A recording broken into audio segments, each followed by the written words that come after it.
Buenos días desde Buenos Good Aires. morning from Buenos Aires, Argentina. Let me tell you that we have springtime here, so I dressed for the occasion. Thank you for being here during the last or the second day of the South School of Internet Governance conference. We're going to start with a very important issue. We had everything working up and running yesterday. Thanks to the technical team, and thanks to the rest of the internet that was never down, we could continue with our operations with the conference despite some of the social media like Facebook or Instagram that were down. So social media is not the same as the internet. It's good for network neutrality that we're going to discuss later on. Now, the motto of these 5 days is the internet as an element for economic recovery. You know, that impacted the economy, society. So we understand or we see that internet could recover the economy after COVID. And we have a panel that is going to discuss digital inclusion. What are the gaps or what is the divide that was witnessed during the pandemic? And it was made visible or would raise awareness or how people were connected through their homes. At one point, we thought that the internet was going to go down or was going to have problems. However, it was very solid and very robust and was able to cope with all the transmission. So we have a very good panel for today. We have Sergio Martinez that is coming for Colombia, that is the executive director of the CRC. And also Martin Olmos is here with us today, secretary of the ICT of the Chief Cabinet Minister in Argentina. Let's welcome you to the South School on Internet Governance. I would like to welcome you to this session. I know that you have very busy days, so I thank you for your time, for your dedication. We have interns and students from across the world, Latin America, and also in Argentina here. We have simultaneous interpretation into English and into Spanish. Good, Martin, right now I see you. Good morning. Morning. Thank you. Thanks for the invitation. It is a pleasure to address my talk here. Thank you for your time, Martin. Let me tell you that we have 500 students, mainly from Latin America and also from across the world, and we have simultaneous translation into Spanish and into English of all the sessions. I would like to acknowledge both of the interpreters, Rafaela, Martin, and Tatiana, that are helping us with the translation. You can switch into the language of your choice.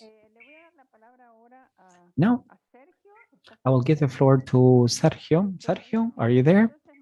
No. So, okay, Martin, you can start, right? Martin, morning. Spring is back. It's kind of warm after cold and showers and rain. You know, October is a nice time of the year. As I told you, we experienced many things over the last year and a half during the pandemic of doing remote work, teaching, e-learning. As a matter of fact, I teach at the University of Buenos Aires, and we are aware of the digital divide or the gaps that we have identified. What are the challenges that we're faced with, and these gaps that we were able to identify during the pandemic, and what can we think, or how can we go about and solve this, thinking of the future?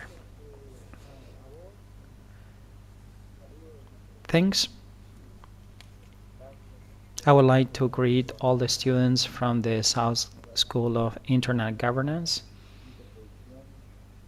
I know that you've been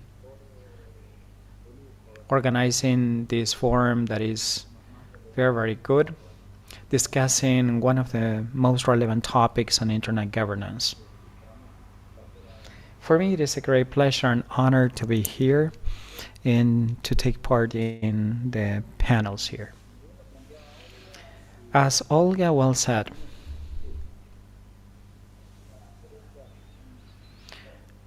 we have digital devices that persist throughout time. Some of them date back to some time ago, some of them are reshaped. And let me tell you that Argentina has salient features because it has a lot of extension with its territory. It's the 8th largest country. It has an equal population distribution, highly concentrated in 4 or 5 major metropolitan areas, with thousands of localities and municipalities, small and medium-sized towns, or cities with less than 40 or 50,000 people. And given this low population density and the socioeconomic gaps in the population, challenge the deployment of connectivity infrastructure. Because in these locations, or remote locations,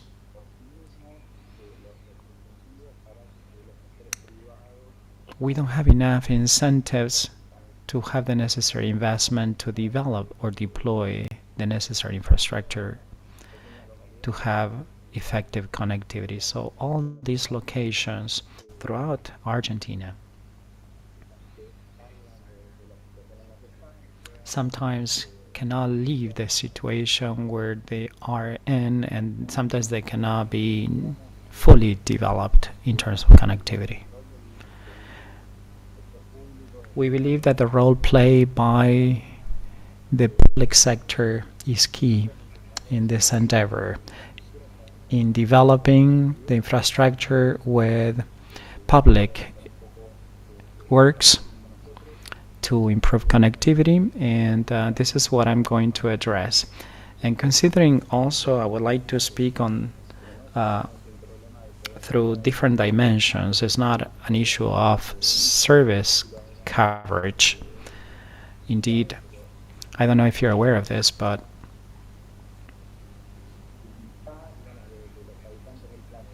half of the world's population does not have connectivity access, but the gap does not lie in coverage, but in security, because a large proportion of those that do not have access is not because they don't have coverage or connectivity technology, because sometimes they resort to mobile devices, but because they cannot afford those services, so they don't have the necessary skills, or they are not technologically adapt to use some of these applications. So this technology gap is very, very complex. On the one hand, we have access to services where this requires inclusion policies in order to develop the necessary know-how or skills, especially in those populations that do not have these technology-wise skills. And also, access is key, and affordability also, because they need to be able to pay for that, for the service and for that connectivity. So we've been working within the framework of the Conectar plan, and we're working with satellite developments. We are building a new satellite within Arasat that is going to provide broadband services with a high-performance satellite that is going to be launched, providing broadband here in Argentina, the objective of which is to provide connectivity to those remote locations that we cannot cover with terrestrial technologies. And those remote locations are many in Argentina, because of the extension of this country and also because of the varied geographies that we have. In fact, we are trying to strengthen our fiber optic network. We are investing in network capacity and to extend it to other remote locations. The investment plan for the next 2 years, as a matter of fact, is going to go from 1,100 localities to 1,360 localities. And we are investing in open network TV, in promoting cloud services. Yesterday, Micaela Sanchez Malcolm was speaking of the G plus T Center. She works at the Innovation Secretariat. We have been working in gender-based gaps, technology training, some grants that are being given in the public and in the private sector to develop these skills in people where we find this large divide, digital divide. Public policy that we have been promoting from the Innovation Secretariat is the Digital Point Program. Cesar Sargasso, as a matter of fact, with his secretariat, is responsible for these initiatives. This is driven by the public sector together with the municipalities, where we create a space and then the national government provides the equipment and then connectivity and some training programs with many classes imparted on skills, digital skills development. And these are some of the initiatives that we've been conducting.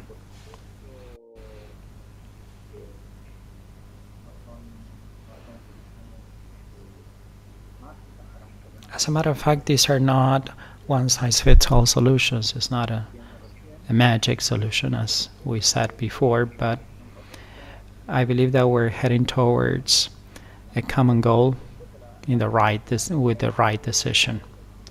Obviously, the pandemic, as always said at the very beginning,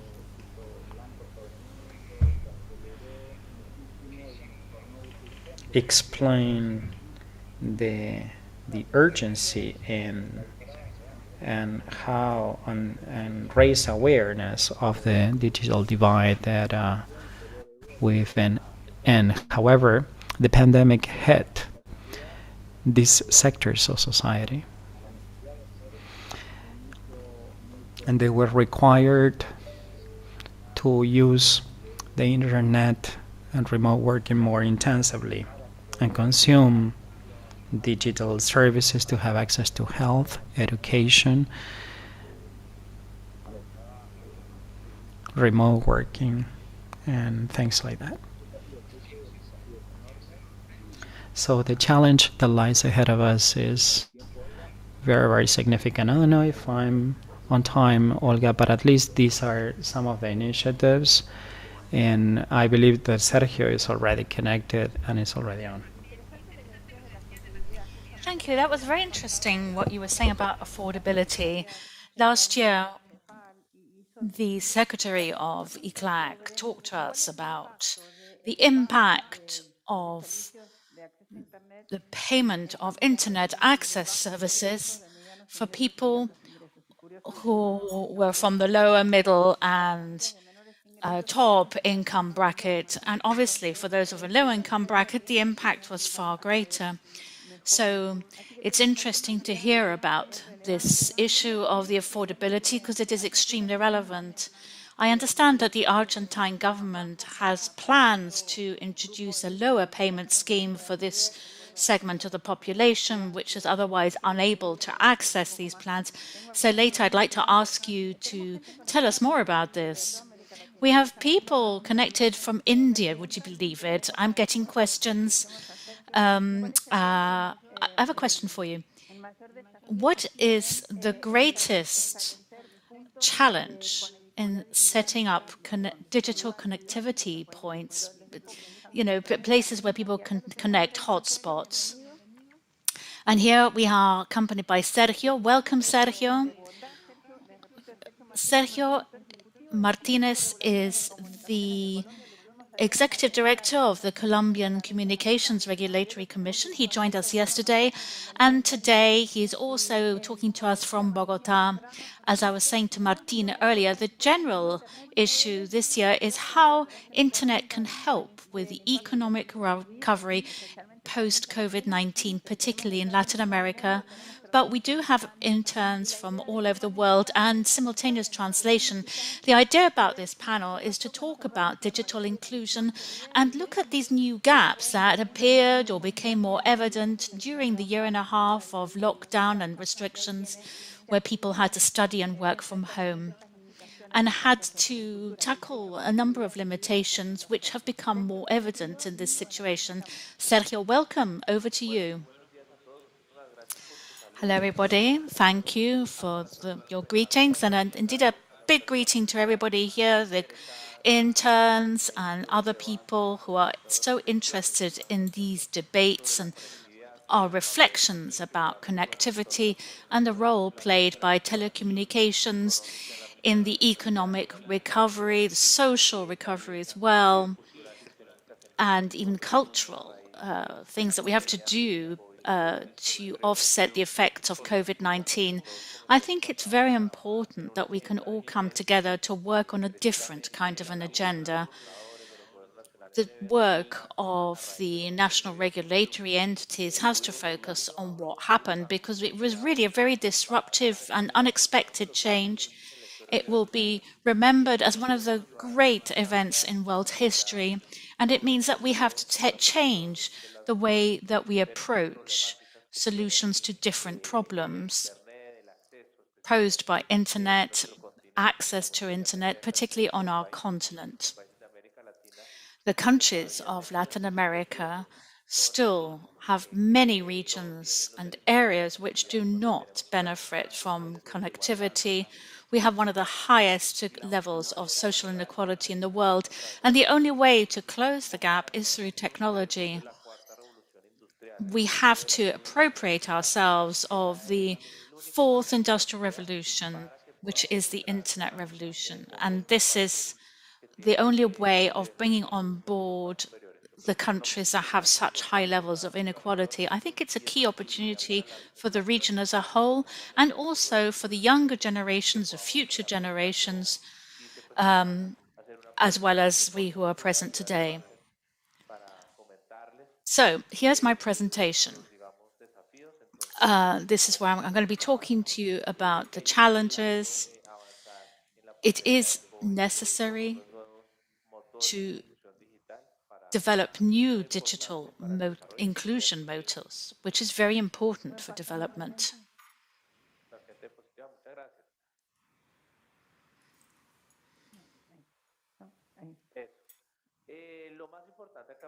The most important thing to highlight is how the whole business of devices has developed in the world. There has been a huge progress in devices connected. Yesterday, we all were victims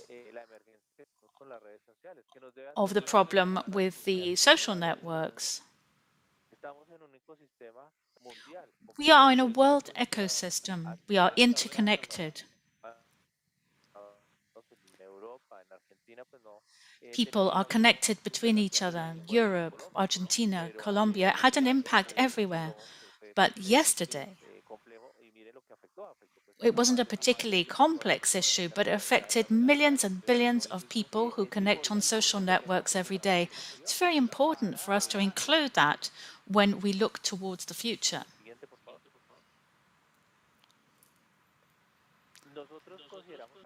We are also taking that approach when it comes to working on solutions to develop a clear strategy for quality, for broader services. I think it's very important to be aware of the psychology of the consumer so that we develop these issues in the right way. How do we work on the relationship between citizenry and internet? These are just some of the advances that we have achieved thanks to the pandemic. Information, which is so relevant, the need to provide a medium for people to be have solidarity with each other. And what is most important is quality and clear information. One thing we've learned over the last few months is that it's very, very important to be able to see what's happening. We cannot abstract ourselves from what has happened. I give you an example of Colombia. I always tell my colleagues that it would be very difficult to educate Colombians after the pandemic to stand in line to access public services, to ask for a health appointment or to do any kind of procedures. So I think we need to have that sort of overlook. What is our problem? This is the focus. I know you'll be looking at this from different perspectives over the next few days, but I did want to focus on a problem which is extremely relevant and has everything to do with internet. We cannot hold these debates about content and information transparency. We can't hold all of these debates without a clear perspective of a key issue which is affecting us in Colombia, which is how we take connectivity throughout the region. This is information that we get from different private and public associations who have given us an approximation of what is happening in Colombia in terms of infrastructure. Why is infrastructure deployment so important? Because otherwise we won't be able to close the digital gap. We need to think of the next generations, the next kind of connectivity which will apply. We need to look to the US and Europe, who are already deploying these new systems, and we are being left behind. Now, if we don't talk about connectivity, we're going to find it very difficult to transmit the data required to bring about the revolution we need in public administration. Colombia is a country which has high levels of inefficiency in the state structures. We have lots of problems with corruption and inefficiency. And the only way to overcome these is with the data revolution, which will allow public administrators to take better decisions and for citizens to take better decisions and to ensure the better use of public resources. So I think that it's very important that we start by talking about infrastructure deployment. As Martin said, we need to talk about this in the context of closing the digital divide, because we cannot provide otherwise a unified vision of all the contexts. I'm very interested in the deployment in urban areas because 90% of Colombians in the next 10 years will be living in cities. So these have to become smart cities.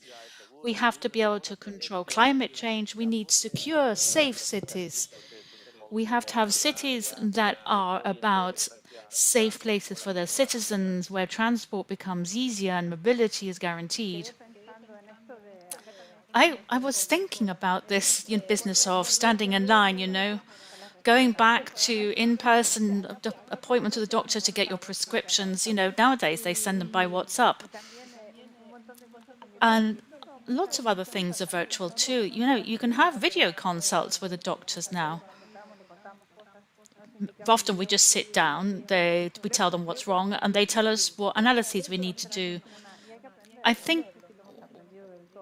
don't know if we've learned our lessons yet, but But now that people are keen to return to in-person contact, I think there are things that we need to change about how we do this. We have a few minutes for questions. A question for Sergio. How have we seen new gaps in terms of digital inclusion during COVID-19, and what lessons have we learned?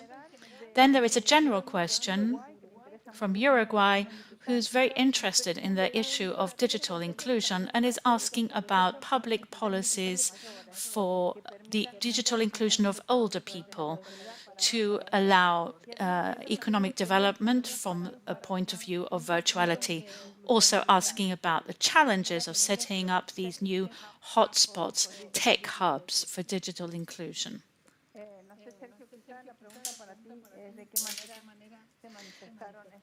Sergio, how have these gaps been seen and what are you doing about them? Yes, in Colombia, what you're saying is very important. There is a transformation at level of connectivity, which is getting underway, and digital appropriation. We're having several important surveys done, and we're seeing that Colombians are moving into the second stage of digital appropriation.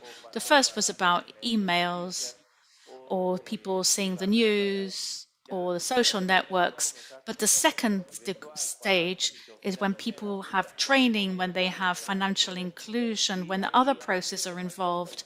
And there are very interesting results which show us that in Bogota, we went from having to 10, 15 to 60% of the citizens involved in that second level and moving on to the third level, the fourth level, which now involves much deeper digital involvement. I think that that is important because traditionally in these countries, I don't know if it's the same in other parts of South America or throughout the region, but we are focusing on a fairly light layer to carry out a process of insertion and digital transformation. I was talking about connectivity, but actually it's as important to ensure that the connectivity is accompanied by digital appropriation for citizens, because if we don't do that, it's going to be very difficult to achieve transformation. That's why I gave you this example of people standing in line, because it's really important to ensure that our governors and the public sector deploy the right kind of agenda over the next few years to achieve digital government. It would be otherwise very frustrating after the pandemic for us not to make important progress when it comes to digital governance, remote working. So I think that we are seeing advances, and there has been an increase in fixed connections, and mobile internet penetration is increasing. We reached nearly 80% of mobile internet through 4G. These are very positive results, but we are most concerned about those Colombians who still don't have access to internet or live in those areas where the signal is very poor, or those who live in urban areas but live in very vulnerable communities and are very low income, so they can't pay for permanent services. I think that this is the kind of approach we should be taking in terms of digital social policies. Well, I certainly hope that we have learned these lessons. I think that there are many things that are going back to being in person. And I think that this is where we should have learned a few lessons, because we should be able to mix, like remote working. I know that some things do have to be in person and others should be hybrid.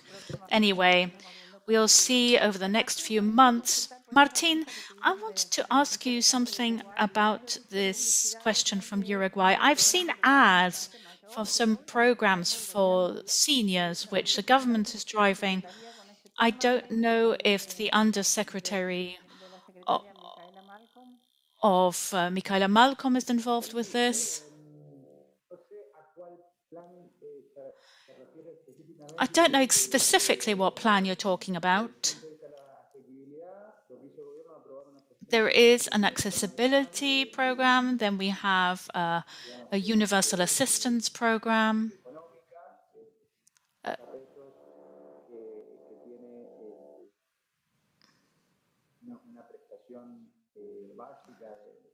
Which offers basic services. It's kind of like a card. You get a certain number of minutes with different companies and a number of free text messages, and then you have free browsing for the government's websites and all educational websites, as well as public university. And then, free access to different kinds of messaging services. And there are some very economic packages around with 1G of data. So that handles the issue of affordability. We're working with these tech hubs as well to tackle the business of the divide. I found the numbers that Sergio mentioned very interesting about digital appropriation. And we need to build an information base, because in Argentina we don't have any surveys, or at least we're not generating any data about digital appropriation. We're working now in response to the needs brought up by the pandemic to develop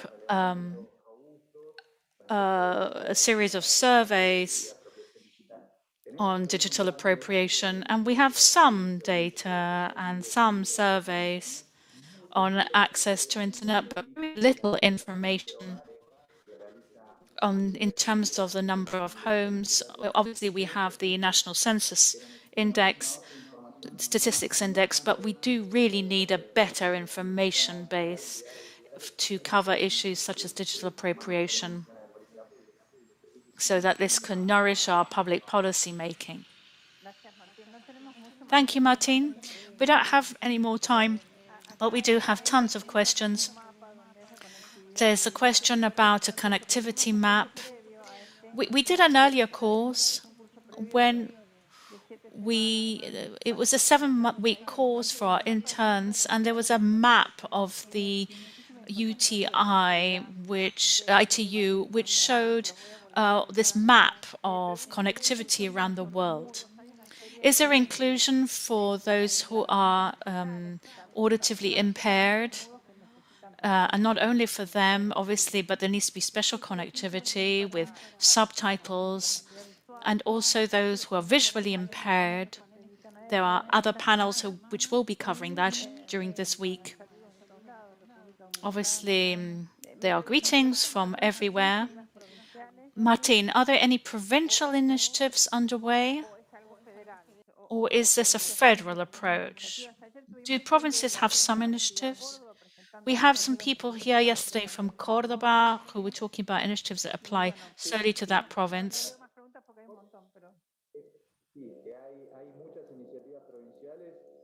There are lots of provincial initiatives. But actually, this is something that we need to tackle from all government levels, because the challenge is so significant. Otherwise, we won't be able to overcome it. Okay, yes, of course. The geography is complicated throughout the region, in fact. This is a region with a very diverse geography. Well, we have to end here. We have no more time. Thank you very much for being with us. We're going to be here all week. We have simultaneous translation, and perhaps it would be really good if people from your teams could follow us during the week. Thank you very much for joining us. And greetings from our team. Adrián is saying hi to Sergio Martin. Thank you. Thank you. Okay, then. Bye. Okay, folks, we have a few minutes until the next presentation, which is very interesting. And we have a couple of very interesting panelists. We have Pablo, who is from Mercado Libre, and Jimena Morena, who is from CIDE in Mexico, and Paula Restrepa will be our moderator. We'll be back in 10 minutes.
De vuelta ahora con un panel súper interesante. I'm back here with a really interesting panel. As you see, our first day was a complete day which was dedicated to infrastructure.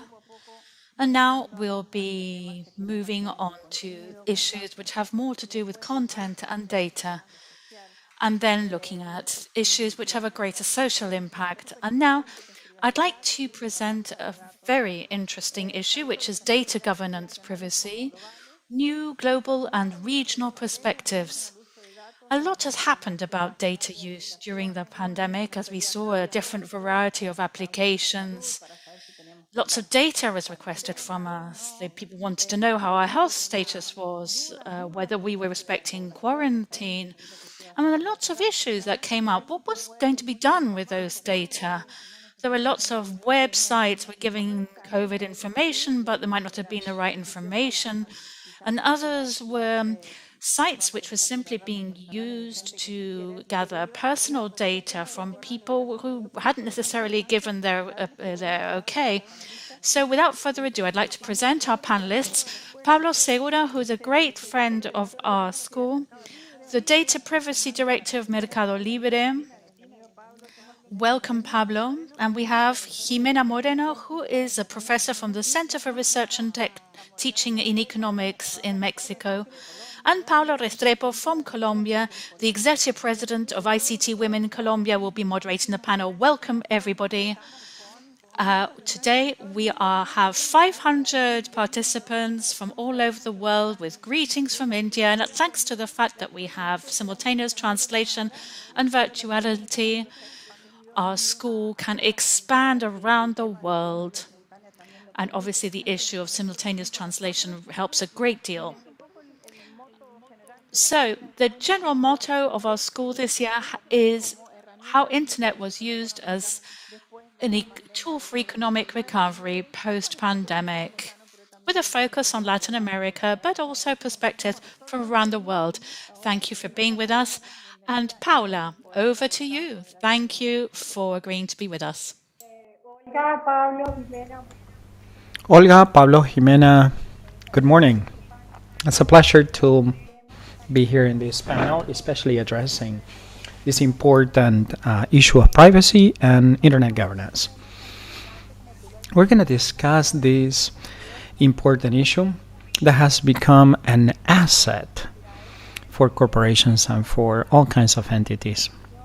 The use of this data becomes information and also know-how that is so valid for decision making.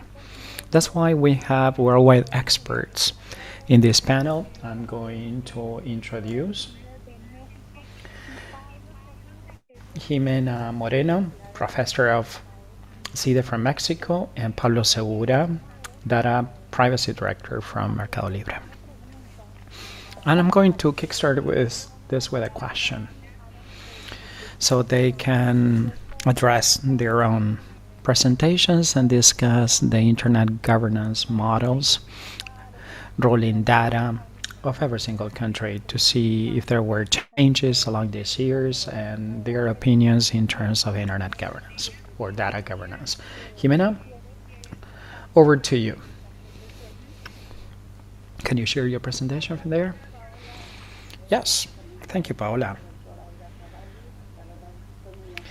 My acknowledgements to Olga Cavalli. It's an honor to be here. Pablo, it's a pleasure. It's going to be very important, especially addressing market issues, academia, and the public sector. I would like to screen my PowerPoint presentations now. I have 10 minutes, right? Okay, good. Yes, 10 minutes each to take then questions in the Q&A session.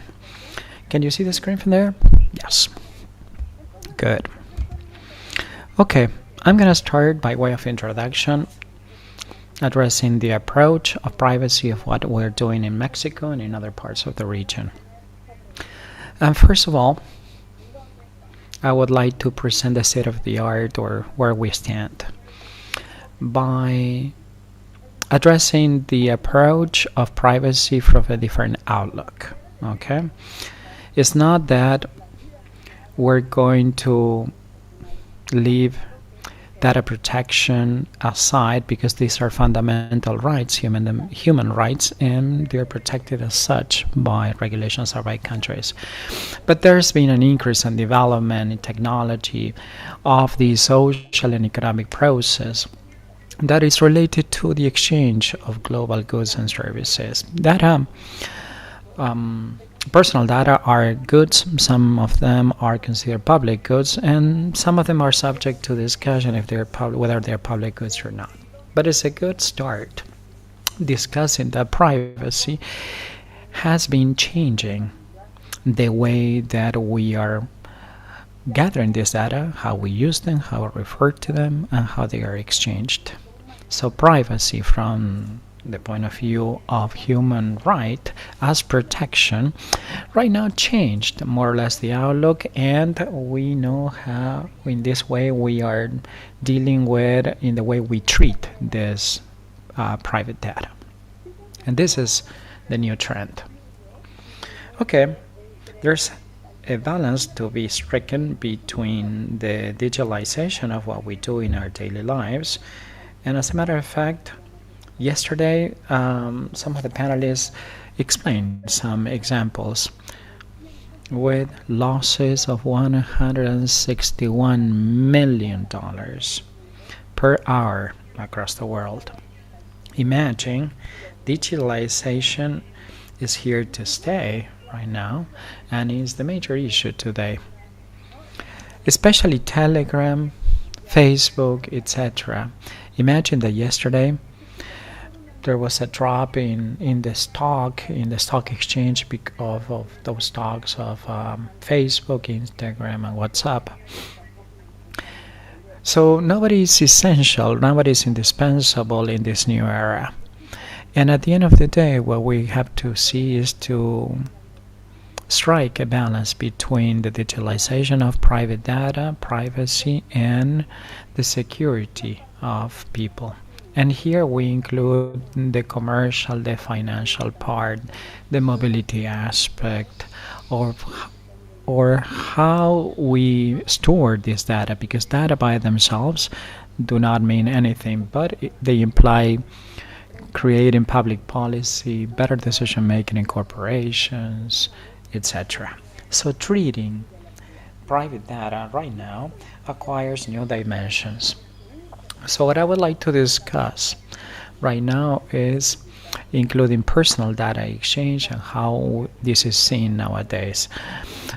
applying some principles in line with human rights. So we need to conceive the principles of legality, transparency, because transparency today has become key on how we are going to use those users' data from the financial, commercial, and business point of view, and to the end that these data are going to be used. So we have to reinforce those issues of confidentiality and data storage as well.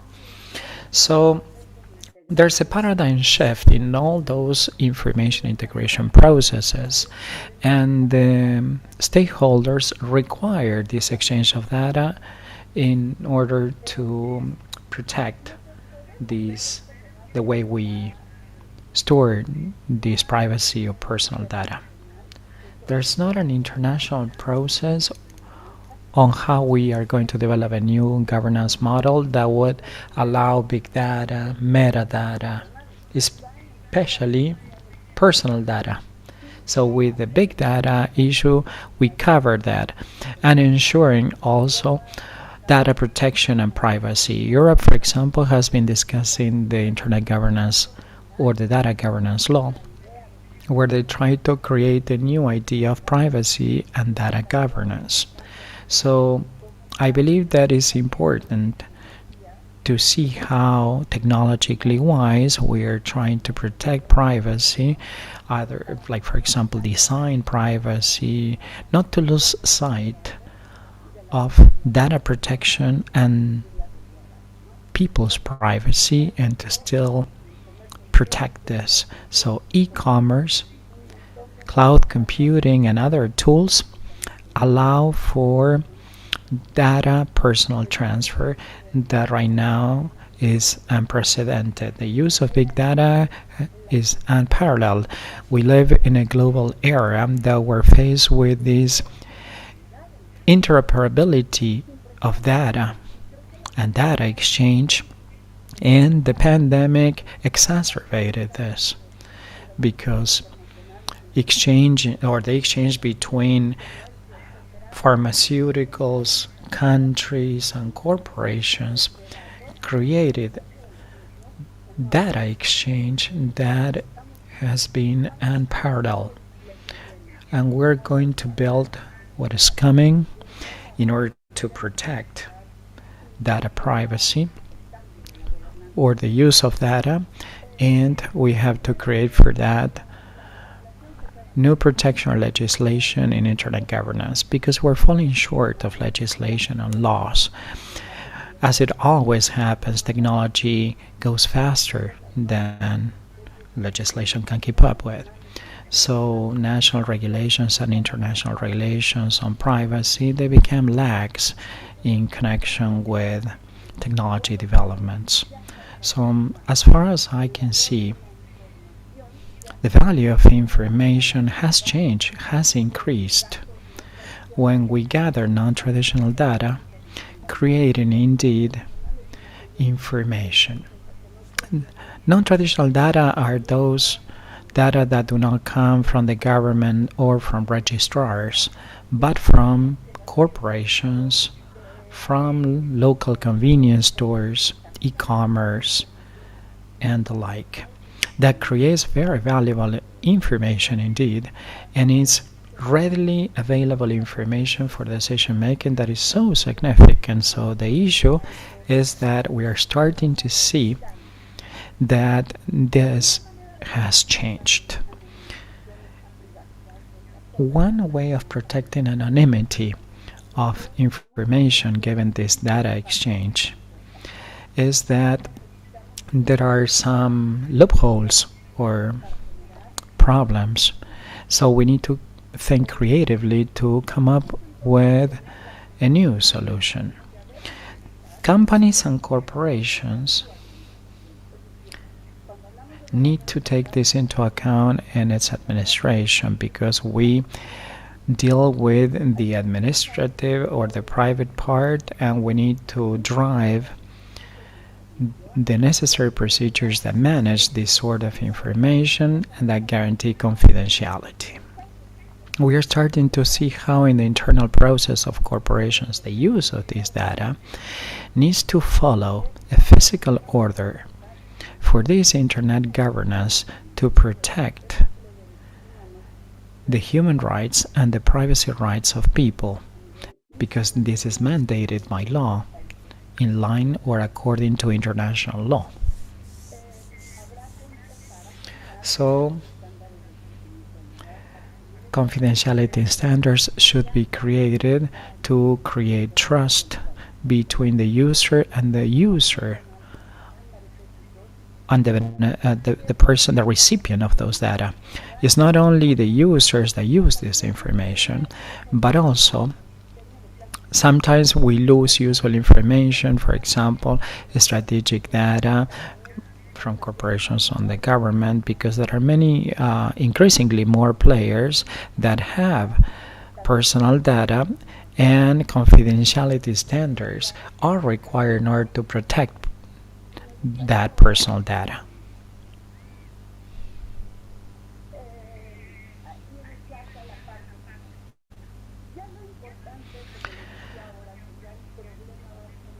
It's not that we have a paradigm shift.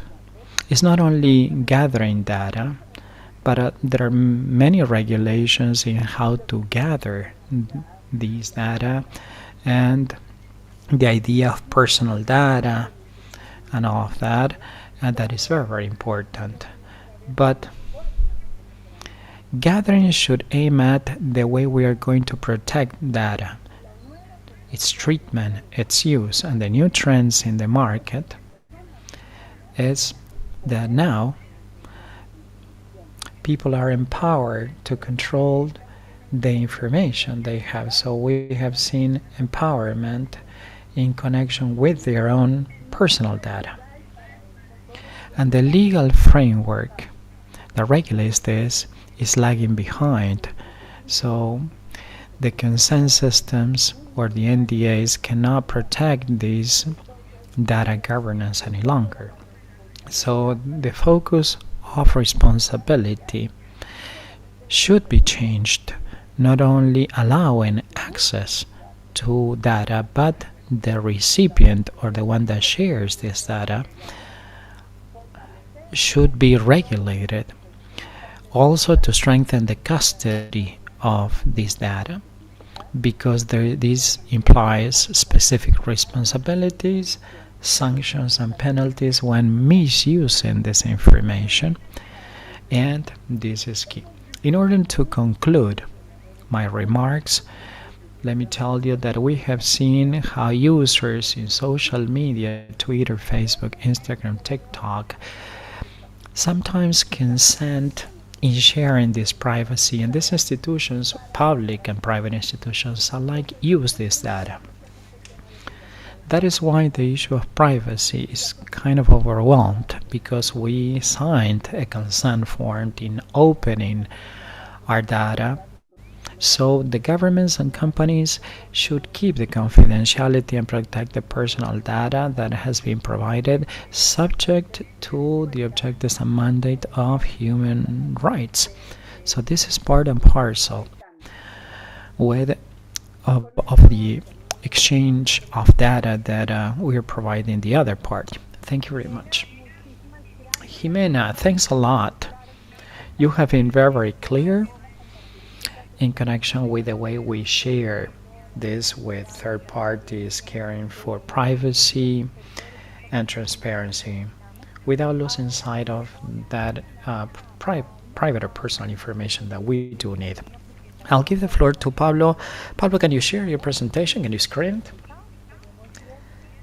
You have 10 minutes. Thank you very much, Paola.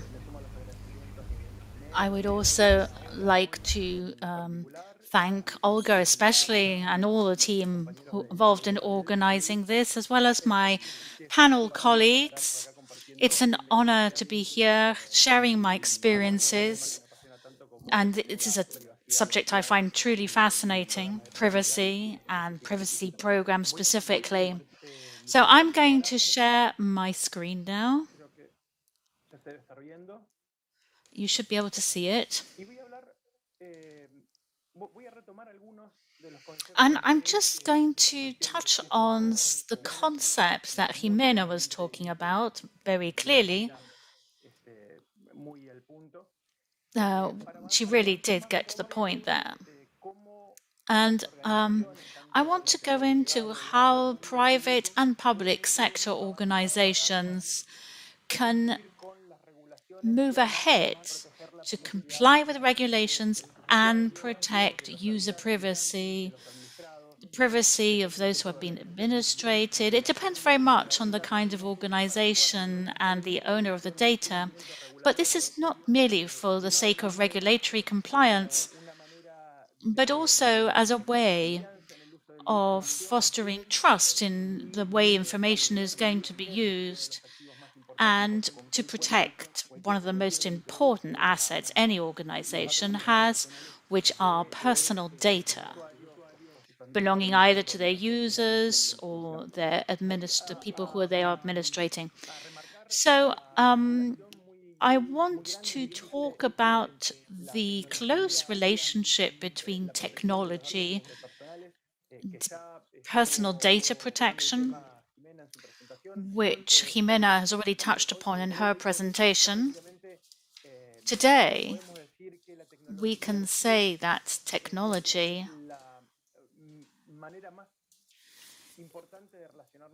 is the most important way we have of relating with the outside world. We don't look at our idols with our own eyes anymore, but through a digital device. And in the same way in which we are constantly trying to capture Kodak moments using digital devices of our lives and the world around us, this happens at a more overall way because technology is perceiving the world and humans perceive the world through technology. But when technology perceives the world, it is also collecting personal data, which brings us face to face with a number of challenges about data privacy, and we have to be on top of this. So there's a close relationship between technology and data protection and the need to regulate personal data use. So as in addition to the positive aspects of technology, there are some negative ones, which we see specifically in challenges to personal privacy. So I want to start with a brief overview of the situation in the world today. It is a concern in most countries, which we have the General Data Protection Regulation, as you can see.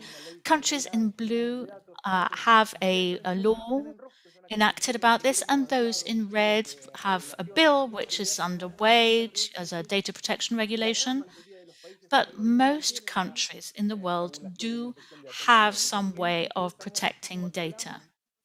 But when we talk about processing personal data, we get enmeshed in a very complex regulatory framework because there are many different kinds of data protection regulations, and organizations are working and providing services or selling assets, but they go beyond their country borders and thus will be subject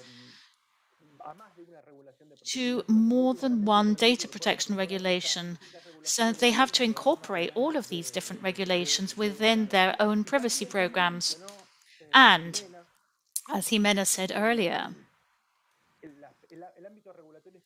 the regulatory environment is becoming increasingly complex as regulatory has to follow in the steps of technology. It has to keep pace, in fact. It's not the same to talk about a data protection regulation law approved in 2000 as a law covering what's happening now. If you remember, in Argentina, there was a telephone line law, and when you called somebody on the telephone, when back in the old days, if you called somebody, you might have a problem with your family because you were using the phone line, and that was everybody's only way of connecting to the world. So connection was quite limited. But the General Data Protection Regulation in Argentina was passed because there was nothing before that.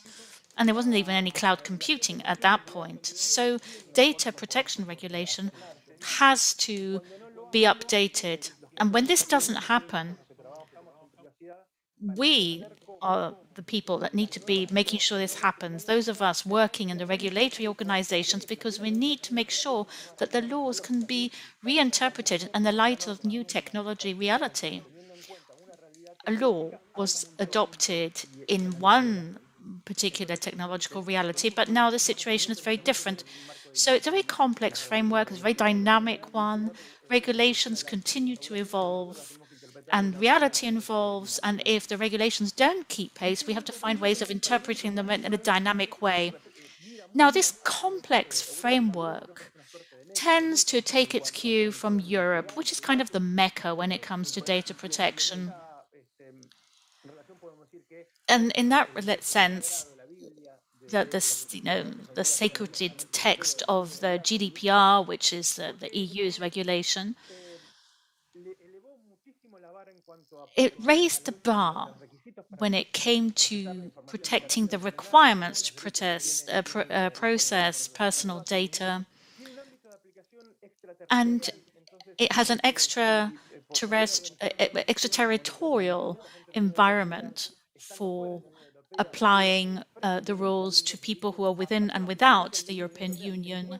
So the services are applied to people who are working within the EU, but at the same time, the regulation also extends to other regulations in other parts of the world, including Latin America. In Brazil, for instance, there is a general data protection regulation, which is known as the Brazilian GDPR because its standard is very similar to what is going on in Europe. There are also bills to reform the current laws in Argentina, Chile, and Uruguay. And there are draft bills underway in Colombia and Mexico, which are trying to raise the data protection regulations and assimilate them to the EU GDPR. And although this doesn't apply directly in Latin America, it certainly has an impact and a great many repercussions because in this area, in this region.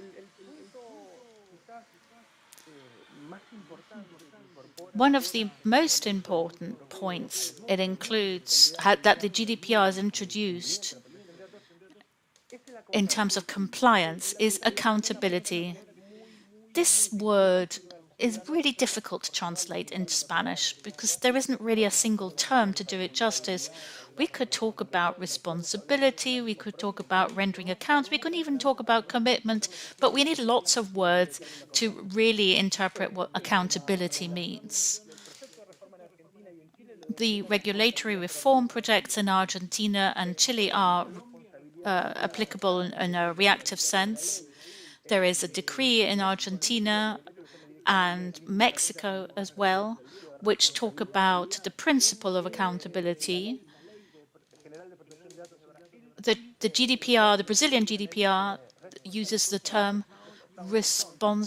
responsibility and protection and a rendition of accounts.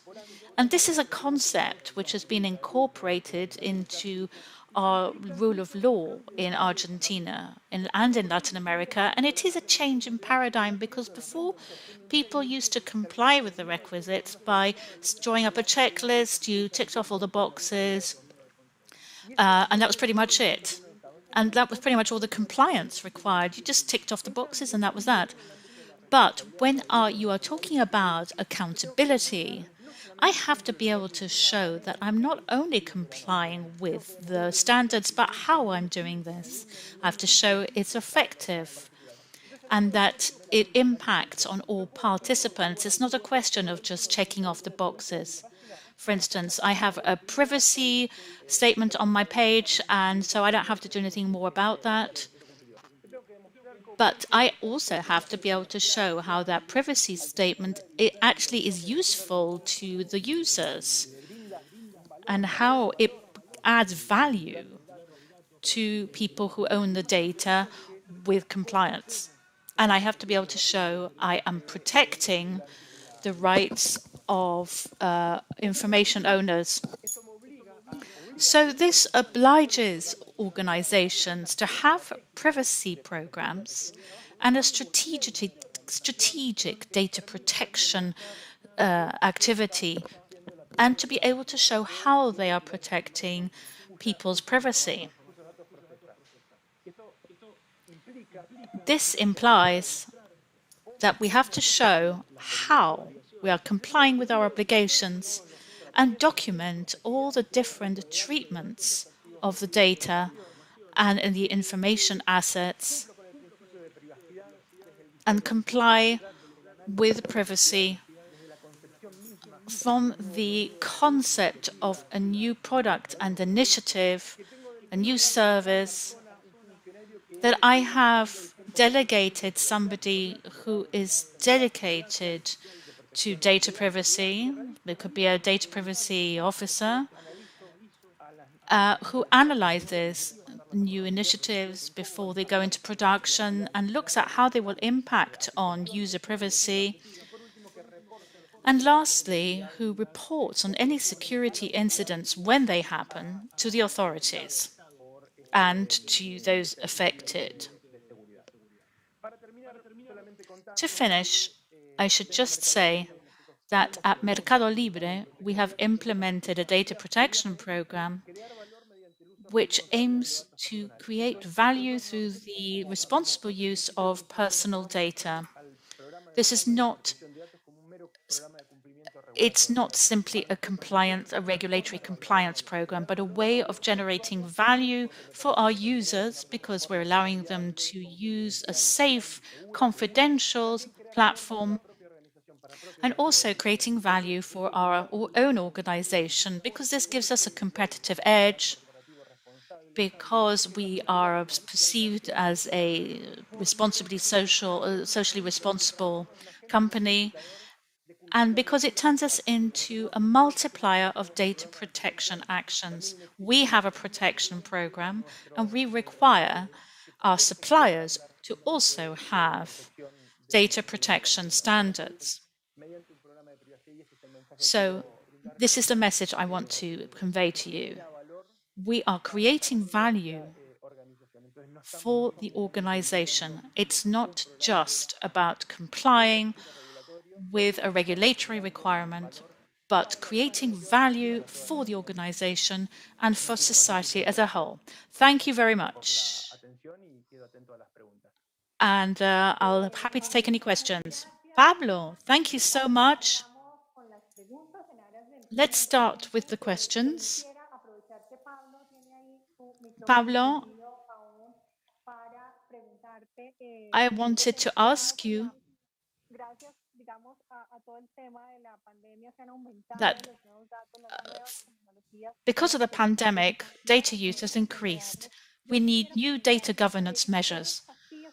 What challenges do you think that the public and private entities dealing with data processing are facing in order to protect privacy? What do they need to do? That's a really good question. Let's see how we can provide you with a short answer.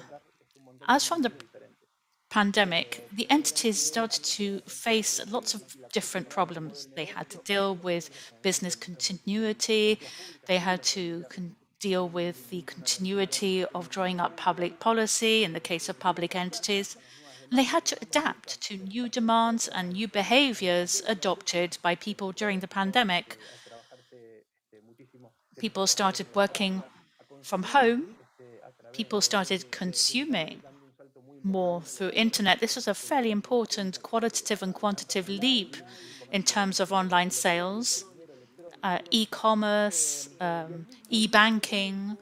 And at the same time, the organizations realized that they had the capability to generate an enormous amount of data, which might have been used for other purposes, but which could be reused for the common good in order to combat the pandemic. But that implies tackling fairly major challenges to privacy. We're talking about information which was thought up for a different kind of scheme, so that the owners of the information would have given their consent to something in particular, but then they found themselves faced with a different use during the pandemic. Social network users and data from these, which has an important demographic purpose, the government started using this information to see how people were being affected by the pandemic, or cell phone companies, which in addition to have the information required for invoicing, began to understand that they had user geolocation, which allowed governments to track people in order to combat the pandemic. So we're seeing data that were used for different purposes in order to combat the pandemic. So it's important to understand that although that use was justified by the pandemic, that they never stopped applying privacy principles. We must understand that we have a particular end in mind. We can use information for the purposes that we collected it and for something that is compatible. And when it is justified by pandemic, we can use it. But we can't use it to do targeted advertising because we have to request consent from the users, because we need to comply with information security principles and the principles required to protect people's information and ensure it is secure. We have to respect confidentiality and not reveal unnecessary data. These are kind of the basic tenets. It is necessary to refresh the privacy principles and understand how these apply both to extraordinary use, which was given to the data by the private and public sectors during the pandemic. Pablo, thank you very much. That was really clear. Jimena, you were telling us a little bit about privacy and ethical standards, the points to be borne in mind when designing privacy policies. I wanted to ask you something. Currently, the data has a value in as much as they generate value and are exchanged by companies. How can you create a secure data market that respects people's privacy and confidentiality? Okay, let me address these in 2 points of view. One, from the point of view of regulation and what may happen in self-regulation and governance. From the regulatory point of view, Pablo gave us a snapshot, and I would like to add to that snapshot something that relates to the region or involves the region, and that is Agreement 108 issued by the Council of Europe. And that is the agreement for the protection of people in connection with the automated data process. You have 53 countries, and in the region you have Mexico, Uruguay, and Argentina, and that protects data privacy of people when exchanging that automated process. And there's a protocol that requires that there should be a monitor for the compliance of this international agreement. So, in that way, I believe that this is valid for the European Union and those non-European countries that are 56 countries that were added or that joined this regulation. So this becomes a robust legislation that is added to a larger legislation that Pablo explained. On the other hand, the value of this data that is increased in line that they are protected by an agreement, and this is the data that comes from companies that is holds corporations in order to create strategic plans, and the same thing goes for public policy making in governments. So what do they do? How do they go about protecting data? The first thing that you need to consider is it's not a mere exchange between the company and the public sector or the government. It's not only just the two stakeholders, but you have the citizenry. And there are many other stakeholders that are included in this sphere. And you may include third parties. For example, in a health situation, you have the financial aspect, the medical part, the pharmaceuticals, the hospitals, the clinics, a whole set of stakeholders that are involved in this exchange of data exchange, okay? And this is the challenge ahead of us, because as long as this information is exchanged or received, creates indeed more value and becomes more useful for companies as well as governments. However, there's exposure, especially when you have sensitive personal data, and they may become vulnerable when they are subject to distribution given the confidentiality of this information.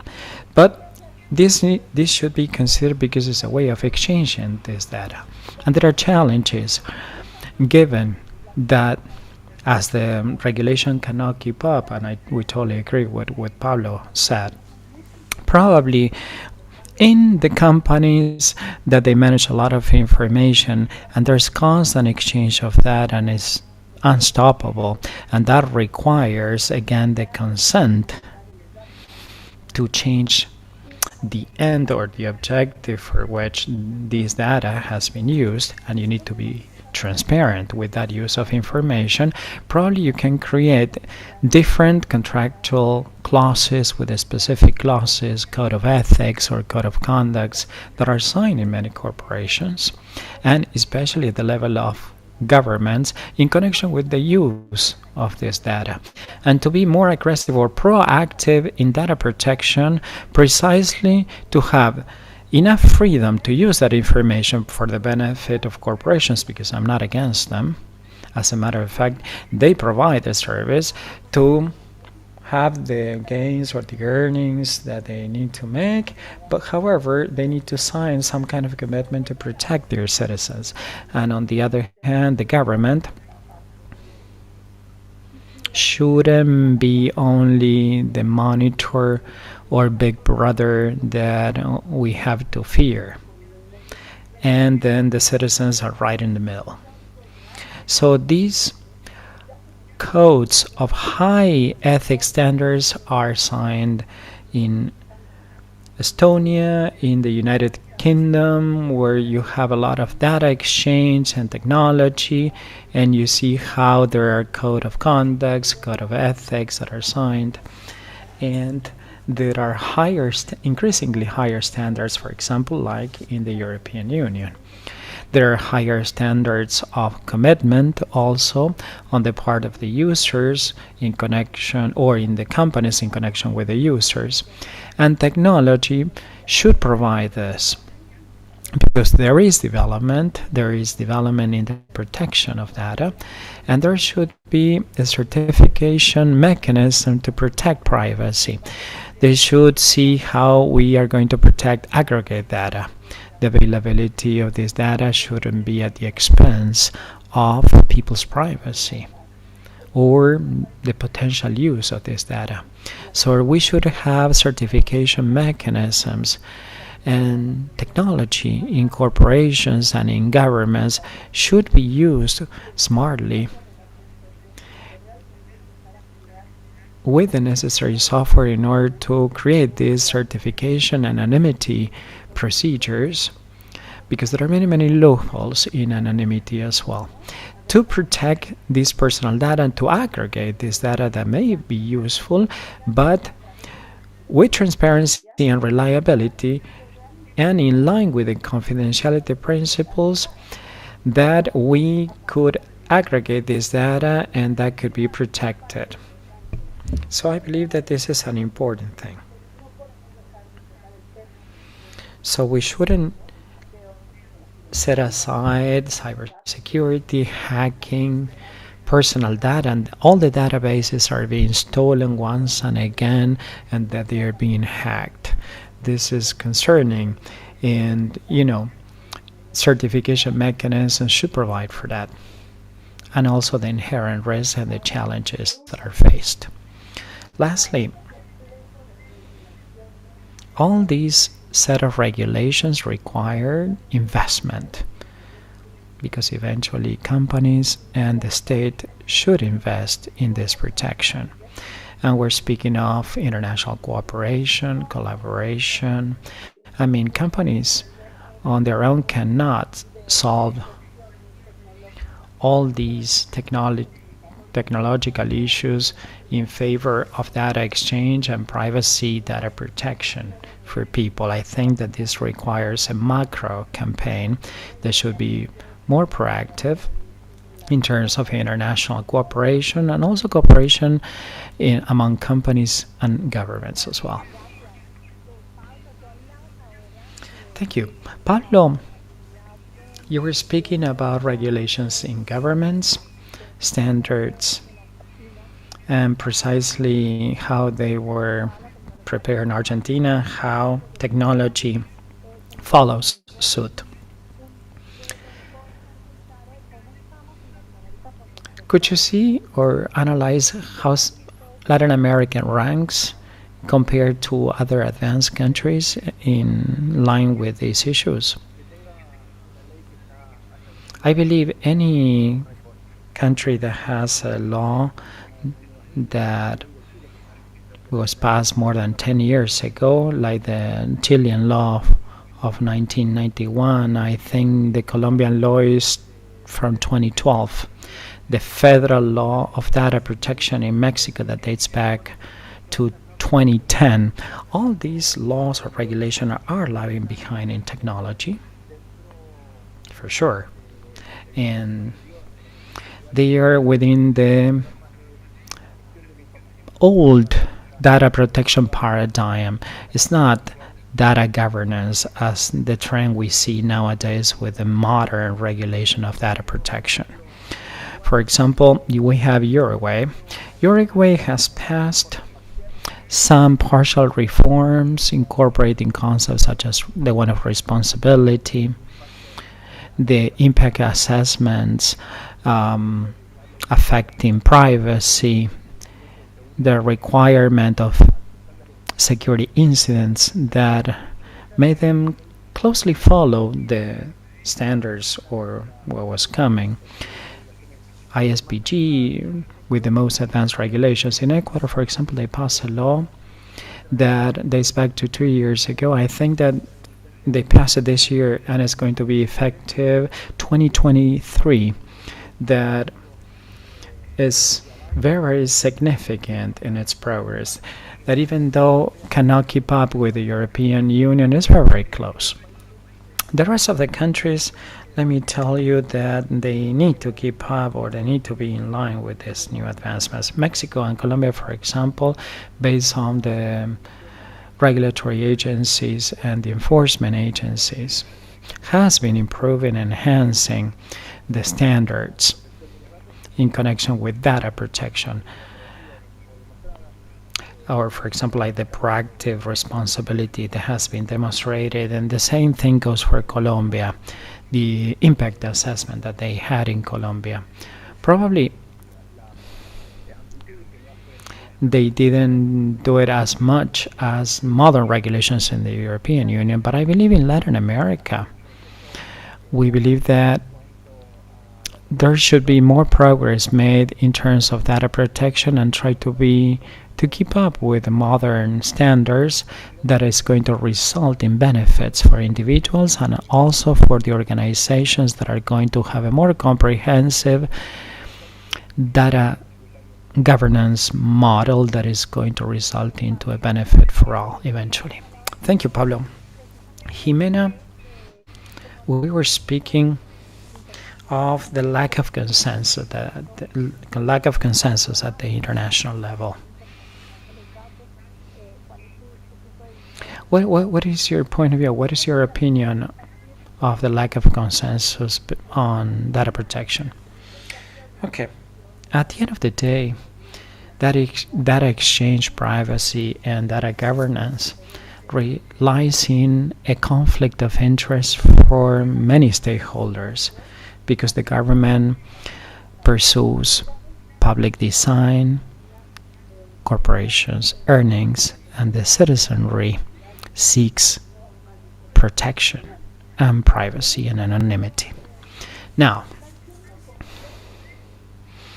this framework is very complex because there's a stringent regulation on the part of the government with its enforcement. For example, Europe has strengthened data protection as the ASPI, and that sets the course to where to go with Agreement 108. However, we need to analyze the Inter-American Court of Human Rights, the OECD, agreements, international covenants protecting private life, for example.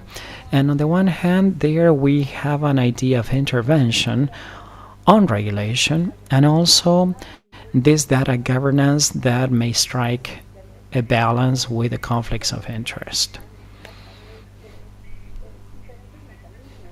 And this could be addressed by many other means. Responsibilities, transparency, as Pablo said. If you see the last international conferences where they include the topics of platform developers, government, and e-commerce, that's the issue. There's no convergence between the regulatory framework because there are different interests that are being targeted and we need convergence. And let us not forget the United States, because sometimes we resort to Europe and to the European regulations, Agreement 108, all the regulations in Latin America, that I'm sure that we are going to make progress that in terms of regulations. However, the United States appears as a blank that doesn't have a specific regulation. Yes, they don't have a data protection law, and consumers do not speak of privacy. However, they were the pioneers to develop the concept of privacy or goods as privacy. For example, in the United Kingdom, it dates back to the 1800s. And the way to decide whether to have children or not, and how privacy was involved in their private lives, that was a very important case in the case law of the United States.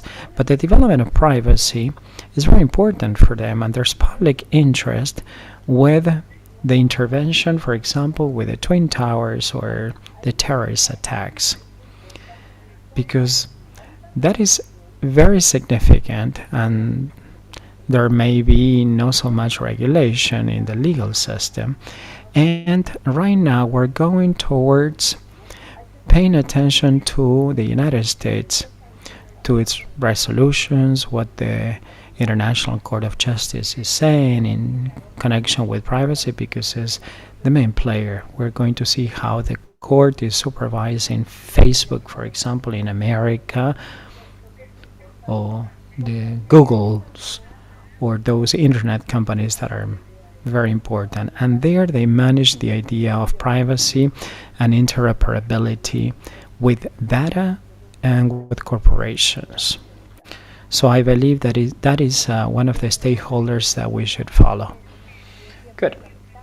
I think that our time is up, and Pablo contributed many interesting comments. The same thing with Jimena.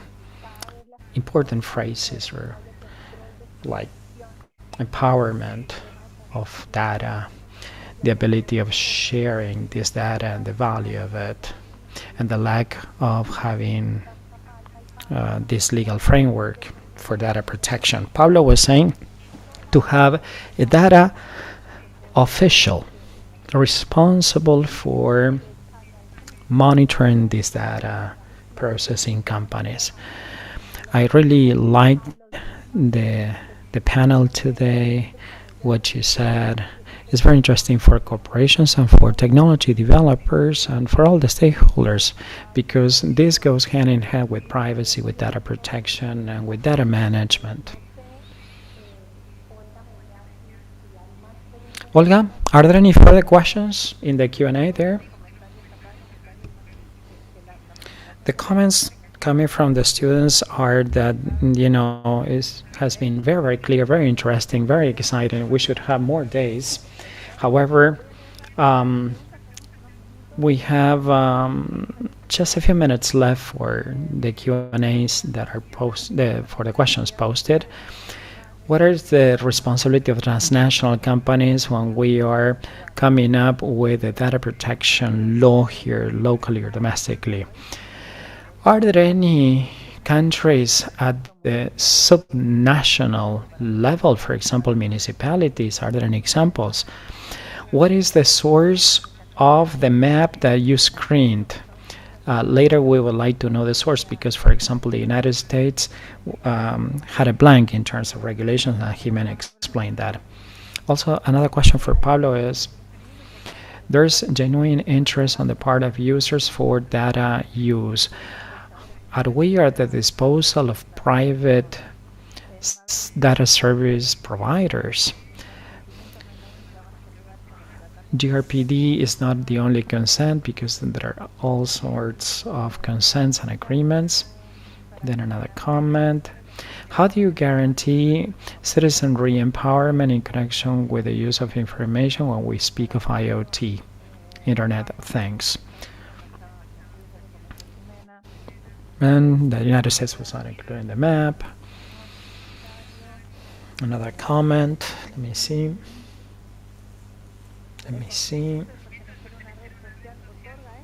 Social media consent provides social media, and we are losing privacy when we write that consent. How are we going to create a culture of data protection? That's what Jose says. So it's more or less along the same lines. There are many comments in favor of this topic. I totally agree with you. Are there any other comments, Pablo or Jimena, that you would like to add in connection with these questions?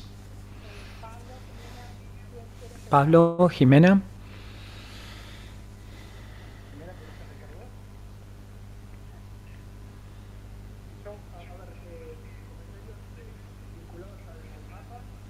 Some questions in connection with the map. Let me tell you that the source, it was cited in my presentation, is David Bannister. David Bannister is a professional and a specialist on privacy, and every single year has been updating this map and is an authority on this matter. Also, you can visit other databases or websites to process this information. It is true that based on the European regulation on data protection and also the general law of Brazil and now the law in Ecuador, and apart from the consent, they are adding the legal database of legitimate use of the internet, users, contractual obligations between the parties. So they extend the scope of legitimate interest. They go beyond the consent of data ownership, the legal basis on which we should process this in a personal way.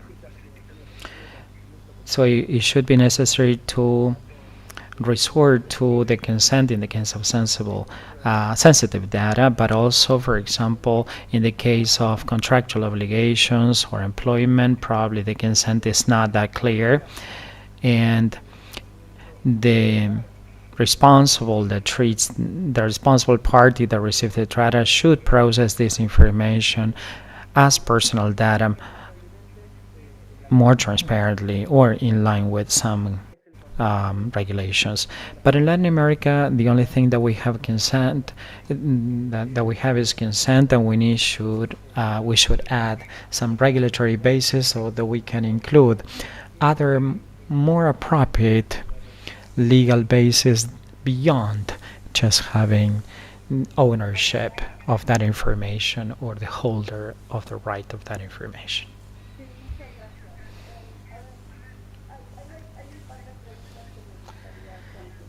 Yeah, I would like to take a couple of questions that were asked. The first one deals with the subnational regulations.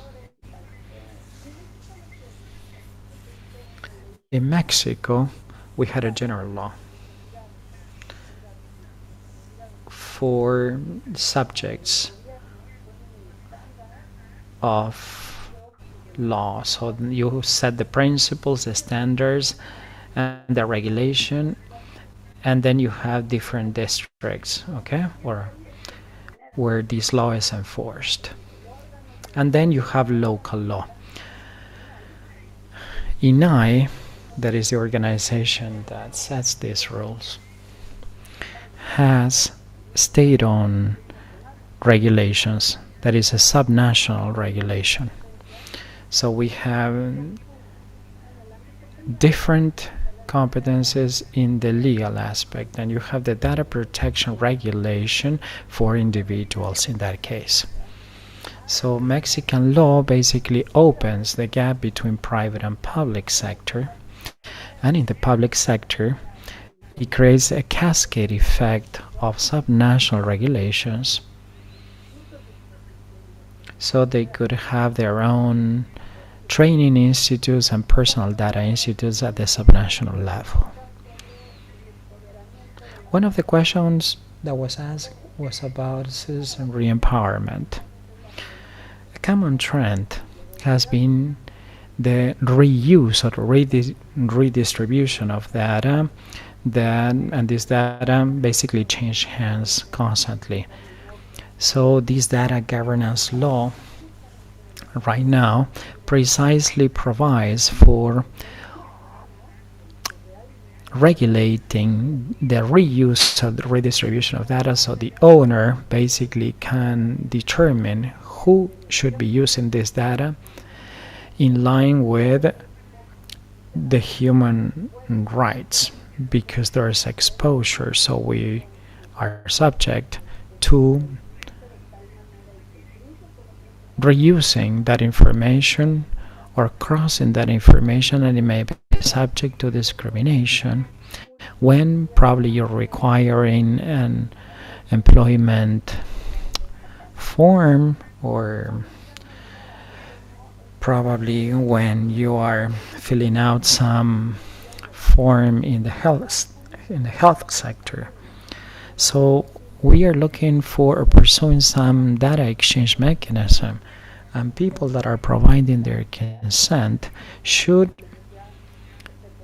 be able to stop this when preventing others from using or precluding others from using their own information. So citizens will have to sit on the negotiation table right now, and the state has the enforcement role and the human rights protection, and corporations play the role of confidentiality or transparency. The three stakeholders who sit at the negotiation table with their own proactive stance. Before we didn't have that. Basically, we recourse privacy only, and we knew that the use of personal data could be used at any time, even though there was consent. Right now, reuse is not enough, and I've been gathering information and analyzing the concept of personal data, and also sensible data that becomes vulnerable sometimes or infringed, and that requires express consent unless if it's of public interest. But this is overwhelmed. There are many things here considered as goods. And that we at the mercy of data, as you said in one of the questions? I don't want to argue that corporations own this data and we are at their mercy. We shouldn't be unfair when saying that.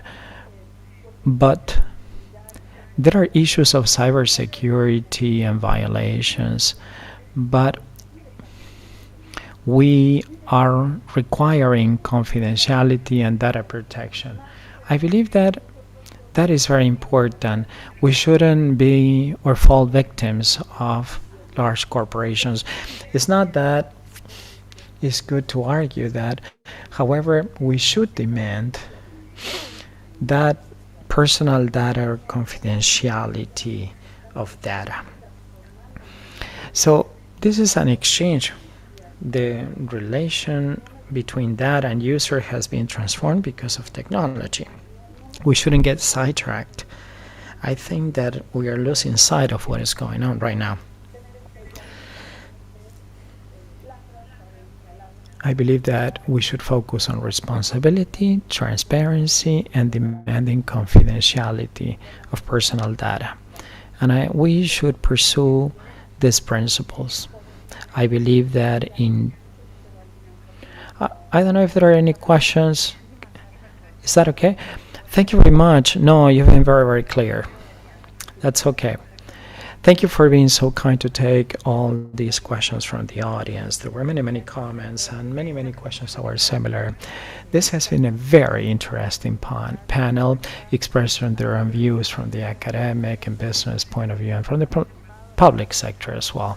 Thank you for your participation. Thank you for your time. I know that you have a busy agenda, but hopefully we could find you, or we can find you in person or face-to-face in some other countries in Latin America or in Argentina. And for now, let's keep in touch virtually. And if you want to stay tuned, you can do it in Zoom or in YouTube. And later on, we're going to send you links to see all the presentation. Thank you very much. Thanks. Thanks. My pleasure, Olga. Keep in touch. Congratulations on your conference.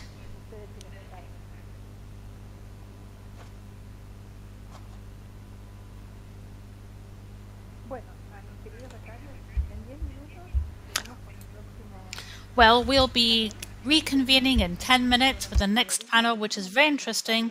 It's all about entrepreneurship and its impact on the economies in Latin America. We have some key panelists back with you in 10 minutes. Don't go away.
Volvemos con un tema súper So importante. we're back with a really interesting subject.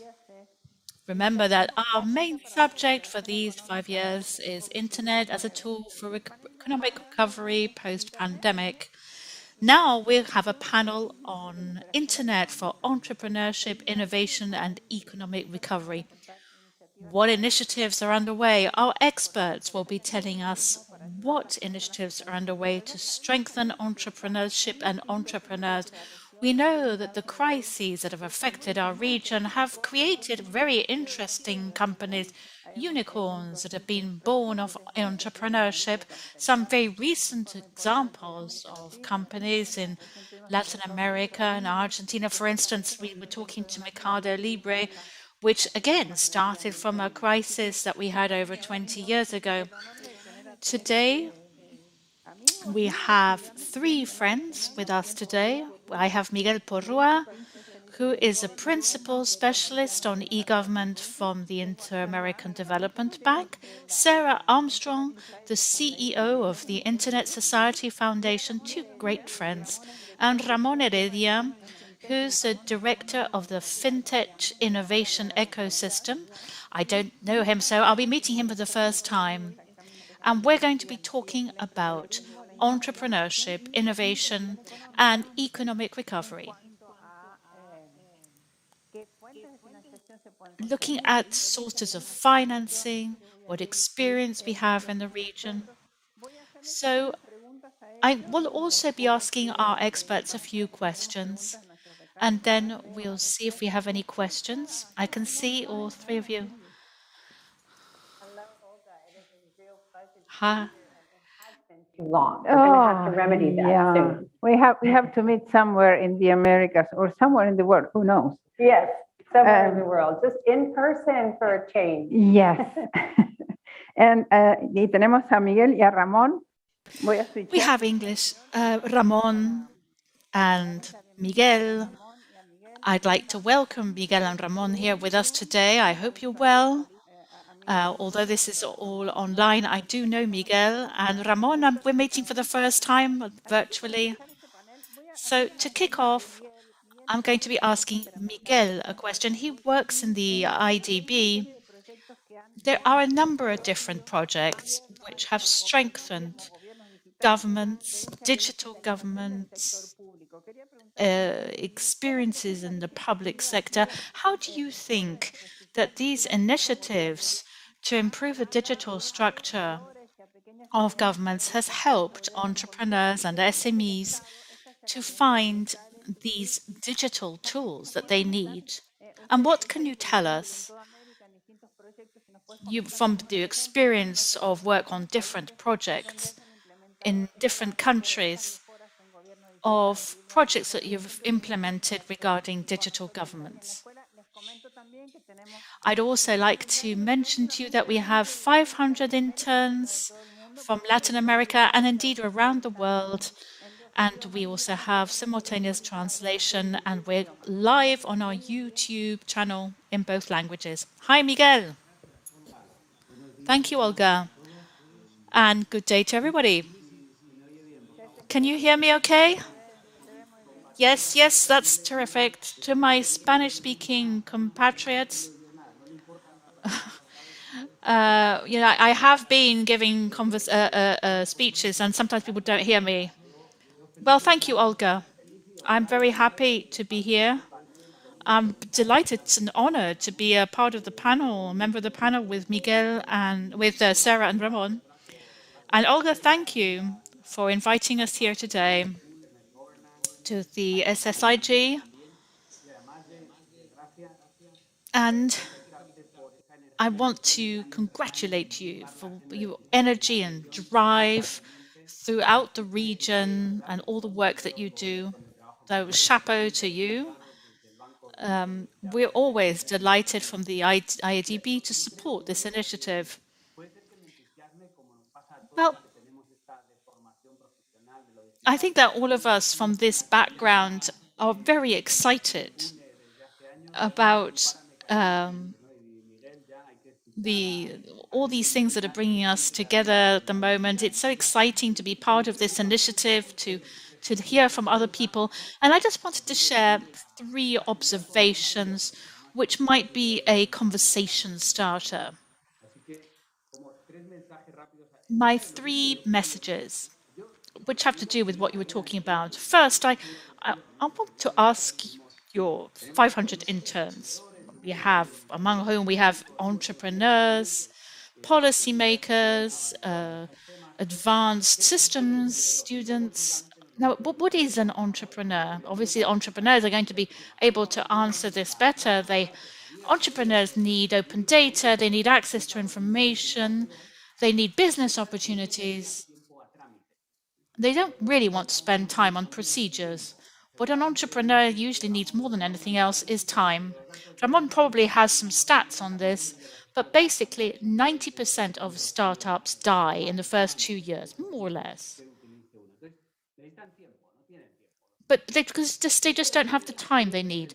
Now, so what can the digital transformation do? What can digital governments do to make life easier for these people, these entrepreneurs, who are like superheroes, really, because they're superheroes of their economic life and they're very important for us as a region? Well, they can implement open data policies. There are countries that are doing this and doing it pretty well. I'm not going to go into this in detail, but most of them are part of the Open Government Partnership, and this is a good basis. They can put more procedures online. It sounds pretty obvious, but it's not necessarily. We're quite behind, we're lagging when it comes to putting lots of procedures online. 2 specific examples, which we are taking as a reference. One is from the CONAMER. You might have seen the National Catalogue of Regulatory Procedures and Services online in Mexico, and it's quite a major effort for entrepreneurs aimed at making their lives easier, particularly when it comes to complicated procedures for contracting, constituting a company, and so forth. There are 5,200 different procedures which can now be done online, and that's had a major impact. Also, I wanted to mention an example from the Caribbean. The Companies Office of Jamaica. Any entrepreneur who wants to register their company, and until up a short time ago, you had 18 different forms that needed to be filled in to start up their company. Today, there's just one, and it's free. This means that Jamaica is amongst the 7 leading countries in a very important ranking, which I'm not going to mention by name. It's a very well-known ranking in the business world. So those are 2 examples, but also they can generate markets or platforms where entrepreneurs can see new opportunities. IADB, we have Connect Americas, which many of you know, thousands of business opportunities for small SMEs and entrepreneurs. But they need human resources. Governments have been very proactive in creating spaces where entrepreneurs can find talent which is scarce. For example, we have the Synergy portal in Colombia. This is a portal where people can access human talent. And the governments have been very proactive when it comes to placing these assets at the disposal of entrepreneurs.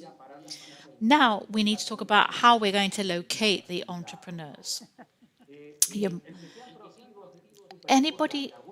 People need to be proactive. Those cases which have got the most press during COVID, some 10 million loans to SMEs of some $500 trillion during 2020 went where they weren't meant to. They went to companies that didn't need it, or that shouldn't have got it, or had no right to it. $500 trillion. The question that is on the table, which is valid for all of us here, is in current times where Amazon knows exactly how much shampoo I'm going to be buying from here to December, what my kids are buying. In these government times, we ought to know who has the right to what kind of support. And this is up to the entrepreneur. Entrepreneurs need to have their lives made easier, but they don't have time to sort out all these forms. So, in terms of digital government, I'm going to leave this question here. Couldn't we do more to be proactive for governments to find entrepreneurs? You need help, here it is. Because the entrepreneurs often spend far too much time wondering what they need to do. And the last point about what can be done from the digital government for entrepreneurs is just to be a driver to catalyze entrepreneurship. Let me give you an example. Uruguay. Uruguay, thanks to its public policies, efforts, and digital transformation in the public sector, in 2009 was exporting 200 millions worth of software, 9,000 employees. 2020, it's exporting $1.4 million of an ITC with 15,000 employees. Well, a correlation doesn't mean causality, okay? But what I want to show is that the ITC and public policies feed off each other. And I'm sure that there's been traction in terms of creating these positive results. We could analyze something similar in Israel, in the security industry. Now, and my last point before you give me the red flag, from the point of view of the bank, we're working on all of these areas. We are providing loans, we are providing technical support throughout the region, open data, digitalization of procedures, catalogs of procedures. But I also want to talk to you about the bid lack, which is for the more active entrepreneurs. It's like an innovation lab at the bank, which has some pretty sophisticated products, not only support for transformation, but capital plans for entrepreneurs. And more importantly, the new administration at the bank has a 2025 vision with 5 different pillars, one of which is a digital economy and the importance of the digital transformation to overcome the crisis. And also, which will be good news for entrepreneurs, the 3rd pillar is support to SMEs as one of the 5 designed to overcome the crisis. All of this within a framework of collaboration and support. So, Olga, this is basically to open the way to Ramon, that all of us who are working in public policy and academia must drive this digital transformation agenda in the public sector because, as I said, just to give you an overview, we need to drive this growth in this sector. So back to you, back to the main studio, as they say in TV, and I'm open to questions. Well, I might have given you a yellow card first, not necessarily going to the red card.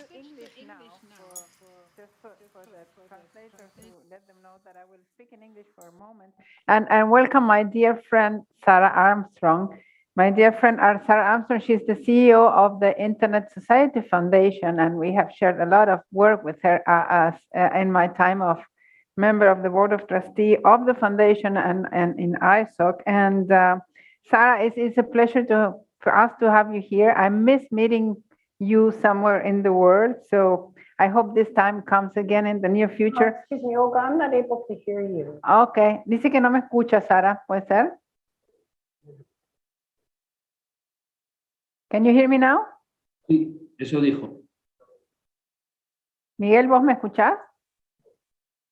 Yo te escucho perfectamente. Okay. No sé, algo está pasando con el sonido de Sara. Are you able to hear me? I can hear you well. Can you hear me, Sarah? So I'm not sure why. I heard you earlier. Sarah, can you hear me?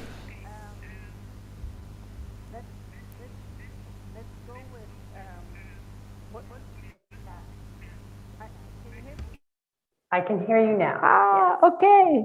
I was saying that I miss you, that I miss our meetings, and I miss meeting with you somewhere in the world and sharing some nice time together. And I hope this time comes in the near future, that we shared a lot of time at my time of member of the board of trustees of Internet Society. And I was telling the audience that you are the CEO of the Internet Society Foundation, and you're a great professional, and I admire you a lot, what you do. And considering the issue of our panel and the whole school, which is the recovery of the economy in relation with internet, the use of internet, and especially focus, one second, ¿pueden hablar un poquito más despacio? Adrián, Adri, no, me cuesta concentrarme, perdón. Sorry, it's like a family here. So you have several programs in the Internet Society Foundation, but I'm interested that you tell the audience about one of them that I find very related with the entrepreneurship, which is the, I don't know how to pronounce it, SILS, is the Skills. Strengthening skills. SCILLS. Yeah, the strengthening communities, improving lives and livelihoods. And considering that our host this year is the government of Colombia, the Ministry of ICTs of Colombia, I have the feeling that Colombia is the country selected in Latin America for this program. Am I correct? You're absolutely correct. Okay. Yes. Yes. So, and I will go into the details of the program, but certainly we have some wonderful programs, very much focused on. I know. Okay. In Colombia. So if you can let us know about this program and other programs that Internet Society Foundation has, that you also have funds for research, for not only for chapters of Internet Society, as we had Andrew Sullivan in the opening session. He promoted the participation in chapters and Internet Society, but you also reach other people that are not members of ISOT. So the floor is yours, and let us know your comments and your fantastic work in the foundation. So the only question was, I'd sent you a PowerPoint. Yes, tenemos el PowerPoint de Sara. Ahí está. 1 second, please. Okay, thank you. Ahí está. There you are. Okay, I see it. Okay. Yep. So thank you all very much for being here, and thank you all for inviting me to be here. I spoke last year, and I just feel very good about this program, and I love the fact that I'm joining again and again to this point to be working with her, because she was on the Internet Society Foundation Board of Trustees when I started, and so we've had a long relationship, and it's a great relationship. So I just start by saying that, and I will go ahead and go to the next slide. And we'll talk a little bit about the Internet Society Foundation. Or not, maybe. There we go. Okay. So you can see right here on this slide that the Internet Society Foundation's vision is in fact the same as the Internet Society itself. And that is, the Internet is for everyone. That's extremely important to us, because we are not only about getting people connected, but we are also about making sure people are benefiting from being connected, from that access.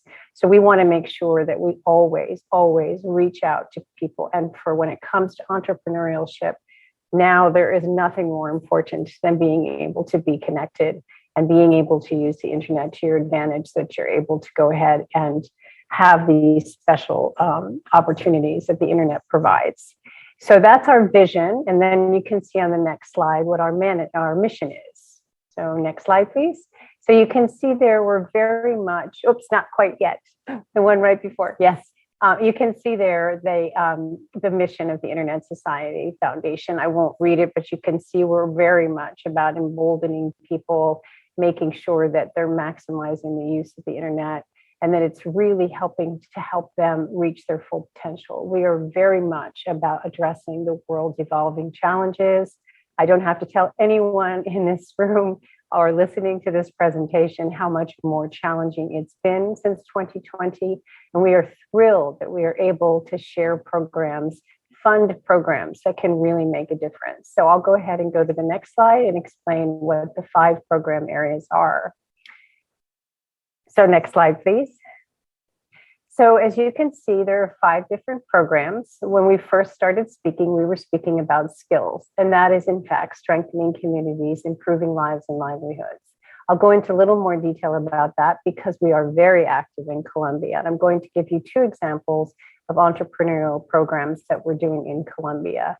I believe you're probably familiar with some of the organizations I'll mention. We also have other programs. Beyond the Net is a program that I actually have a story there too, where we're doing entrepreneurship. In this case, it's in Brazil. So I'll share a quick story about that as well.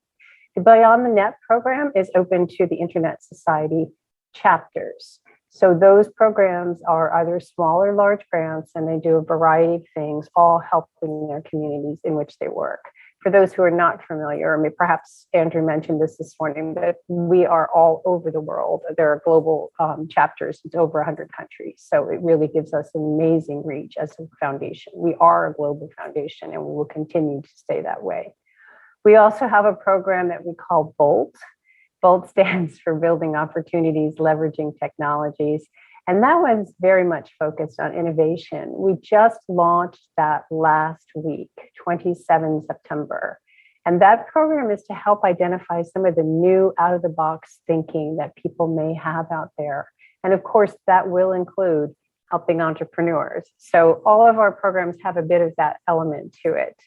Research, I believe that Olga mentioned in the front. Yes, that is something else we do. And that one too is very much focused on the future and looking at some of the issues that really will be impacting the internet in the future, greening the internet, looking at climate impact, et cetera.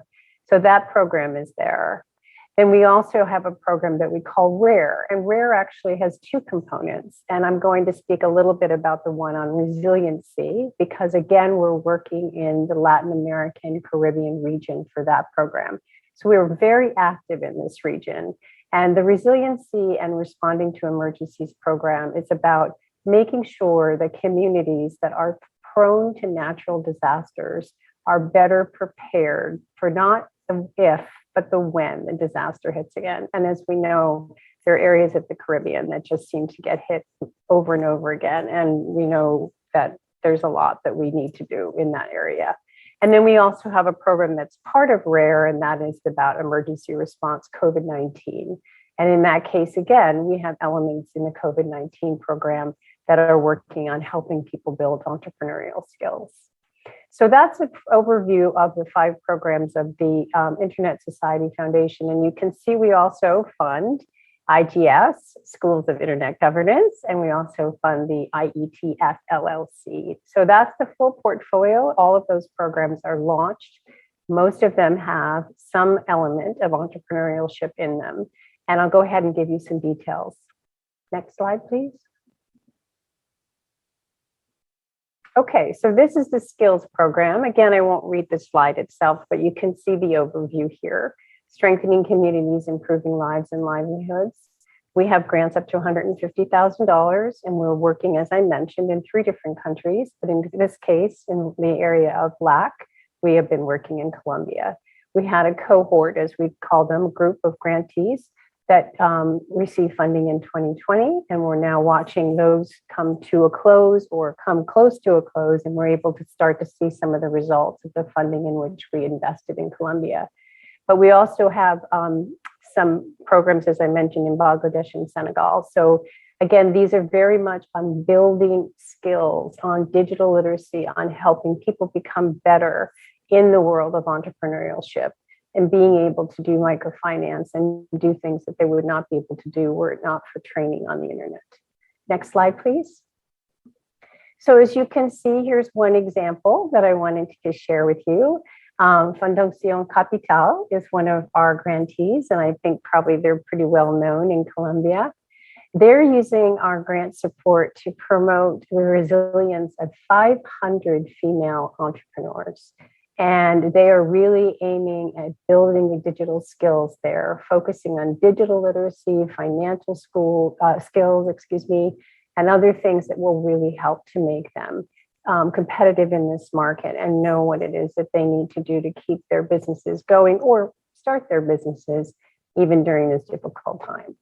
So Fundación Capital is one of our programs in Colombia. We have another, which I'll go to the next slide to show you.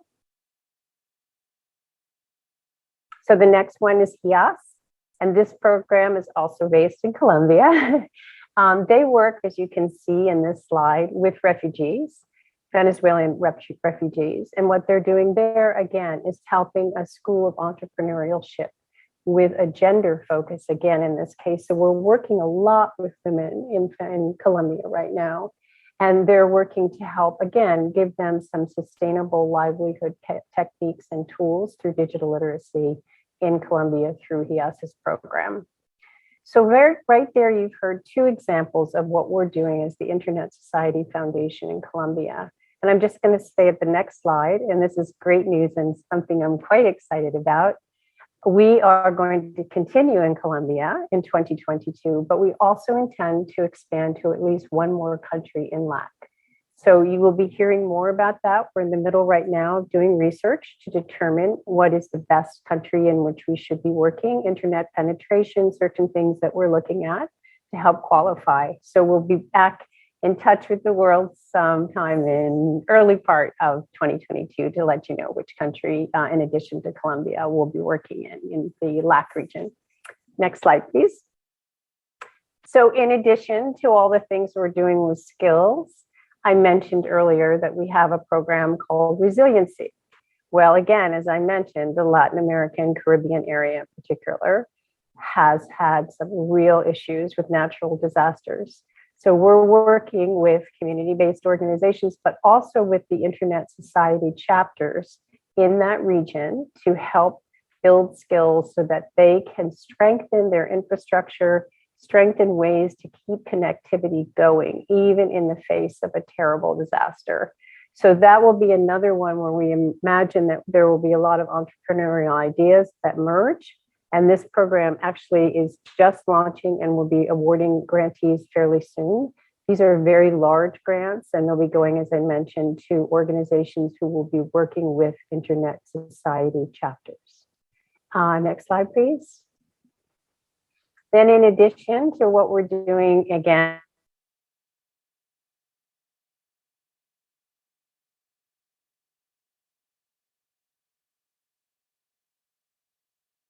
what we're doing in the Caribbean. We also, in the sense, we are working in the Amazon, in the very, very rural areas of the Amazon where there simply was not connectivity. So we helped fund the building of a community network. And these people are now able to go ahead and keep their business going.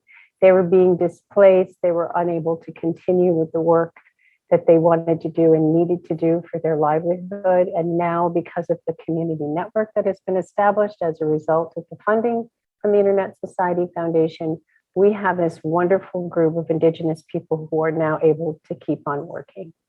So I've given you examples of Brazil, of Colombia, of the Caribbean. I've given you an example of entrepreneurship in all of those countries. And we are very, very proud of the work that we're seeing done. We will be providing additional information about the results. But as I said, most of these programs are either brand new and just launched or sort of new still. So I'll just take one more slide, please. So in closing, I just want to remind you all of the mission that we have and our dedication to this type of work. And just to build on what Miguel was saying, the importance of this, the importance of being sure that we continue to emphasize the importance of entrepreneurship as we move forward. And we will continue to fund these types of programs. And we are very, very excited to see where it will go from here. And later on in the panel, if there's time for questions, I'm happy to answer them. So thank you very much for your time. Thank you for listening about the foundation, and I look forward to discussing things further. Olga? Thanks to you, Sarah. I commend you for your fantastic work. I know how committed you are to the foundation and to the development of a healthy and open internet all over the world and helping many people in profiting from your work and the work of the foundation. So please, if you're in the audience and you're interested, go to the website. It's in several languages, right? It's in Spanish, yes, English, and Spanish, French, and English. French and English. Yes. So you can, and also let me commend you for your fantastic team. I mean, whatever you consult to them, they will answer immediately in different languages. So, audience, if you are interested in what the foundation does, go ahead and ask and get involved. I will switch to Spanish now. Thank you, Olga. Thank you. You're welcome. Ramon. Ramon Heredia, who is a director of FinTech Innovation Ecosystem. I haven't had the joy of meeting you in person, so this is our first virtual encounter. Welcome to the school. You call yourself a serial entrepreneur. So, what would be your comment or advice concerning entrepreneurship in this context of a tough economy? But this context of economic crisis are also drivers of opportunities, encouraging people to seek out new opportunities and situations that will allow them to develop new ideas. So, what have you learned over this last year and a half in our region? And welcome to our school. Thank you very much, Olga. It's an honor to be sharing the panel with Miguel and Sarah. What I think what we're doing and these challenges that we're facing are a way of encouraging entrepreneurs in Argentina, which 4 months had 3 unicorns, and I think now we're at 10 or 12. And that shows us the importance of technology. We have over 7 billion inhabitants on the earth today, and Sarah knows the statistics far better than we do, but there are 4 billion people connected to internet. So education, connection, and technology are great opportunities for entrepreneurs. We don't need things to be made easier necessarily, but simply not to be bothered by things, because very often we get more bother than help from the governments. The Mintic in Colombia is doing great things for internet connection. My partner, Henry, has an event tomorrow in Barranquilla, which has been promoted by the Mintic in Colombia. It's called Digital 4.0. So I think that the connection with the ecosystem, being able to connect with companies and obviously support from the IDB is really important. We work with a lot of financial organizations, with women's foundations, the women's department at the World Bank who do a critically important task with people from Ecuador, the Cooperatives Association, and the support provided by the IDB to all of these programs is tremendous with its observation lab. Everybody's a fintech today, right? The traditional fintech world continues to struggle, the banking sector. I was talking to a colleague from the banking sector a couple of weeks ago. The obligation on the part of the financial industry, which provides support to entrepreneurship. And the idea is you support people who aren't bankerized necessarily. We can work with them thanks to support provided by entrepreneurs who provide innovation for the social context and help us to design financial policies which better meet their needs. So I think there are lots of opportunities here. Internet, connectivity. We saw this yesterday, didn't we? It wasn't just internet collapsed, but one of the most important platforms collapsed. All their related platforms. It had us on our toes for 5 hours. I'm Chilean. I work in Bogota. I love working with Colombian entrepreneurs, and I work with many of them. We support many Colombian entrepreneurs. There's a great deal of talent, but today talent has no frontiers. That's what internet enables us. It has broken with the knowledge economy that we had before because we coined the term of the knowledge economy. When I was a kid, I never thought I would be doing what I am doing, but thanks to the fact that I studied programming, it changed my life. not because I had parents who had commodities. My parents were professors, but I dove into a wonderful world of connection.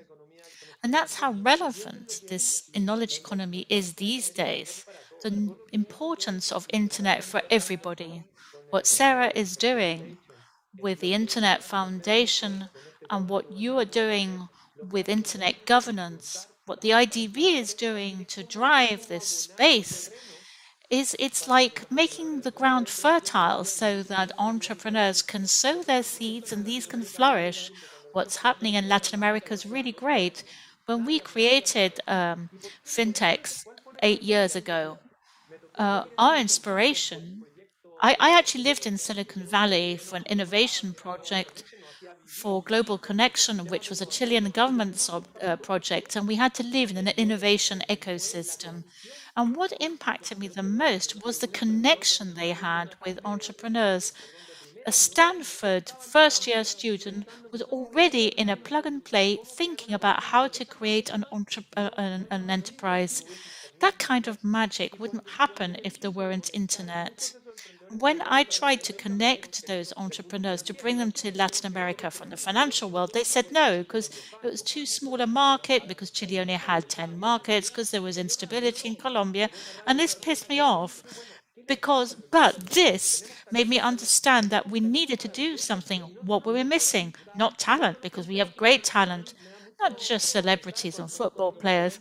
I think it's really sad to see all these celebrities in the pages of the newspapers. Yeah, Messi's great, obviously. I was in Spain last week, and Miguel and was in Barcelona. Everybody talks about Latin American celebrities, and people seem to only worry about millionaires and these millionaires who are present in football, for instance. My mum, that seems to be the only thing that interests her.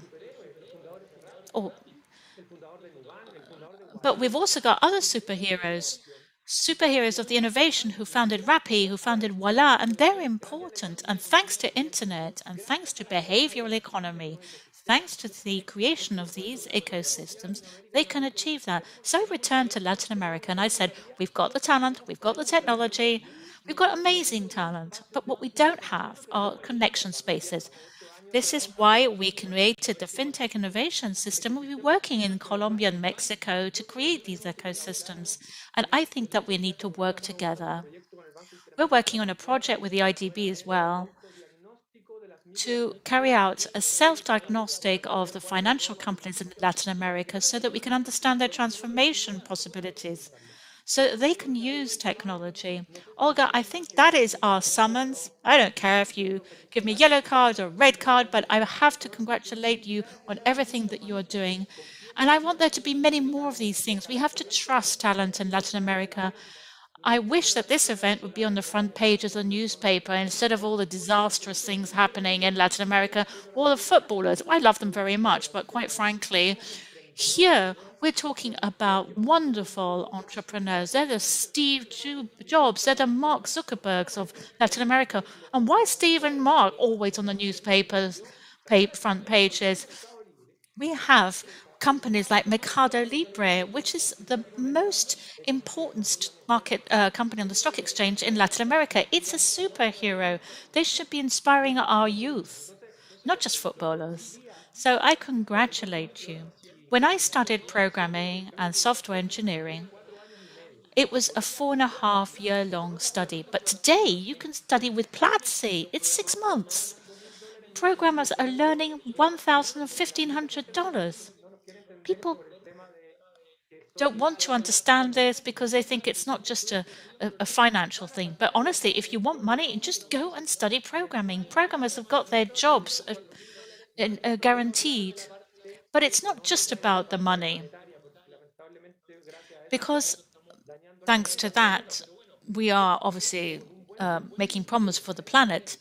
But from doing this from the right place, we can really make major changes which have to do with entrepreneurship. So long live the superheroes of entrepreneurship. We couldn't do any of this without Sarah and Miguel and what you are doing thanks to this technological base of knowledge. Thank you. That was a great comment, Ramon.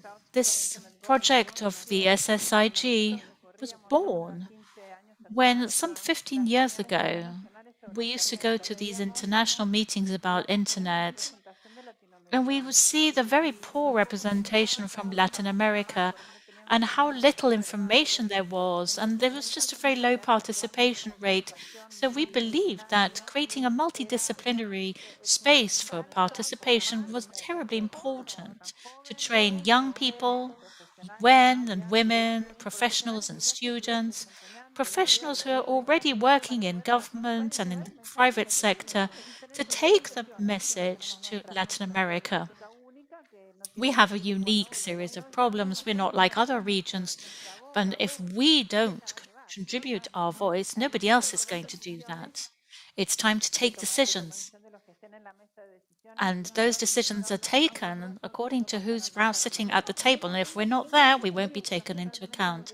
I have very little time because today is a pretty full day, but I want to give you a minute each with some questions from the interns. How can a small company make the most of these opportunities for financing to eventually grow and have the chance to compete against international powerful companies?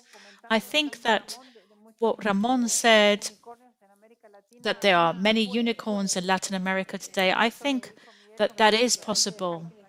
And I think that what they said is also valid. We have to leave them be and give them the tools they need. So each one of you gets a minute. Miguel, and then Sarah, I don't know if you got the question. Well, that was really interesting, Olga. Thank you. It's a shame that this is coming to an end. Some 20 years ago, I wrote an article for a Spanish newspaper which was called "Why Entrepreneurs Should Be More Get More Involved." I think that they should need to be more famous, right? What can entrepreneurs do in this region from the bank? We have lots of tools to support them. We have offices in each country in Latin America and the Caribbean. So we just ask you to come to our offices. I've just talked about a few things that we do. The diagnosis tool for SMEs is being handled by another division. There's another one that handles fintech, which Ramon has probably come across. And then there's another one with, they're working with the regulatory aspects. So just come and talk to the bank. There are so many tools for support to help people with innovation. If you need capital or another kind of financing, because from the bank, we have lots of offers of support from entrepreneurs, and it's part of its vision to tackle the problems facing the SMEs in Latin America and the Caribbean. So entrepreneurs, or superheroes as we're calling them today, will find a friendly ear and support in the bank. Back to you. Okay, I'm here if you have any other questions. And sorry we have to be so brief, but we have running out of time. We have 1 minute. Unfortunately, we don't have much time today because we have a very packed agenda. Which is your message for those in the region that would like to, they have an idea and would like to move ahead and find some resources, some help in organizations like the Inter-American Development Bank, the Internet Society Foundation? What's your message for them? Can you hear me okay? Yes, I can hear you very well. Great. Okay. So I think everything that Miguel just shared is important. The idea is getting together, coming together, having communities who have these superheroes in them, making sure that those people are working together with the community to identify what issues need to be addressed, and then see, in my case, how it is that access to the internet and how it is that training on the internet can really make a difference. You identify what types of problems perhaps somebody has, like I was talking about in Brazil, and needing to start those businesses up in a brand new way than they did before. Or there are people in agriculture, there are people all over the Latin American, Caribbean area that need access to the internet. So for me, it's identifying what it is that you can do and then finding ways to access it. Now that can be by working with an organization that's funded by the Internet Society Foundation. That could be about getting together to talk about building community networks.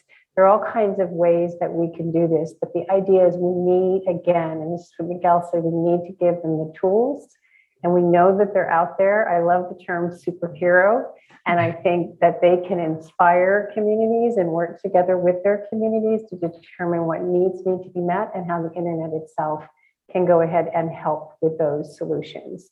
So my job here is to encourage organizations who are doing this type of work, who are in touch with entrepreneurs, to consider looking at the Internet Society Foundation's website and seeing what opportunities there are there for funding. Because as I mentioned, we are committed to this region and we are committed to seeing people's livelihoods grow no matter what the challenges are. And our website is isocfoundation.org.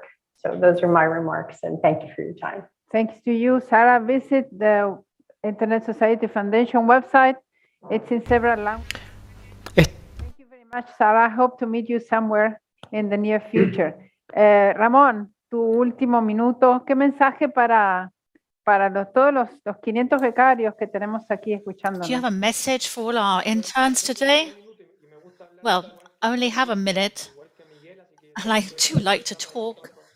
So, as does Miguel. So, Miguel, next time we get together, we must go out for a drink. So you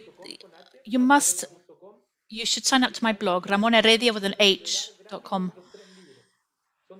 We have a mission to deliver 3 books for free. They're 3 really simple books for entrepreneurs. Everybody talks about digital startups, but here we're talking about traditional companies like hairdressers or companies that make craft work or artisan type things. You can read these books. The second one is about digital ecosystems, and the third one gives you information about methodology and innovation. So I think that you have to look at your assets. Who do I know? That's an asset. Those are your strengths, people that you know. And then something else is methodology, which is 7 ingredients. Look at the problems. The problems are opportunities. If there isn't something that can resolve a problem, it's not real. Don't get stuck on your problems. Just deal with how you're going to solve them. What happened after COVID, you're going to have a lot of problems. And although they hurt, they're opportunities for people to solve their business issues. Read the books. You can see my WhatsApp and my email address on that blog. One of what the gurus always said, learn to say no. I personally always say yes. So thank you very much. Thank you, Miguel. Thank you, Ramon. And thank you, Sarah. I think this has been really inspiring. I hope to have the opportunity to meet up in person soon. I look forward to the day where we can meet up together. Thank you very much for being with us today. And my e-partner, Adrian Carvalho, says hi and thank you very much too. We're just one big family here. Big hug and kiss from Buenos Aires, and we'll see you back in 15 minutes. Thank you very much. Bye.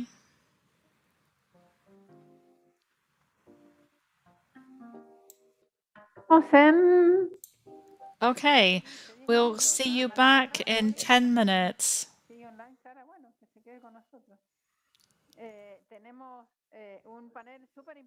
We have a really, really important panel coming up now. Bye, Sarah. From ICANN. So I'll give you a few minutes to rest up and then we'll be carrying on.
And here we're back with a really exciting panel. The ICANN may not be well known, but it's very important for Internet coordination. It's the Internet Corporation for Assigned Names and Numbers, and we have a very exciting panel. We have the CEO of ICANN, who will be greeting our audience, and then two specialists and experts, the Vice President for Latin America, Rodrigo de la Parra, and Nicolas Antoniello, who is specialized in ICANN infrastructure. So I'd like to welcome you to this panel.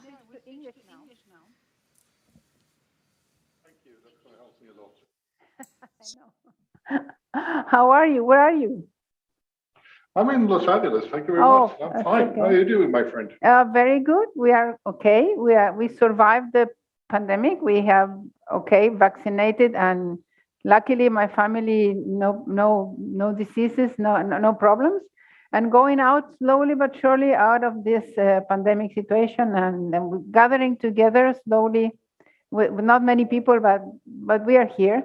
And thank you for being with us. I know you have a very busy agenda, and I want to thank you for your time. And let me tell you, we have 500 fellows from mainly Latin America, but from all over the world, because it's virtual and we have translation.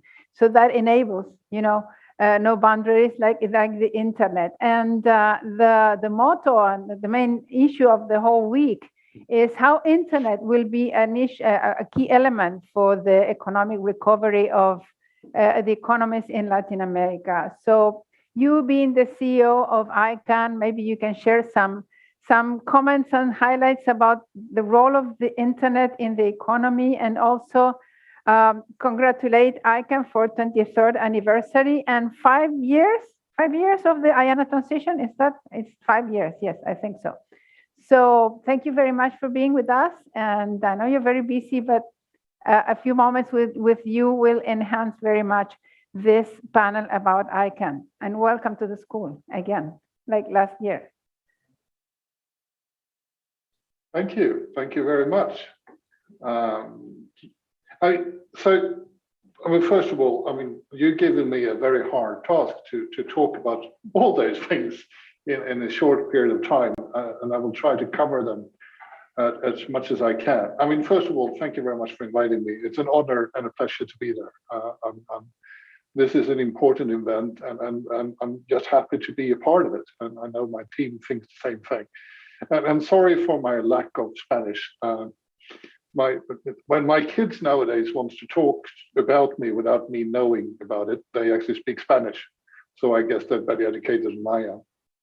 You pointed on something that's very, very important, and the role of the internet in the world. And I think that when I speak to people who are now gone virtual, because many of us have during this pandemic time, it just shows how important internet is as a part of our lives, which is quite remarkable to the fact that when I grew up, there was no internet.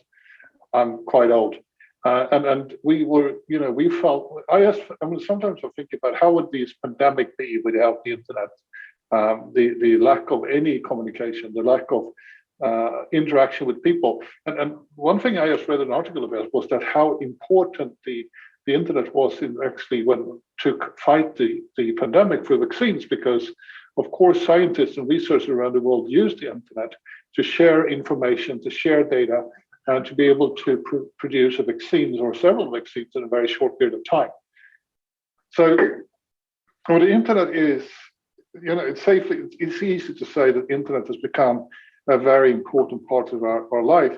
And today I'm going to talk a little bit from the technical aspect of it, the internet, and I'm going to talk about ICANN's role a little bit from a technical perspective, because sometimes we take things for granted. We take a lot of things for granted. So ICANN is an organization or an institution that it's primarily, I often call it that it's like a tree with two branches. And one of those branches we are often that's what often we talk about. We talk about the DNS and the policy setting for DNS, which is an important part of what ICANN does. But we also have another arm, which I call the technical arm. And the technical arm is where we often talk about stakeholders rather than the multi-stakeholder model. Every time you go online, regardless of which device you're using, which kind of network you're using, you hit upon something that originates from ICANN or our function for IANA. And maybe don't think about that. And we are part of an ecosystem in the sense that technically we distribute those identifiers through other policy-making organizations like our colleagues in the numbers community or the colleagues we have in the country code operators community who sets their own policies for it. But basically, that is one of the reasons why the internet actually exists. And one of the things we're seeing now is that people is trying to use that wording that we use when we call it the internet. They come up with things like new IP. They talk about, which got nothing to do with IP. They talk about alternative internets, which is not the internet at all. And so a little bit of what I'm going to talk about today is to remember the fact that the technology that's behind it is important to understand the internet governance as itself. Because when that moves on, the discussion about internet governance moves on as well. So, so one thing that I want to also start out by saying is that ICANN is not alone in this. I mean, we work together with many technical organizations around the world, and that's actually one of the ideas behind the internet, which I think has been very successful because we've been able to grow this technology together from very few users to billions of users in a very short time frame. And the reason for that is that when it comes to how internet actually functions, no one is in charge, which some people don't like, but most people do understand that that's a benefit. The internet itself is an asset that belongs to many. It's also a responsibility for many. Before I proceed, I also want to say that I spent this morning answering questions about one of the social media platforms outtakes yesterday. And I have no reflection on it. Mistakes happen and I feel sorry for them. But it proves one point is that social media platforms are not the internet because the internet actually did work yesterday. When you are using the internet and you use a social media platform, and I use them as well, so I'm not saying that they don't have a big benefit. You actually leave the internet and you walk into someone else's computer where they set the parameters. So when I talk, the reason I'm putting this up is because I want to, we are talking about the essential internet as well. So let's face it, not everybody are happy with the current situation where you have an interoperable internet when people can go online on any device, any network, and connect to people or communities around the world. Not everybody sees that as potential. I mean, I sometimes say that for every 9 good things that the internet provides, also there's a 10th that 10 bad things that sort of happens on the internet. And that's important to think about when you think about internet governance, because a lot of the discussions today about internet governance are put from a negative perspective. There are things like fake news, there are illegal things happening on the internet as well as in the real world. But we shouldn't forget the benefits of the internet as well, as we have seen during the pandemic. Sorry about that. So what we're seeing now, and one thing I'm going to specialize and talk about a little bit, is that the internet governance discussion has started to move away from the traditional platforms they often had. Often they were, for instance, discussed within what we call the ecosystem of the partners that we all engage in. And in my world, we all love acronyms. So of course, ICANN is an acronym, but we also have the RERs. We also have organizations like the IETF, we have ISO, IGFs, and everyone else. And that used to be a very small environment that we all went together and solved problems. What is happening now is we're starting moving out of that one. We see proposals in legislations around the world. One of them is, for instance, the privacy legislations that now has a direct impact on ICANN's ability to make decisions. We see legislative proposals that actually can have an impact on how ICANN runs IANA or updates the root servers. And by the way, there are regulatory proposals how also to regulate root servers around the world. That's something a little bit new that we now see. Many of those organizations many of the legislators don't usually don't see themselves as they're doing internet governance. They see them doing something else. There's something else happening as well. I mentioned before things like new IP or 5G or things where you actually see technical proposal as well. So they can have an impact on people's ability to connect to the internet. And often as I said, they use words like remember or looks like the words we're using, but they're not really that.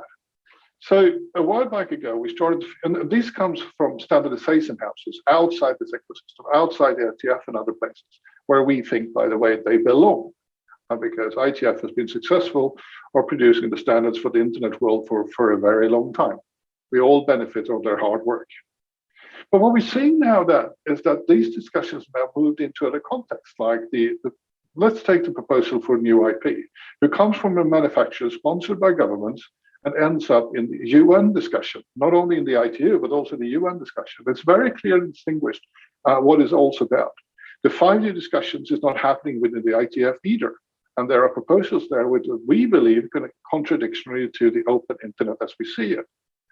We named it, and we call that the technical internet governance, just to make the difference between the ordinary internet governance that we see. Also, to put out a point, if we want to preserve the open interoperable internet that we all seem to like, then we should make sure that we actually understand the problem going forward. I'm supposed to give, Olga gave me a lot of things, to mention on this one. There's one more thing I want to mention before we proceed, and that I'm going to change the subject slightly, and that is actually talking about the internet as itself and what we do. One of the things that ICANN is now engaging in is what we call the next round, because we always love to figure out names that doesn't say anything to anyone outside the small ICANN community. But it's actually what it's all about, is that today there are about 5 billion internet users out there. And we have about 1,600 ways of identifiers on the internet. And that number has been quite stable for the last couple of billion users that we added on. We created a scarcity for people's ability to have top-level domains. The next round is really to make sure that people who doesn't use, especially Latin script, can utilize to build the communities on the internet, either commercial, non-commercials, what we call top-level domains, so you can come together under your own script, your own keyboard, your own narrative. This is going to be a very big enhancement of how internet users around the world can actually make sure that they can connect to the internet and preserve what I believe is one of the strongest points of the internet, diversity of the internet, the ability for people to express commercial views, private views, or any opinions in their own communities. That is the next round, which I think is so important for all of us. Just to leave you with the fact that less than 20% of all email servers in the world can read Chinese script.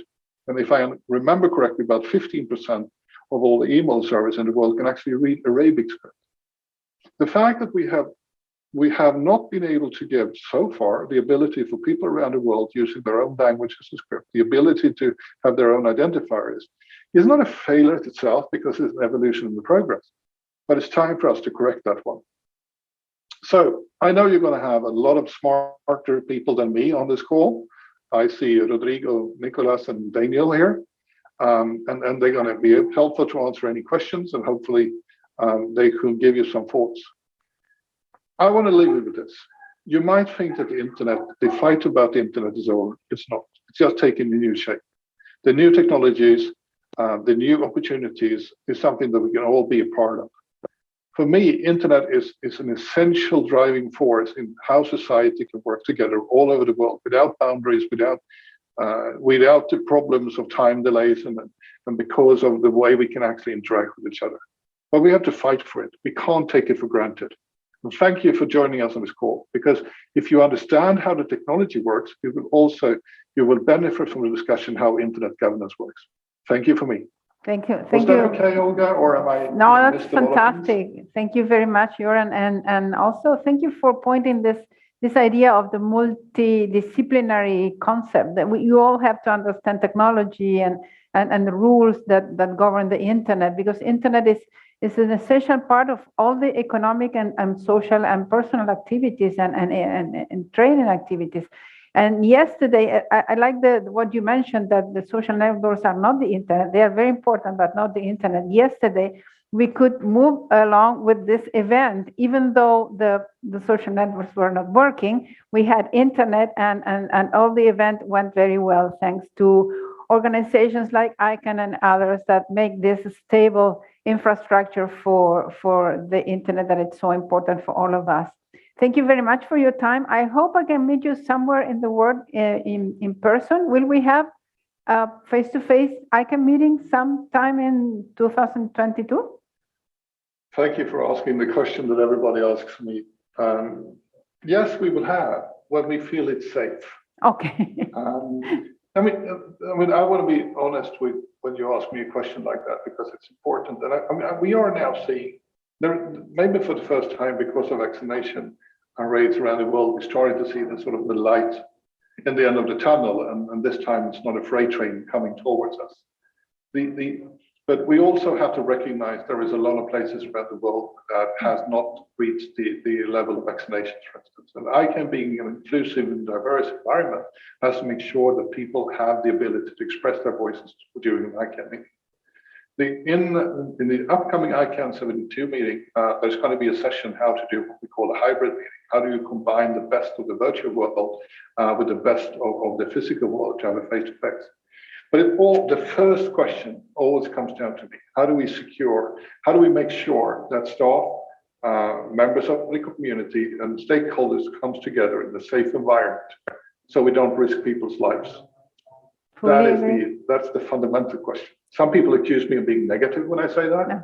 Maybe I'm just Swedish, being realist, but I love working for ICANN. I've been doing this for 5 years, but I'm not willing to send anyone to die for it, to be honest.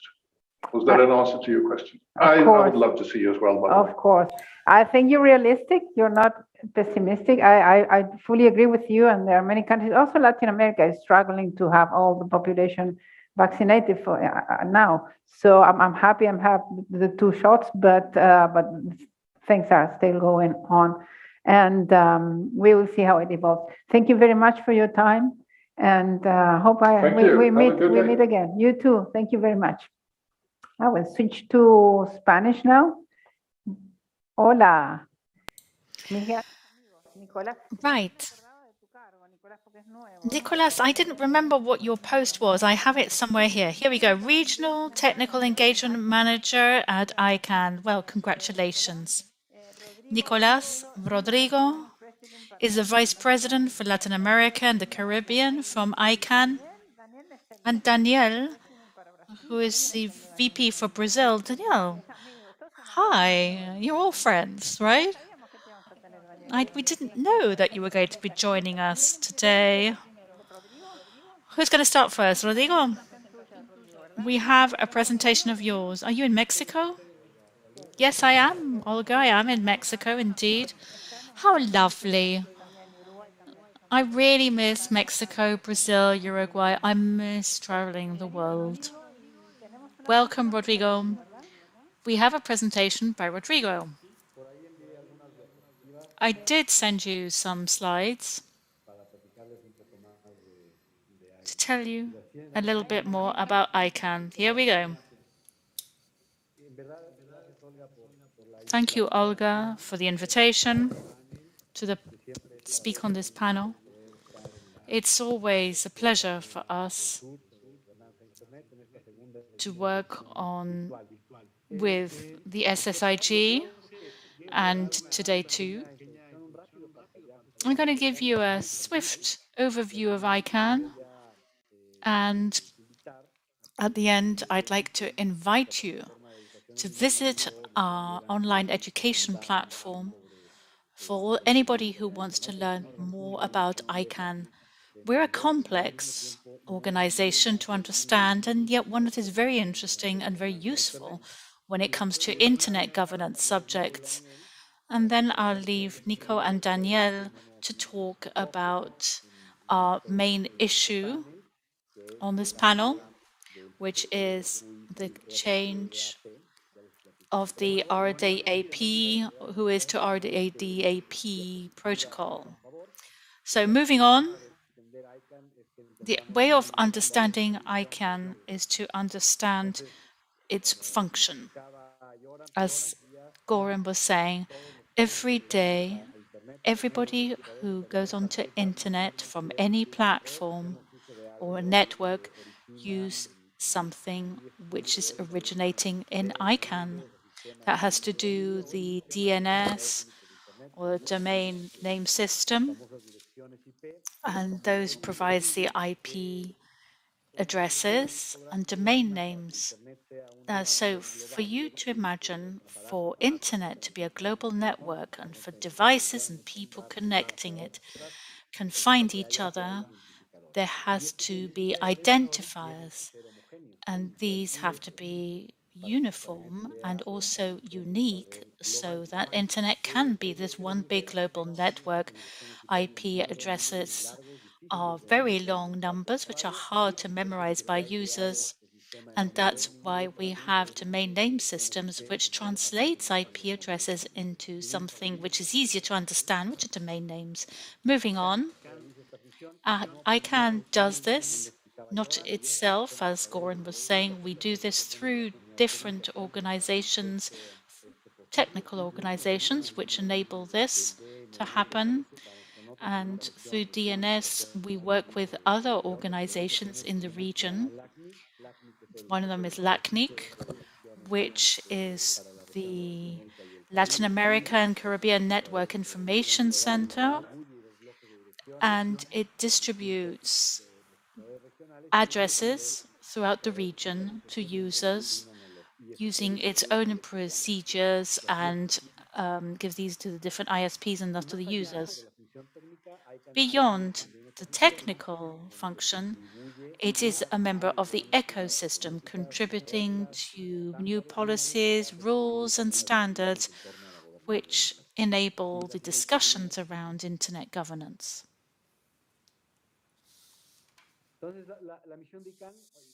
So ICANN's mission, it's a technical organization, as Goran was saying. Our job is to ensure the stable use of these DNS. We have 5 main functions within our mission. Perhaps we can just leave this up there for you to explore it on our platform Learn. But these can be summarized as to the numbers of IP and the domain names. Moving on. To do what it has to do, the ICANN has these 3 key values. One of them is to preserve the stability, security, flexibility, and openness of DNS and of Internet as a whole. And it has its decision-making process employs open policy making, transparent and bottom-up decision-making processes. This is very important because it defines ICANN. It allows the private sector and government, academia, and all other parties with a particular interest in internet and DNS to be part of these decision-making processes. And finally, we must function efficiently with excellence, with accountability. As Olga was saying, ICANN has been going from 5 years. It signed a contract with the US 5 years ago, making ICANN responsible, accountable to the community, the global community.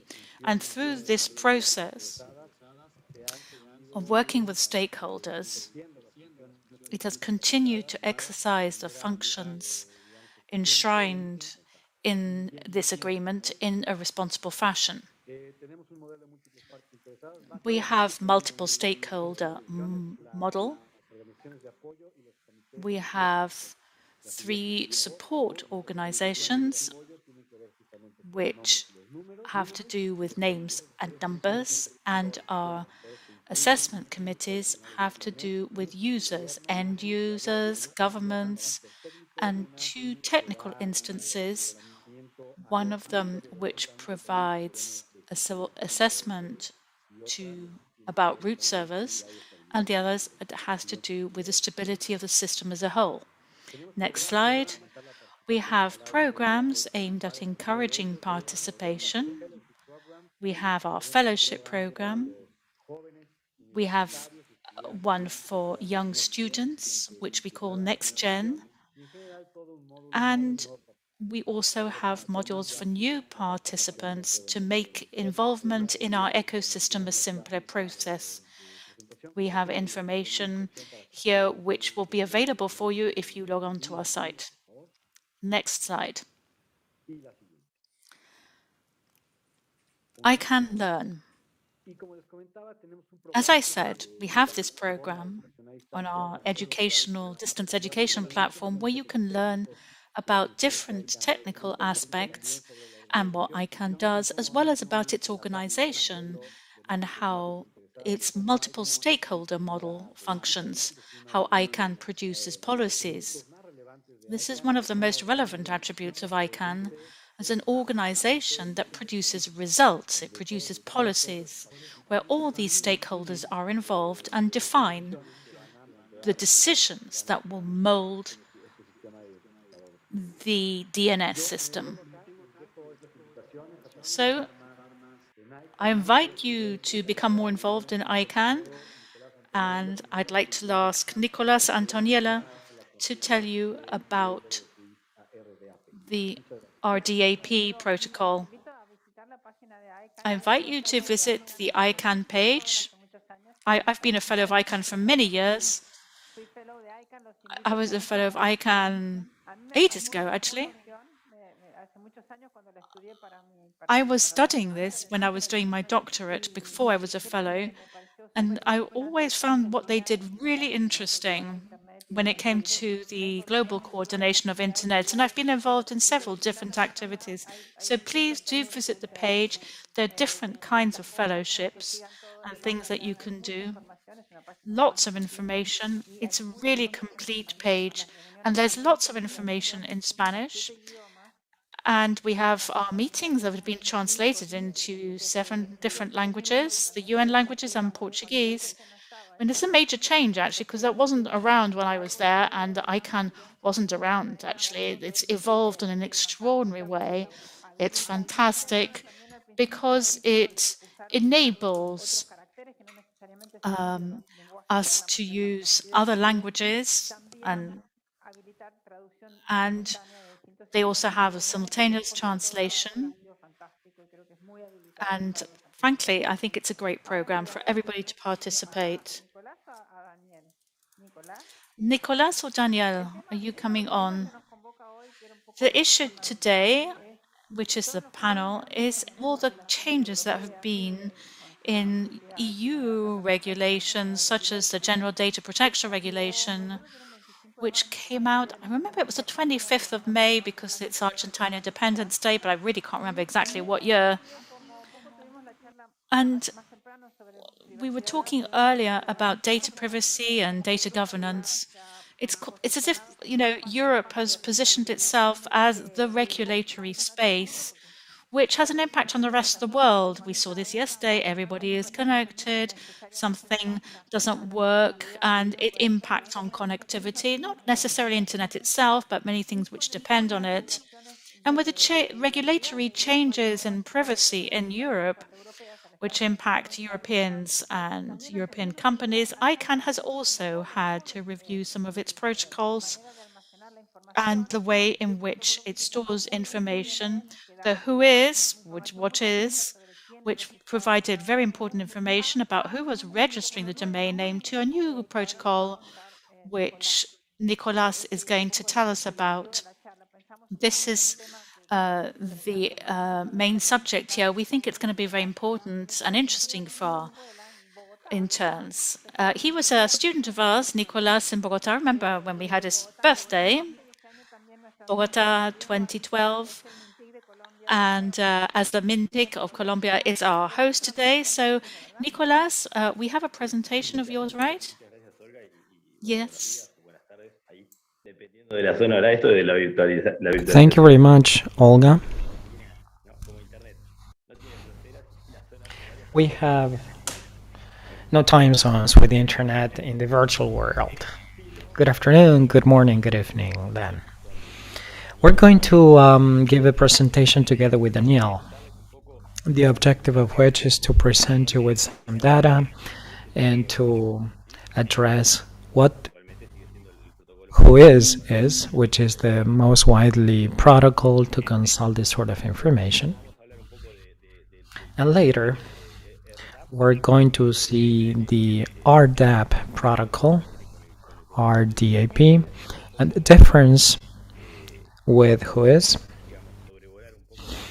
and to give you a snapshot of the two protocols and to have some time for questions and answers, and to relate it to internet governance and in the way or how we evolved to the RDIP protocol. You can gather questions as they come along, as we go along with the presentation, and as soon as we're done, probably we can take some of the questions or comments, okay? And take advantage to take those questions. Now, I'll give the floor to Danielle. Danielle, over to you to present the first part of the PowerPoint, and then I continue with our DAP. Hello. Hello, Olga. Greetings from Sao Paulo. Okay, that was a very good introduction, introducing the Whois protocol.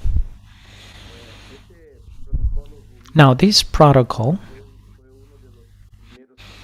was one of the pioneers, one of the first ones. Can we go to the next slide? Thank you. The next one. One more. Good.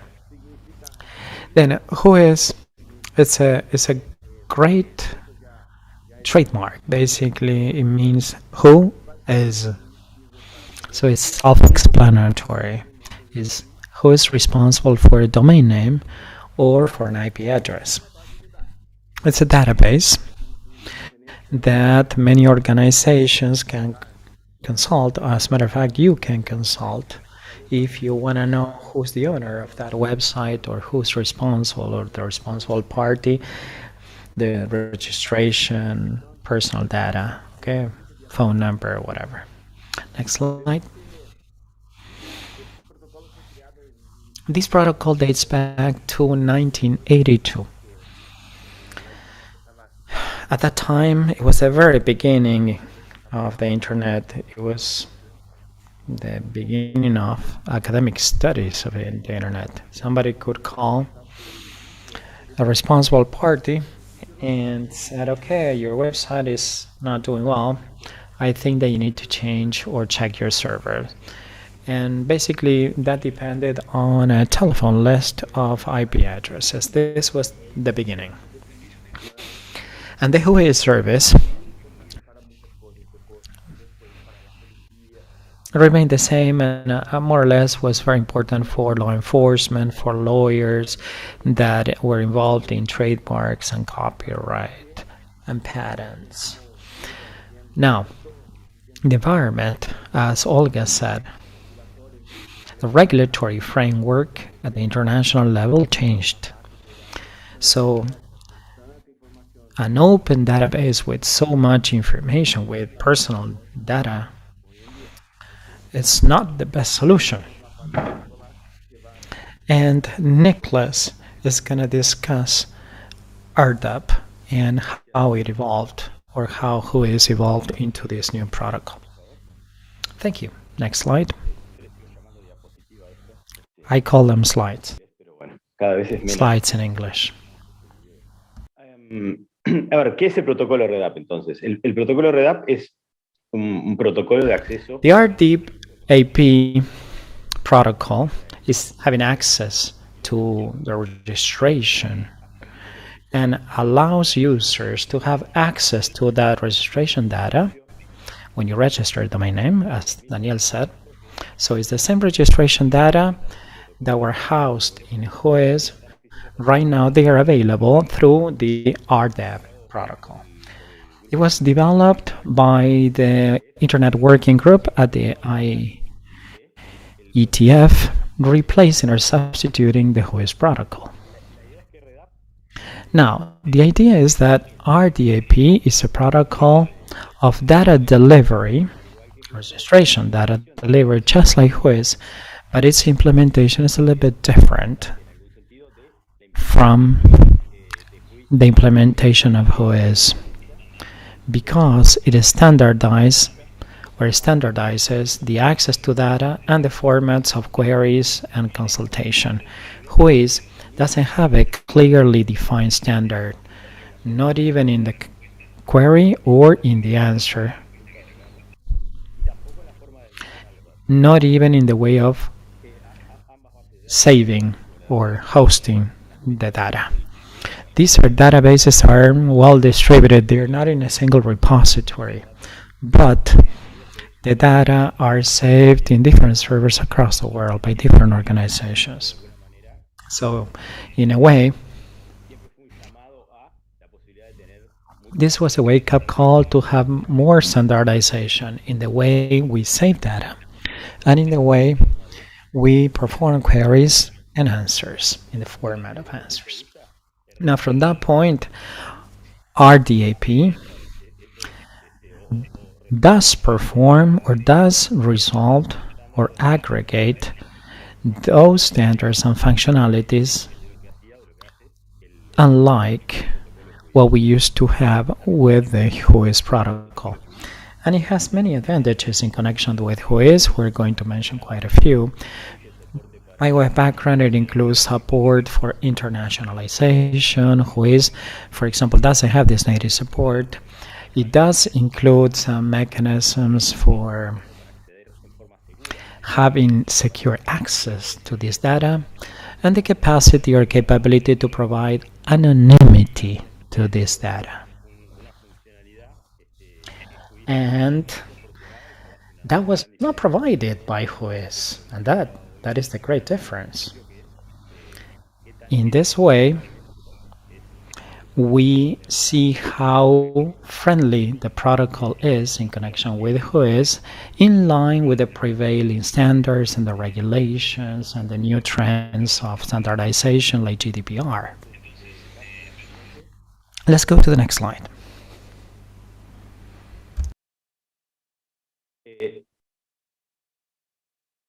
Las diferencias con el sistema WHOIS. The difference between RDAP and WHOIS, because is huge. I mean, some information was not readily available. For example, internalization, secured access, differentiated access to data, the way you perform queries, and the way you receive those answers to those queries.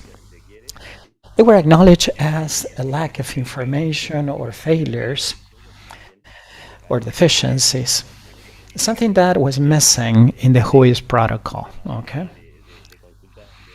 so we wanted some kind of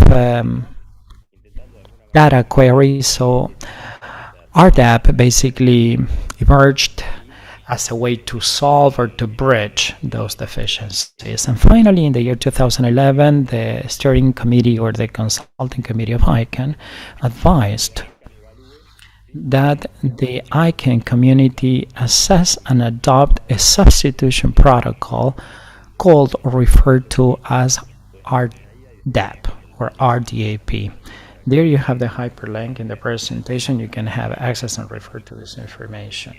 You have further information of all these details that we're mentioning. So we work with a discussion group on registrations, registrars, and people registering domain of the TLDs to have a basic profile of RDAP to use this especially for the GTLDs.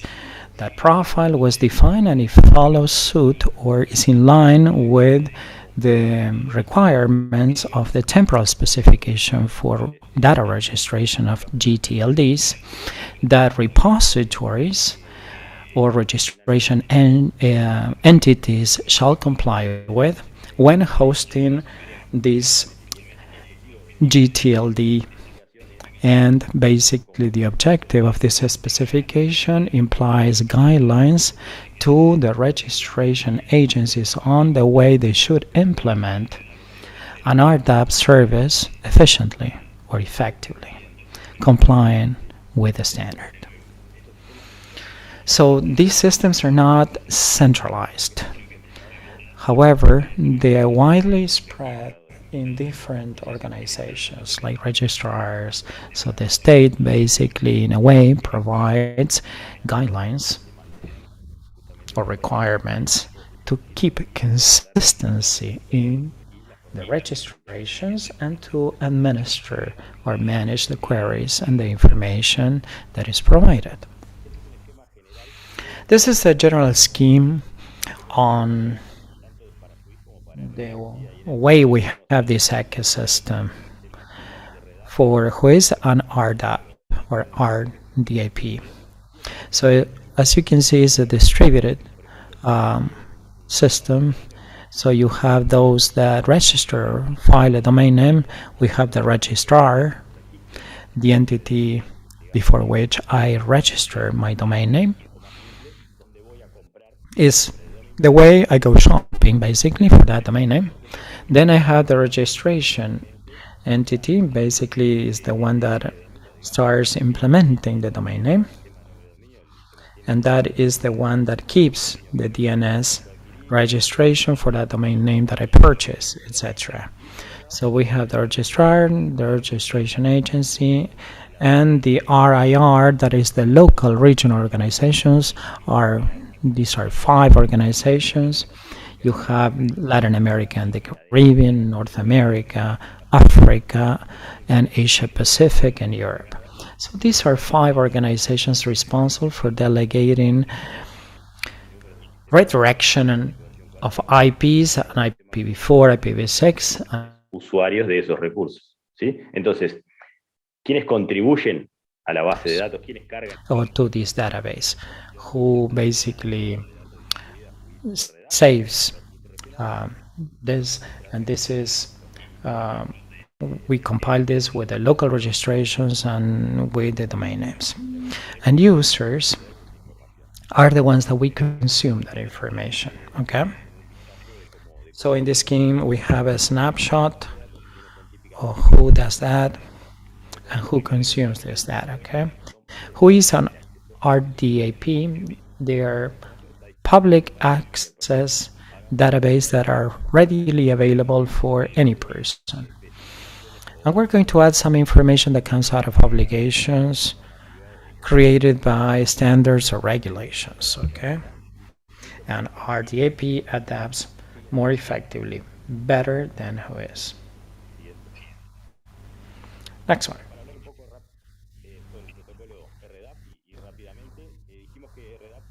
We said that RDAP provided confidentiality and anonymity when exchanging information, okay, with the system. This is not something that is provided by the RDAP protocol, but this is designed to work on HTTPS. That is, all the access to information and information exchange is used by using HTTPS or a lower level. Or in a way, basically it works over HTTPS and basically inherits all the advantages. It allows encryption of information transfer between the client and the RDAP server, so only the client and only the server can view it, and it provides a secure channel or privacy when exchanging this sort of information. And confidentiality, privacy in the exchange of information, and authentication mechanisms, because you have certification management when you speak with a server and not somebody that is disguised as a server, so you can authenticate the origin or the source of information by authenticating this records. So here you have a clear difference between the WHOIS protocol that did not have this advantage. Next one. Si nos referimos a los tipos de consultas, o sea, ¿qué es lo que yo... If we refer to the queries or what information I can find in the RDAP system, basically the same that is readily available in the WHOIS protocol. RDAP doesn't change the sort of information that I'm retrieving through WHOIS. The information is readily available, but right now I have a standardized system for queries and for saving information. These are some of the queries that I can perform. I can go to that database in RDAP and say, okay, I'll look for a domain name. I have a domain name. I query that information. I get the name of the entity, and I said, okay, I would like to have information associated to that register, right, or registry.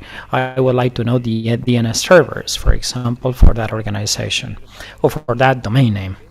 So I have the IP address, and I would like to know who that IP has been delegated to in the regional organizations and who uses that DNS, or what IP has been delegated that DNS, and I can ask or perform a query an IP address. So I have an autonomous name and I would like to know who has the delegation of that autonomous name. So I can query that in the RDAP, and the information is going to provide me with that information. These are some of the queries by which I can ask the system. The RDAP says that it's extensible, and virtually you can add any sort of information. Even there's an extension. I mean, you can add an extension that is analyzed by a working group of experts by IANA, and once the query is approved, you develop that extension and you can add basically that sort of consultation and functionalities. RDAP natively and by design, it supports all internationalized domain names in queries and in answers. Olga, I don't know if you discuss what are domain names that are internationalized domain names or IDNs. Okay, these IDNs, typically before we spoke about the internationalization of domain names, correct me if I'm wrong, Rodrigo, or correct me if I need to add something. Before existing this concept of IDN, a domain name should contain only ASCII standardized characters or only associated to the English language. For example, my name Nicholas in Spanish has a stress, an accent on the A, and that was impossible to include it. Goran, for example, has like a roof on top of the O. The same goes for French. I mean, the different accents in French or characters in Arabic, in Greek, or in Latin, or in Chinese, those characters were never included. So by internationalizing the domain names, it allowed for the aggregation of characters that could not happen before. WHOIS does not support this natively, but RDAP does support this. So if I have an international domain name in Arabic, I could use, or I could type in Arabic with characters, and if it has characters in Arabic, it would return the query in line with the language that I specify, which is a great advantage of having an internationalization of domain names and characterizing the types of languages and the type or the way we write characters when querying for domain names. Next one. Okay, finally, let me present you with some examples. These are the whois queries. This is the interface that we use. Both for whois and for RDEP, you're going to have ways of querying the database by command lines. So you have some kind of a DOS command, and then you have the query that is pinged to the screen. You are making queries in the whois database. In this case, is information associated to the icandomain.org, and the answers is what is below. So that format that could seem intricated or complex, that it could take some time to understand depending on the server that provides the system, because it's not standardized. So the query or the answer could be in a different order, or the data could be found in different places, and data are going to be presented in a different way depending on the server that I query. Next one. Now here there's another example. Instead of querying a domain name, I'm asking for an IP address. So I would like to know in this case what is the information related to the IPv4 address. In this case, this is a number, and it provides me with that information to that fixed IP. And if I go to ican.org, that has been delegated to ICANN, so is an IPv4 prefix used by ICANN. And here you have the domain name, the contact information, as well as the technical information of the contact and all of that. So it's public domain information that anybody could have access to by querying and by installing the whois client, and thus basically doing the queries in this format. Here we have another query asking for autonomous system, just like the others. But here we made changes in the query in the system. So basically we provide an autonomous system and we get the associated number. Who is this information delegated to? This is delegated to one of the autonomous system of ICANN. It provides me with the name of the organization, the address that was filed in the register, technical contact, any emails, and I need to report abuse or a problem or an issue or troubleshooting or whatever if I want to contact that information or that organization. I'm sorry. Next one. And here we have an RDAP query. Here we have a website that is exactly the same. So it provides me with a field, require fields. So it's a client of RDAP making queries, and I am presented with that information. In the example, for example, when we query ican.org, let me see if we can see that in the next slide, and the next one, please. You can see that the information.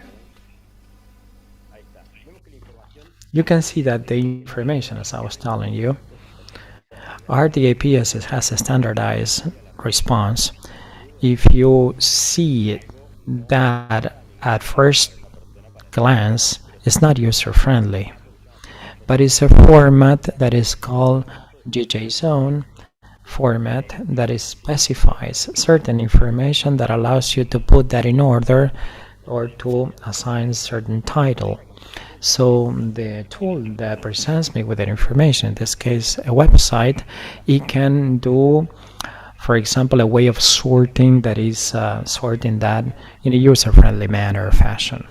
So it has registration name or registration information, who's the owner, who's the registrar, information of the NSSIG, if the domain name manages domain SEC, if it's signed, the resources, who are the authoritative servers, and here you have some space to include notes or remarks text of any kind that you may copy to add information.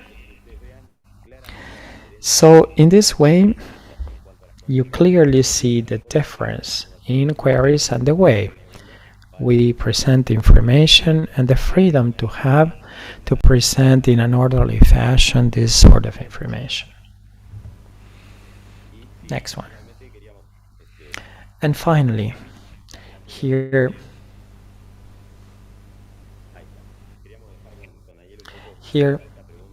with Daniel, we wanted to pose this question.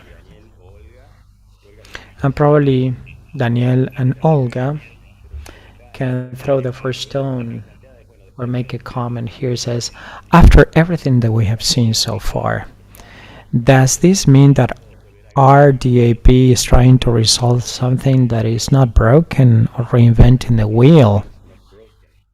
Or trying to fix what is not broken? What it comes to my mind is an existential doubt or a transcendental doubt. RDAP was supposedly to provide direct access to the WHOIS information. However, what you explained, and I confess that I have not studied in detail, that's why we have you as a panelist. From what I've seen is that you can have access to the information. I can make these queries in RDAP. So what would be the main difference between the WHOIS and the RDAP that changed the functionality and adapted to, or was adapted the new privacy regulation in the European Union and this RDAP? Okay, let me tell you. Probably Daniel can add or join me for some comments. From the technical standpoint, RDAP adds a functionality that is exactly what you're saying.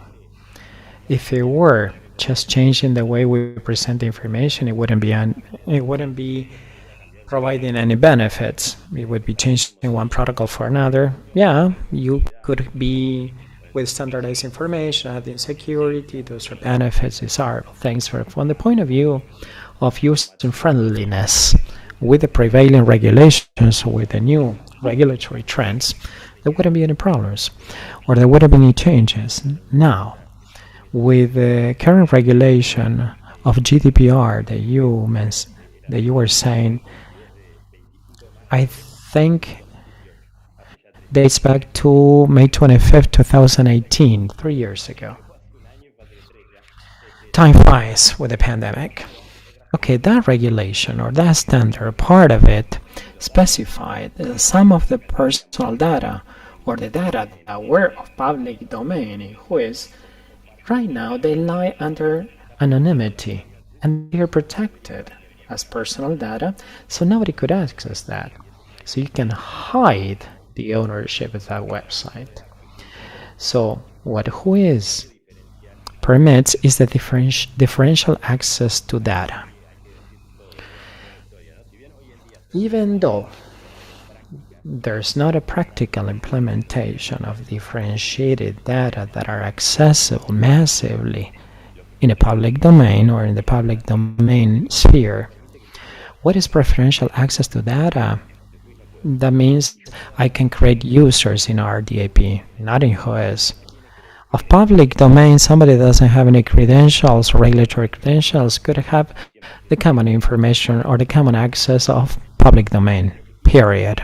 That is information that is not protected under a law, and that would be a public domain, so I can make the query to RDAP, and it's exactly the same of the query to WHOIS over the advantages, the way of presenting diversity, confidentiality, whatever. Now, if I were to be a law enforcement agency, okay, like the police, a data protection agency, the judiciary, or whatever,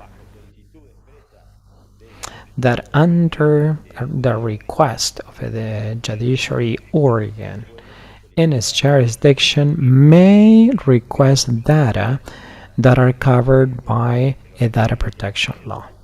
For example, the judiciary or the judiciary organization here in Uruguay may request it, and not an individual. So I could provide credentials to that judicial organization, and through RDAP, I could have access to information that is not of public domain.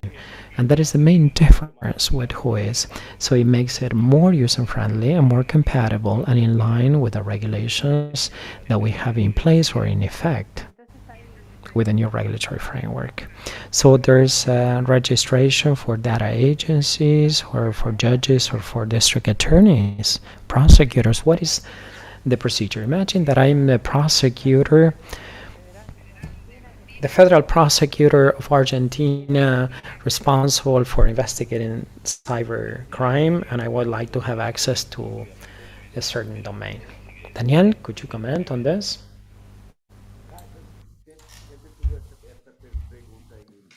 I had this question, and perhaps Rodrigo can help me. The strata or layers of access levels, according to the accreditation of institutions around the world, such as the police, they have different access levels, but this is still under discussion. How can we get this global accreditation to work? That's right.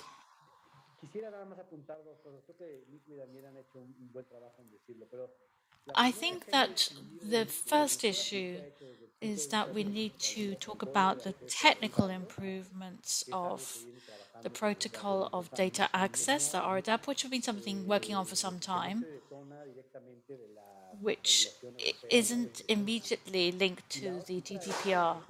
And the other is the contents of the database, which is also undergoing changes thanks to the new legislation about personal data protection. Before, this was a public database, and then people could check it out, and anybody could access it. Now, what's changing are the levels of access.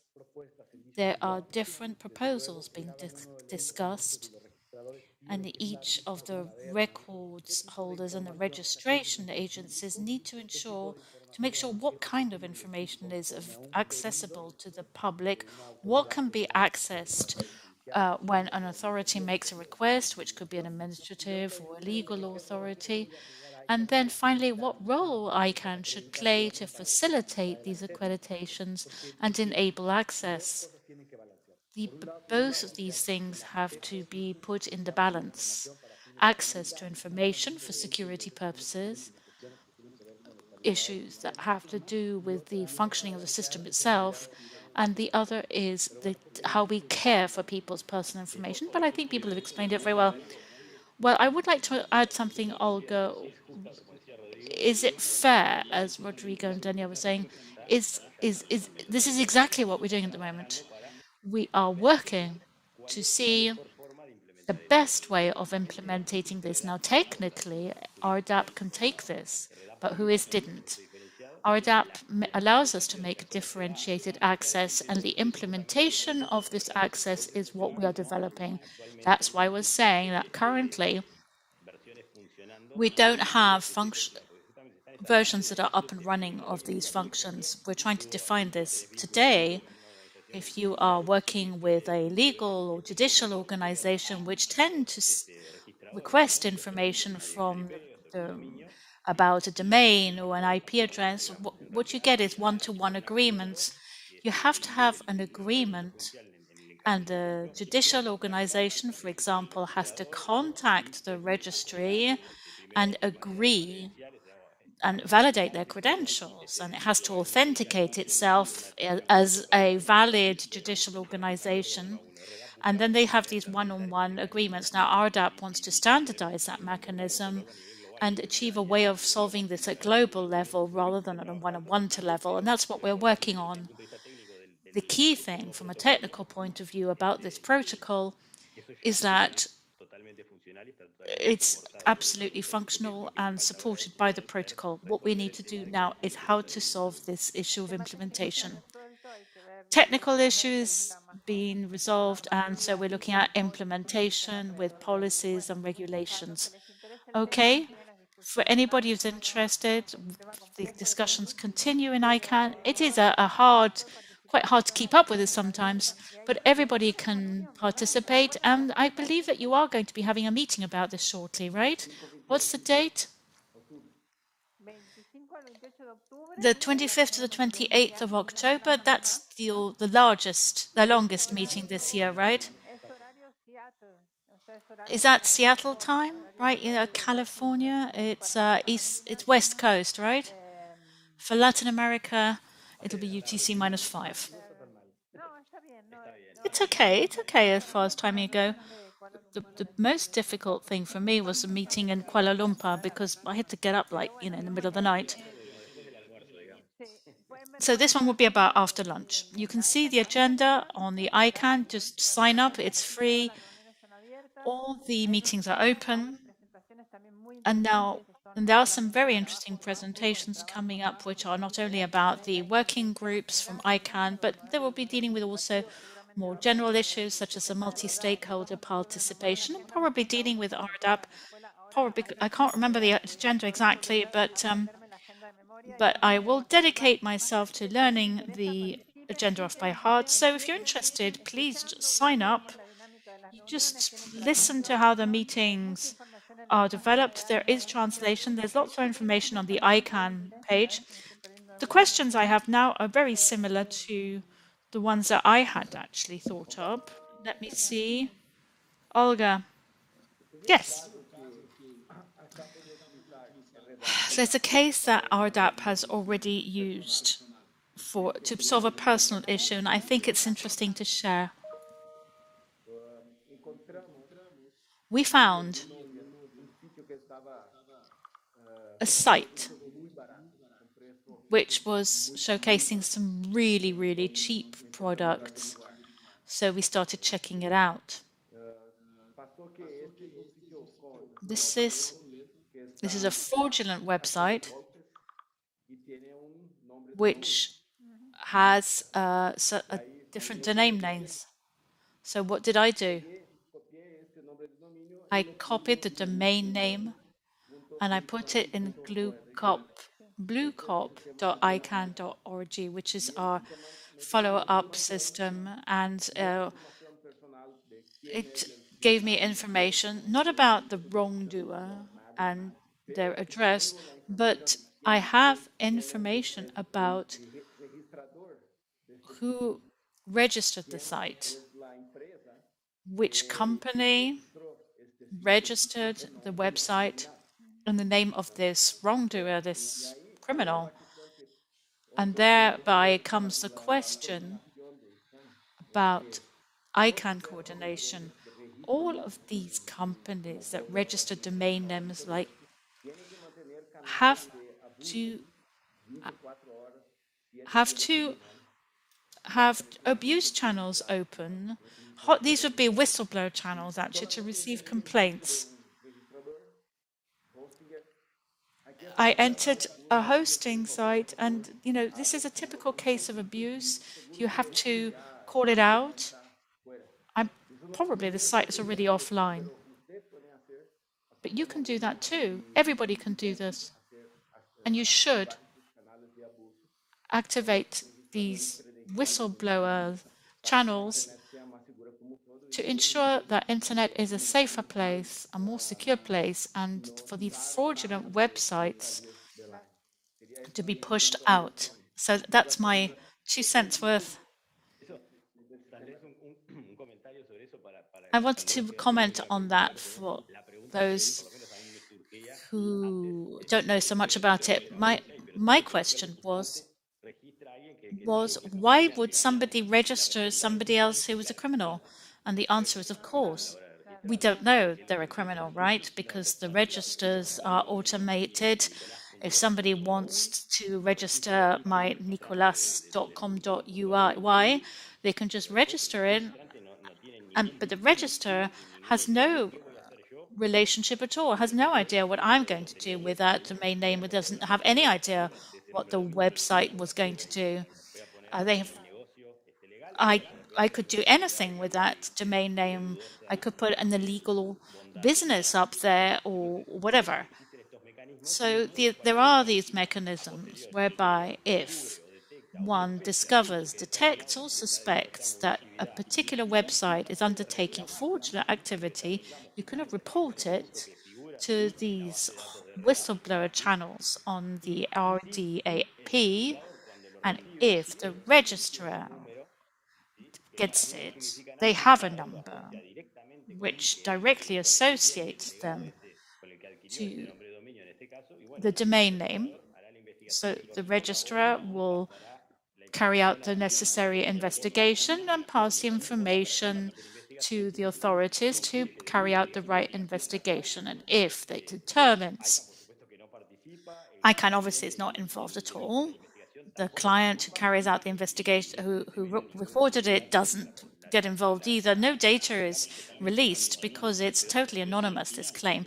But at the end of the day, if at the end of the investigation carried out by the competent body concludes that it is illicit activity, they can request the registrar to eliminate the register so that the domain name is no longer delegated to that person or organization which was carrying out the fraudulent activity.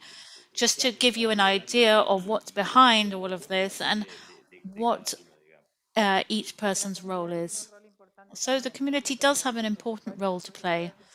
Website users need to be educated to understand and spot these kinds of fraudulent activities and understand also what resources are available so that they can file claims and have the appropriate investigations carried out. You might suspect something and you could be wrong. Maybe it's not an illicit activity, but you've got to be careful. There are two sides to each story, obviously.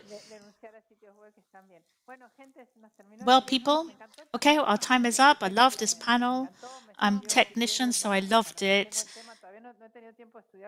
I haven't had the chance to study this in detail, but I think it was very clear. I will be sharing the presentations with all our interns, and thank you very much. Lovely to see you again. I hope that, as Goran said, that we can meet again at the next ICANN meeting in person. I think that last year they were all online meetings, right? The meeting that was going to be in Cancun in March was virtual. And then it's all been online since then. So stay safe, stay in good health. Big hugs from Buenos Aires and from Adrian, who's waving, and from all the team here, the technical team. We're a family here. Have a good rest of the day. Bye-bye. Okay, bye. Okay. That was very interesting. We have 15 minutes until the next panel. Time for a quick, very quick coffee.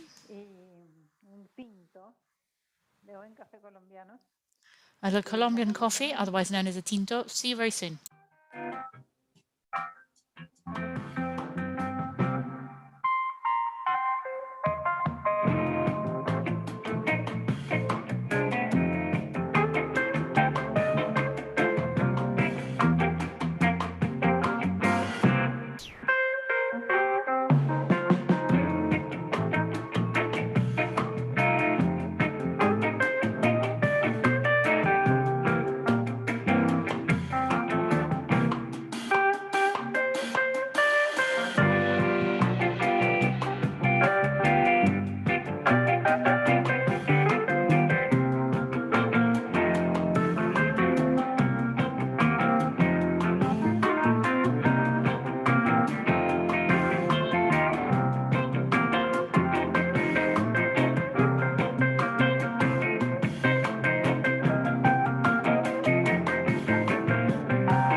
Che, ¿vos podrás empezar ahora? Yes. I have to go and have an aspirin. My head is killing me.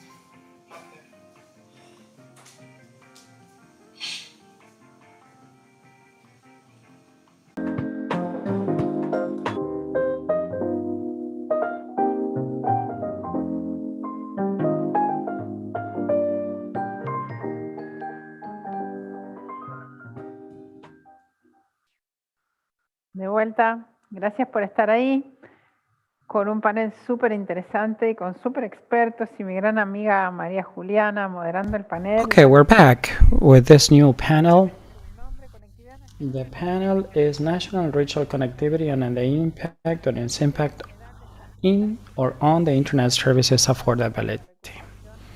The impact is national and regional connectivity, the impact on the post-COVID-19 service connectivity.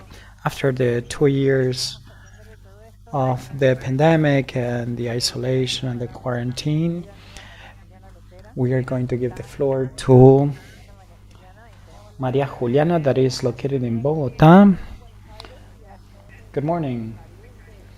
Good afternoon to everybody in Buenos Aires, my colleagues in the panel, also greetings to you.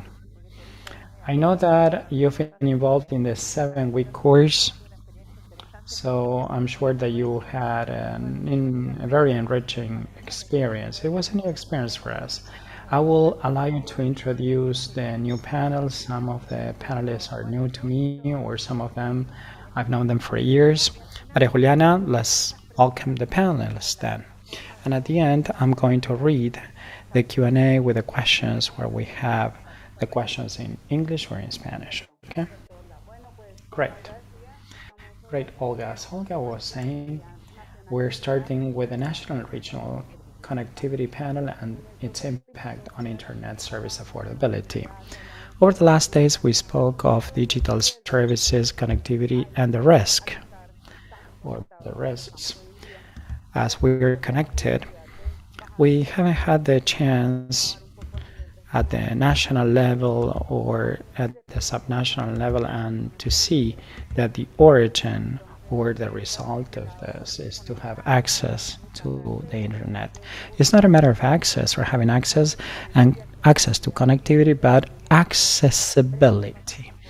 And we see that there's digital divide that is pretty significant. So we have a very important panel.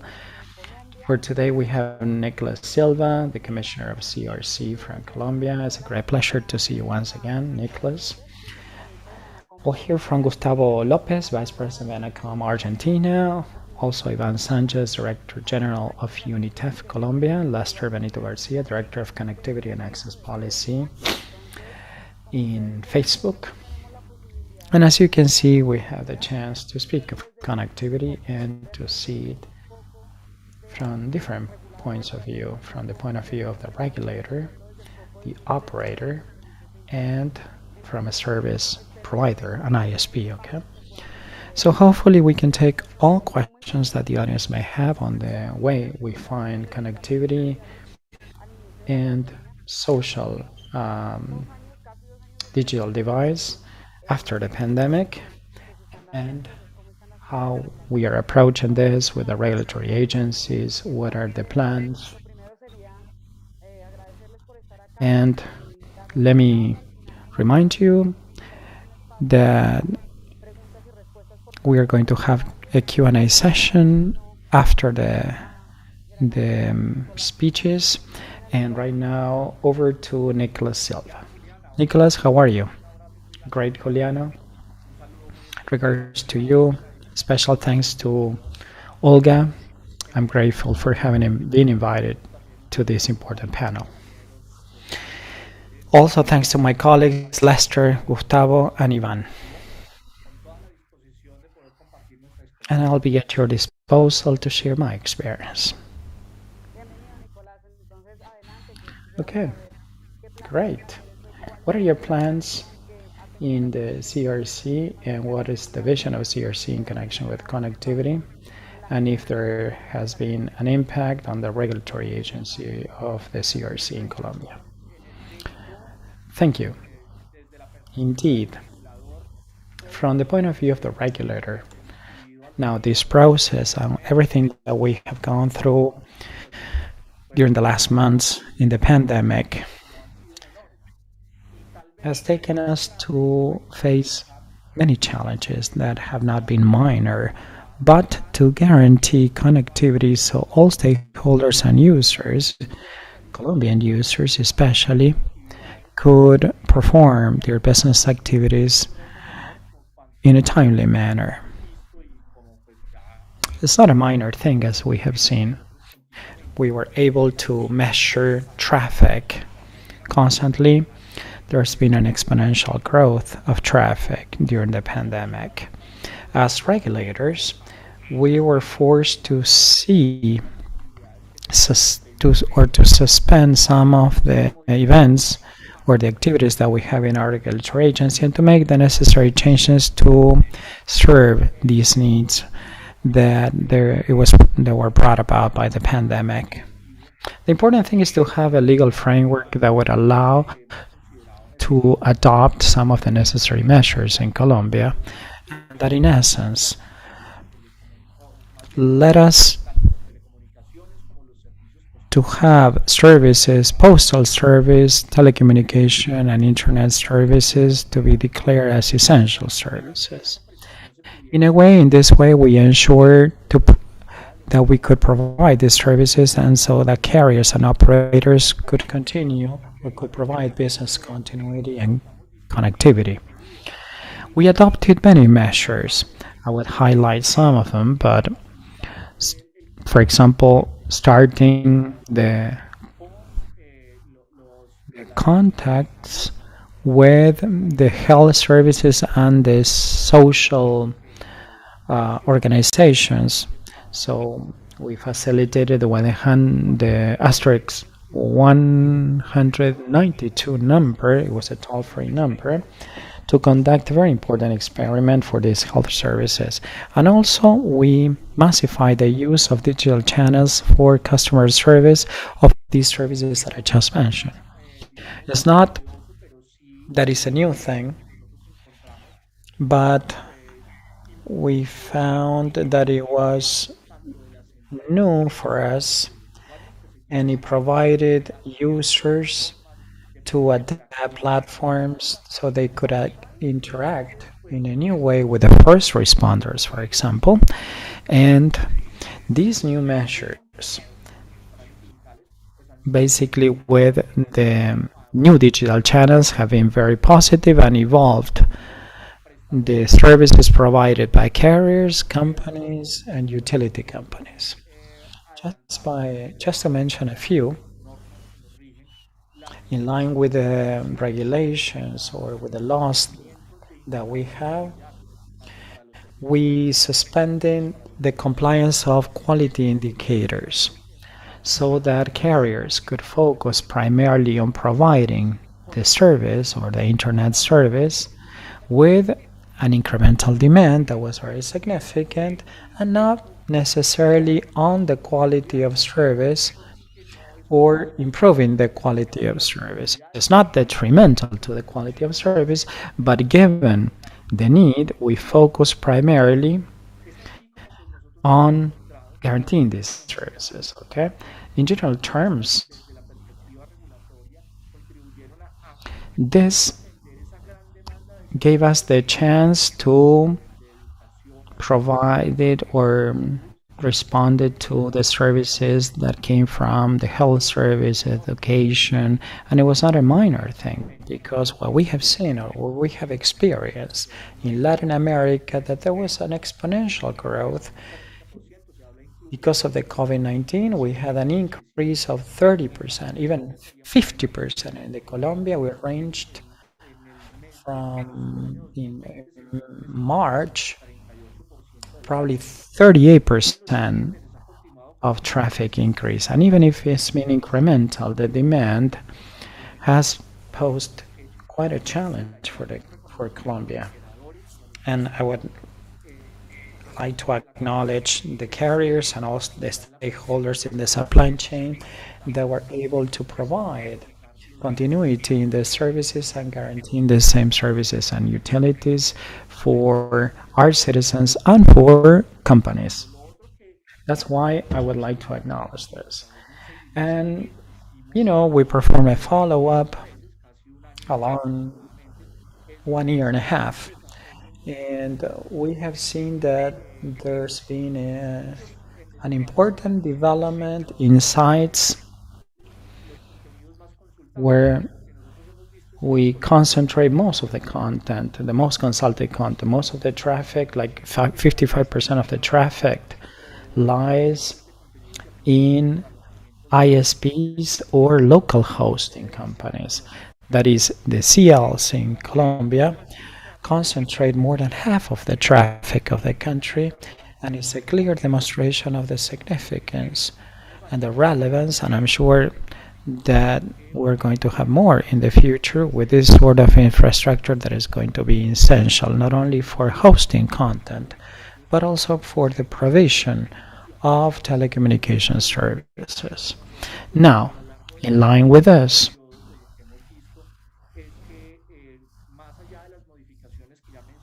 apart from the changes that we made in the agenda and the priorities placed upon providing internet services, in Colombia we see that this is a future trend that requires strengthening not only what we've been doing so far, but also the future agenda for the country. So it is apparent to have that the telecommunication services role is paramount because we play a key role to support education, production, and the functioning or the operation of the country. And that's why the regulator needs to be aware of this and needs to respond to the needs of these industries, and especially protecting and pursuing this work to care for the users so they can have continuity in the operations and in the way they do business. We primarily focus on 6 pillars. One is competition promotion, protection of users and audiences in convergence, the quality of services as well. And another pillar that is very important and valid for regulation, that is innovation.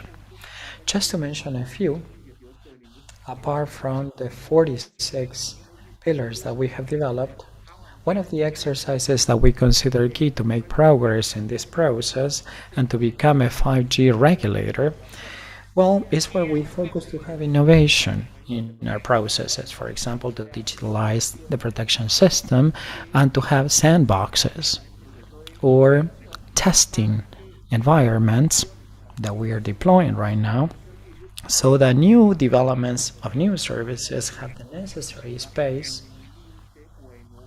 and this would constitute a limit so these new services could be driven and could be developed in the country effectively. Also, data use, not from the perspective of the private sector, but also from the public sector, from the regulator's view, okay? Also, in line with the competition, we've been developing new activities on IT pluralism, developing new content, and protecting users' data and protecting audiences. So in summary, there are many things that we have attained. To begin with, I mentioned the user data protection. We wanted to find a way to protect companies and users subject to the regulation of CRC, that this could be done more effectively, more simple, and more agile for everybody, for all the stakeholders, whether they are corporations or users. So in line with that, we have reviewed and we have streamlined the reports. We have incorporated quite a few, so that this data could be tapped and could be useful not only for the regulatory agencies, but also for those that are in need of those data, whether it is the academic world or the industries that may require to use this data.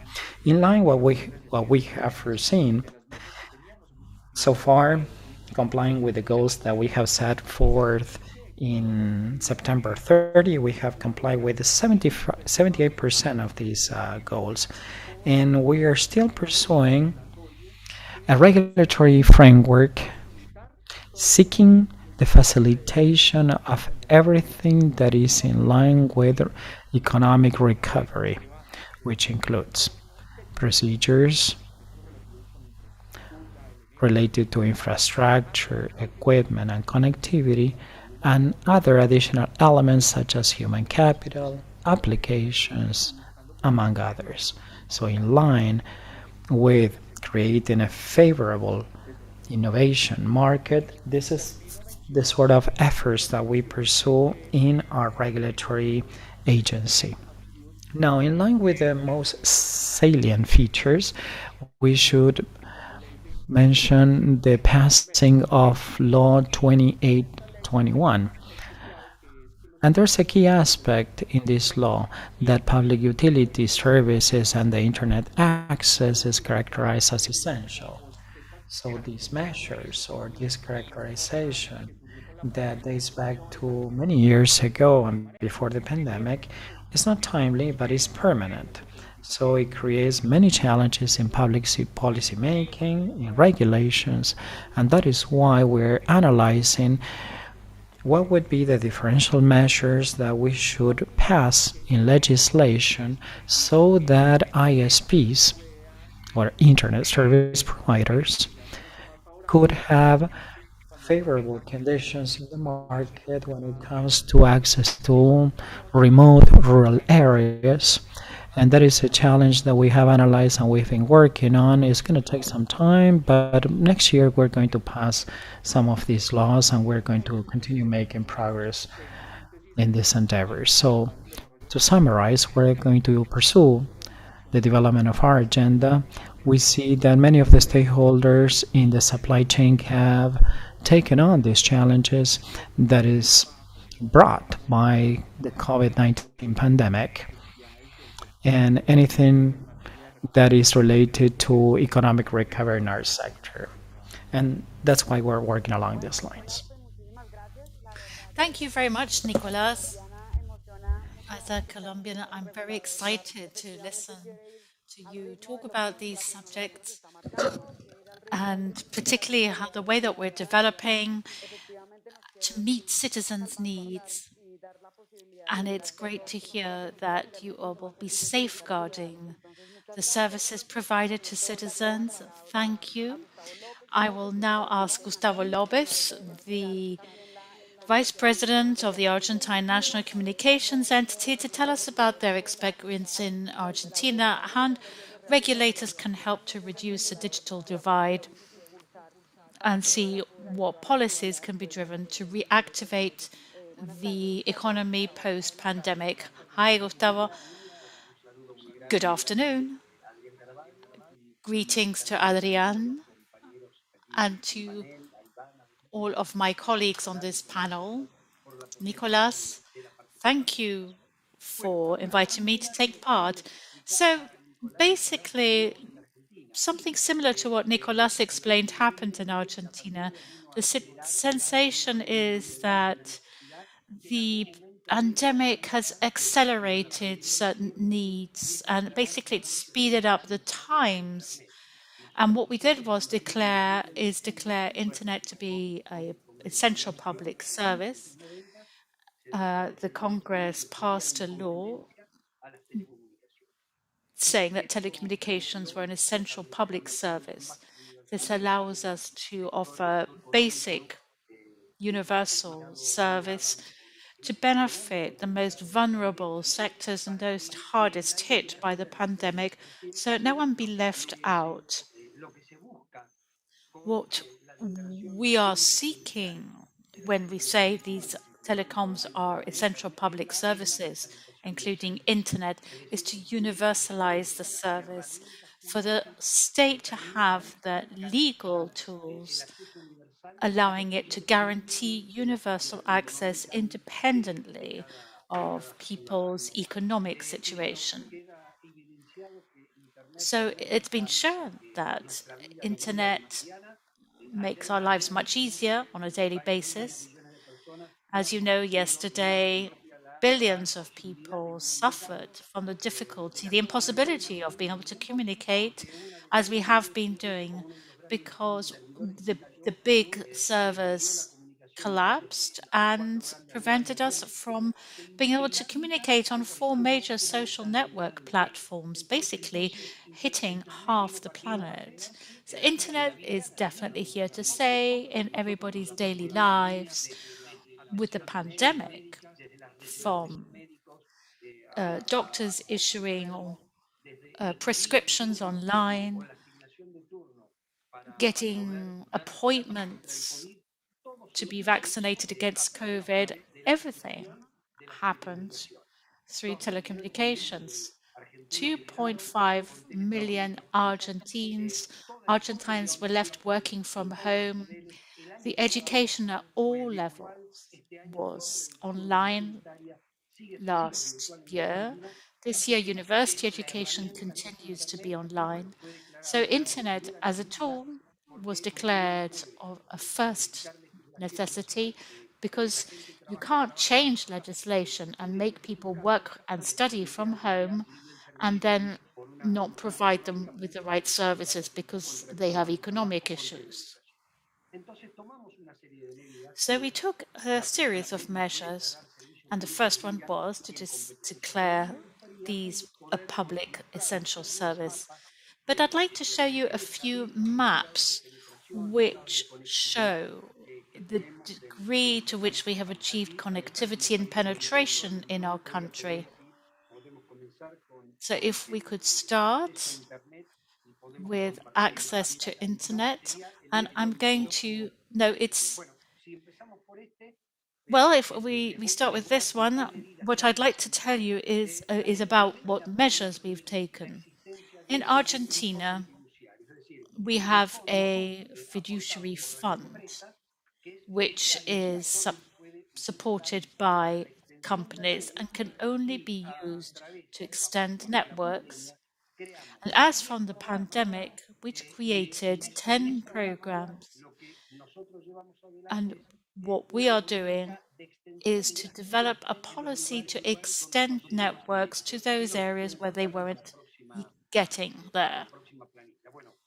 Next slide. You probably can't see it very well because the writing is very small, but there are lots of different programs and the investments are given from the ENACOM, which is the Argentine National Communications Entity. You can see pesos, over 7 billion pesos until last week. These are over the 18 months of the pandemic. It's about $72 million. These are public funds which we give to the loan entities so that they can support this. Now, the important thing is to see what programs have been benefiting. For instance, there's a program for localities with less than 30,000 inhabitants. Over $3 million went to extend networks to small localities with less than 30,000 inhabitants. Then we distributed tablets and telephone cards and laptops for people who were otherwise unable to access technological tools. We also use this fund to transfer money. Una red de fibra óptica de 35.000 kilómetros a través de una empresa pública, más allá de todas las redes privadas que existen. Le transferimos unos 30 millones de dólares, 3.000 millones de pesos, para aumentar la capacidad en 10 veces la capacidad existente. Desarrollamos un programa en barrios populares, es decir, en villas de emergencia, a lo cual le hemos destinado hasta ahora algo más de 6 millones de dólares, 610 millones de pesos, y por primera vez le damos subsidios a las propias cooperativas proveedoras de servicios en cada uno de esos barrios, para que extiendan la red y lleven conectividad a los barrios populares a través de fibra óptica. Tuvimos otros programas de conectividad en zonas de difícil acceso, como el Delta del Paraná o la Puna, y en instituciones públicas, para llegar a escuelas, para llegar a hospitales y para zonas de seguridad. Voy a pedir la próxima placa. Es simplemente la demostración de que esta inversión se hizo a lo largo y a lo ancho del país, 2,5 millones prácticamente de kilómetros cuadrados. En la próxima placa tenemos la misma inversión por zona. Son las dos placas siguientes, las voy a pasar rápido porque no se ven, son las 4 placas siguientes.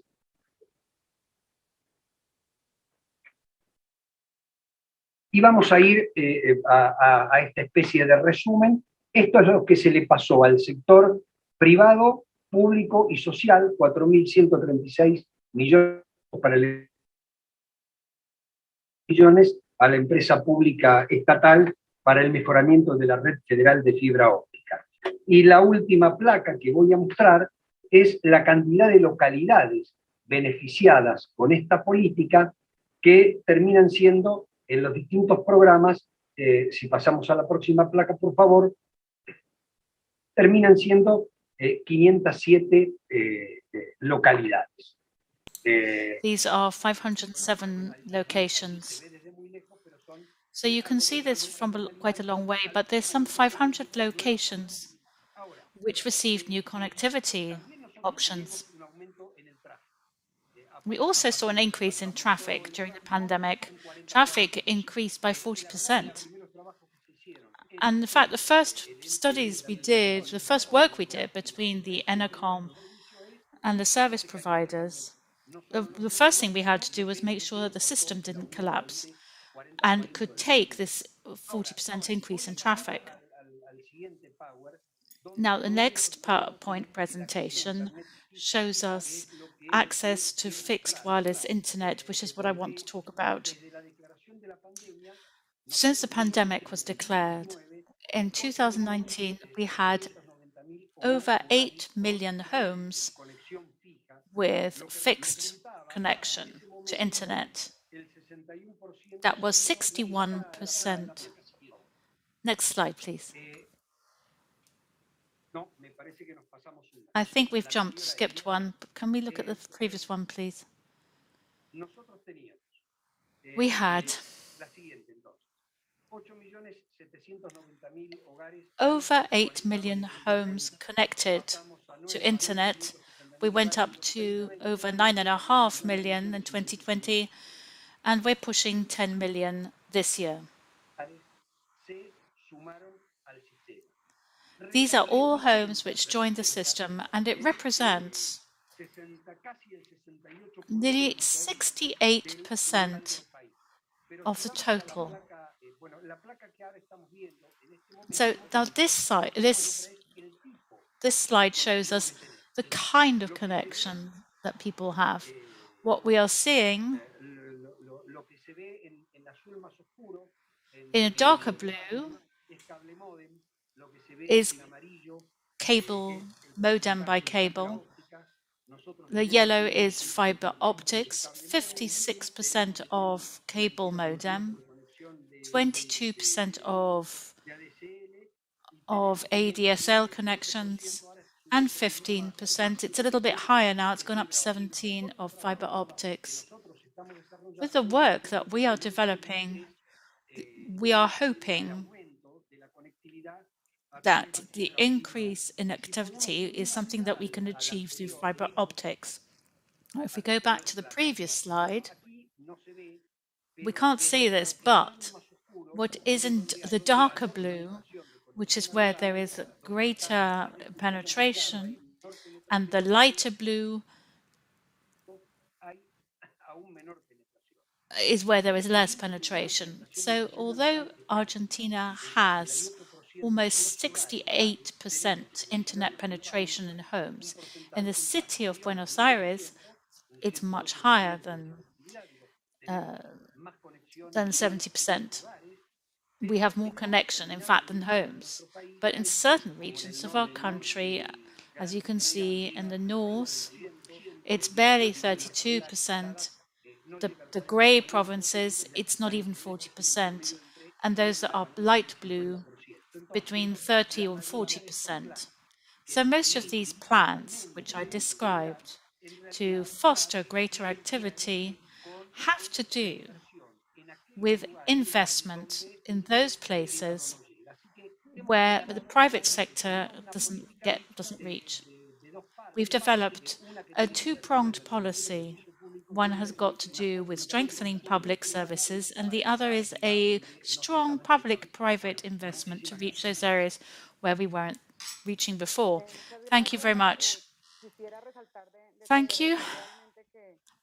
One of the things that I find striking about your presentation is that internet is directly related to people's rights, to human rights such as access to education, to health and to work. And the pandemic, and this extraordinary work that you have been talking about, have meant that these rights have not been violated in Argentina. And I think it's definitely a before and after moment in the history of telecommunications in Latin America.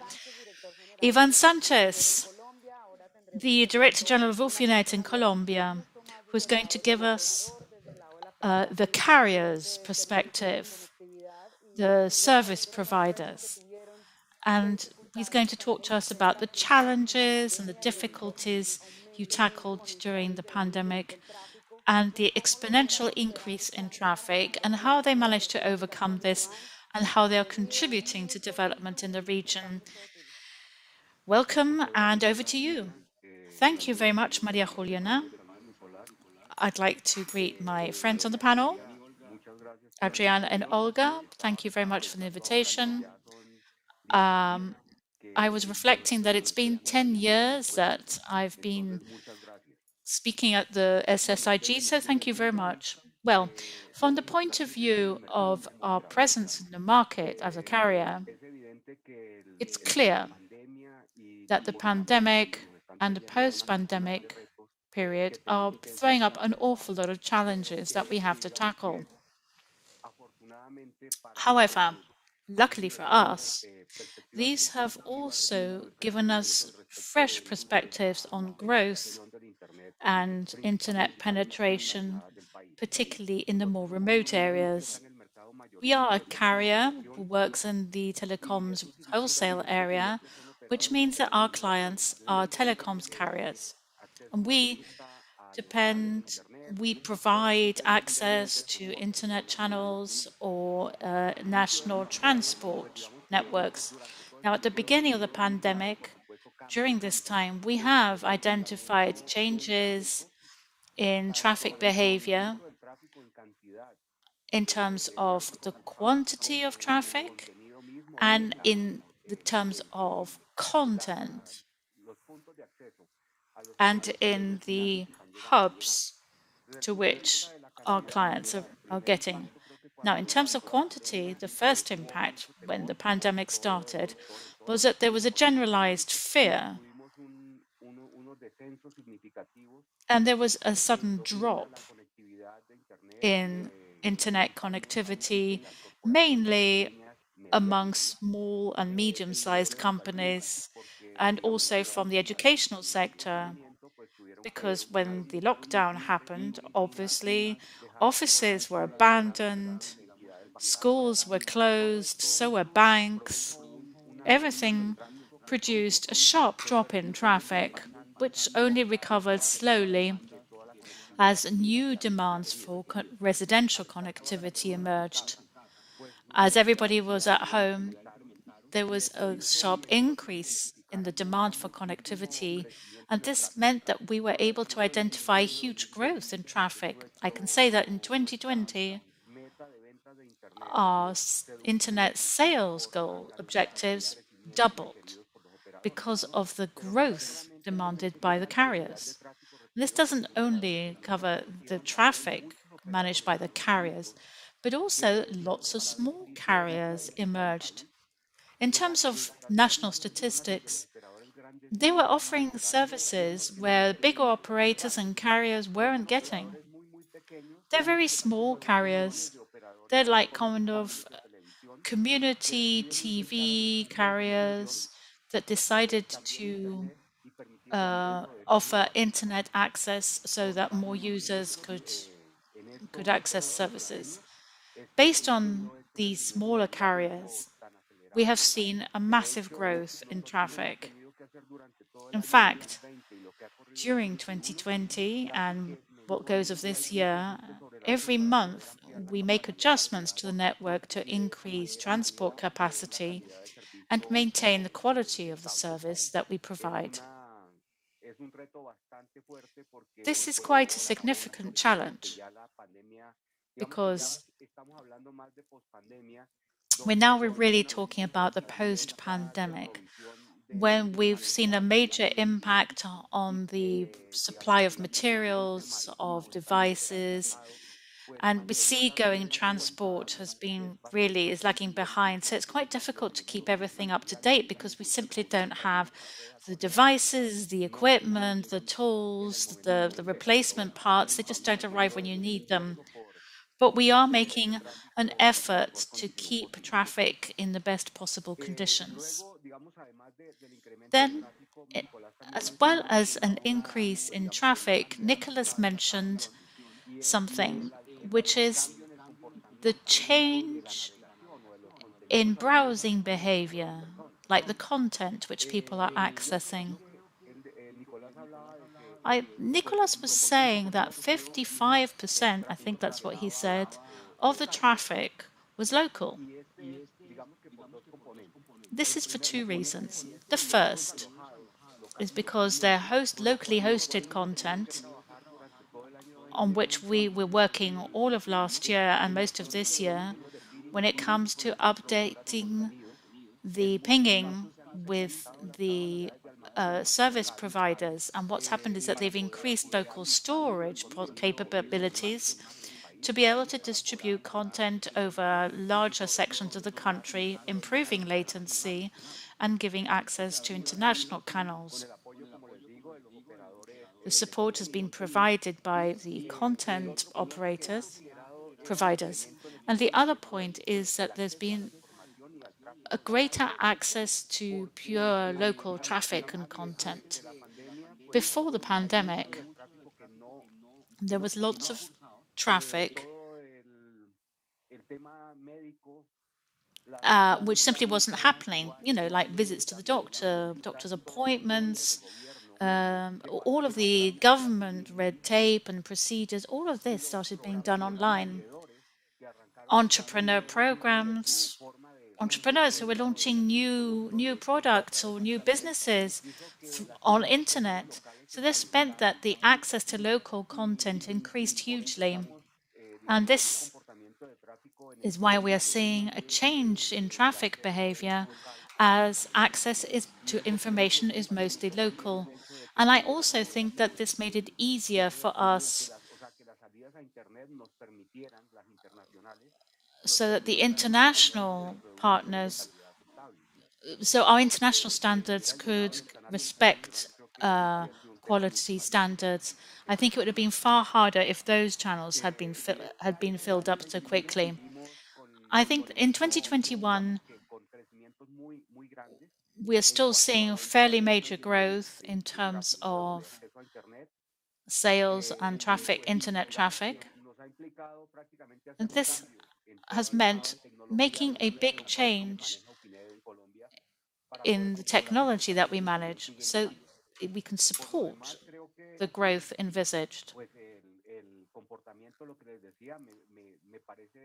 Although this behavior, there are many aspects about this behavior which are worth remarking, particularly the appearance of smaller carriers in more remote areas, because it's allowing people who live in very far-flung areas have access to internet services with excellent quality, because these small carriers are developing fiber optic networks which reach those areas. And that's very significant, and I think it's really good in terms of ensuring the average quality standards of our services provided in Colombia. Right, Ivan, thank you very much. When you don't have a strictly technical profile, as you guys do, it's so interesting to hear these speeches. It's very interesting to hear that there was a drop in traffic at the outset of the pandemic. And I would like to highlight that connectivity in itself will be a driver for economic reactivation. So I think it's a very promising outlook, because virtual and physical relationships will reactivate in a different way thanks to this greater connectivity as a factor of economic reactivation. Our next panelist is Lester Benito Garcia. He's the Director of Connectivity and Access Policy for Facebook. He's our last panelist. We'll have an all-round vision of connectivity and internet services. And what better than to see it from the point of view of Facebook, a company that provides services to 4 billion people and which we have in our pockets every day. Lester, welcome, and over to you. Thank you very much, Maria Juliana. Thank you for moderating this panel, and I would like to thank Olga. This is my second edition, the second time I participate in this House School of Internet Governance. And I would like to thank also the rest of the panelists that have said things that are very, very interesting, that make my speech more interesting and more effective by using more appropriately the time. Sometimes we have to read in between lines, and I would like to underscore that with the issue of the pandemic, effectively, we had an increase of traffic that was exponential, that between 30 and to 55%. In our region, I believe that was 30 something, and it's been the same levels at the global level. However, that increase in traffic, at first, it was a wake-up call for the capacity to provide services or if the networks could support that traffic. I'm not an IT engineer, obviously, and those that they size traffic networks for peak hours for the highest peaks.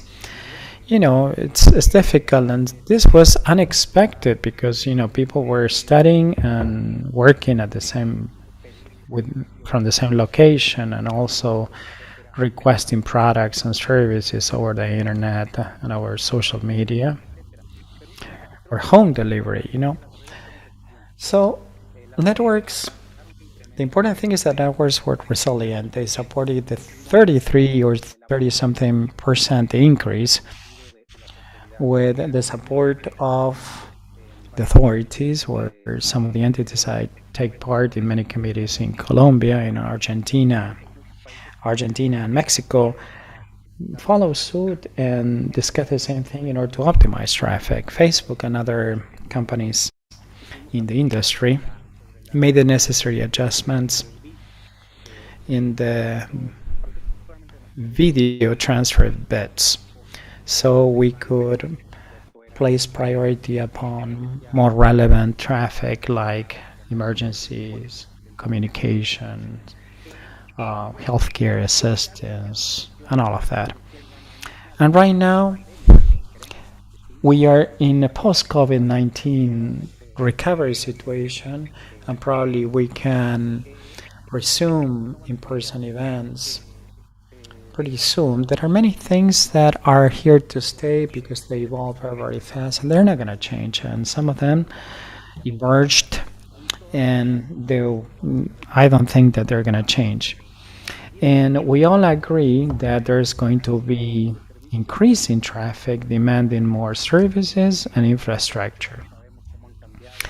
We know how this way of working changed globally. There's going to be increasingly more remote jobs, online shopping.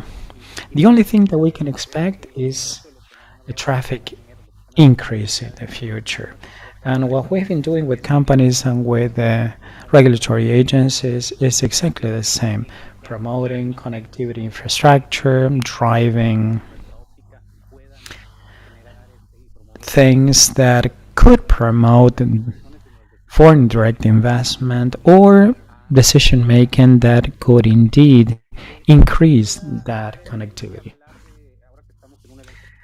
I would like to touch upon briefly some topics here. And there's a very important indicator that I would like to pay attention to, especially to the students that are attending. Please pay attention to the Social Inclusion Index of Internet. It's a measurement that we have been doing with Facebook and The Economist, and it's an index. It's the Internet Social Inclusion Index. I believe that this is that provides a lot of information and we can basically develop public policy in line with this index. This index is based on relevance, accessibility,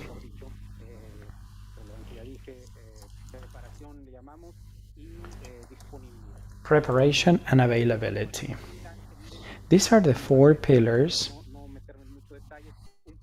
that measure demand, supply, and we are coming up with a number to see how far are we from the optimum connectivity in line with these 4 pillars, like network availability, they are affordable, accessibility, relevant content, and the regulatory conditions and techniques to provide this service effectively.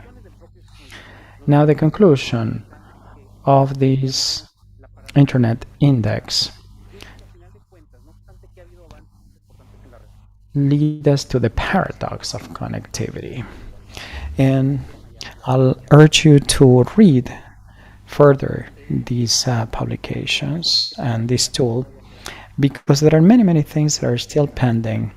For example, progress or large strides in terms of connectivity and content development. However, there are countries, especially in our region, that still have a digital divide or a gap. Paradoxically, societies or countries or the communities that require more access are the ones that are left behind.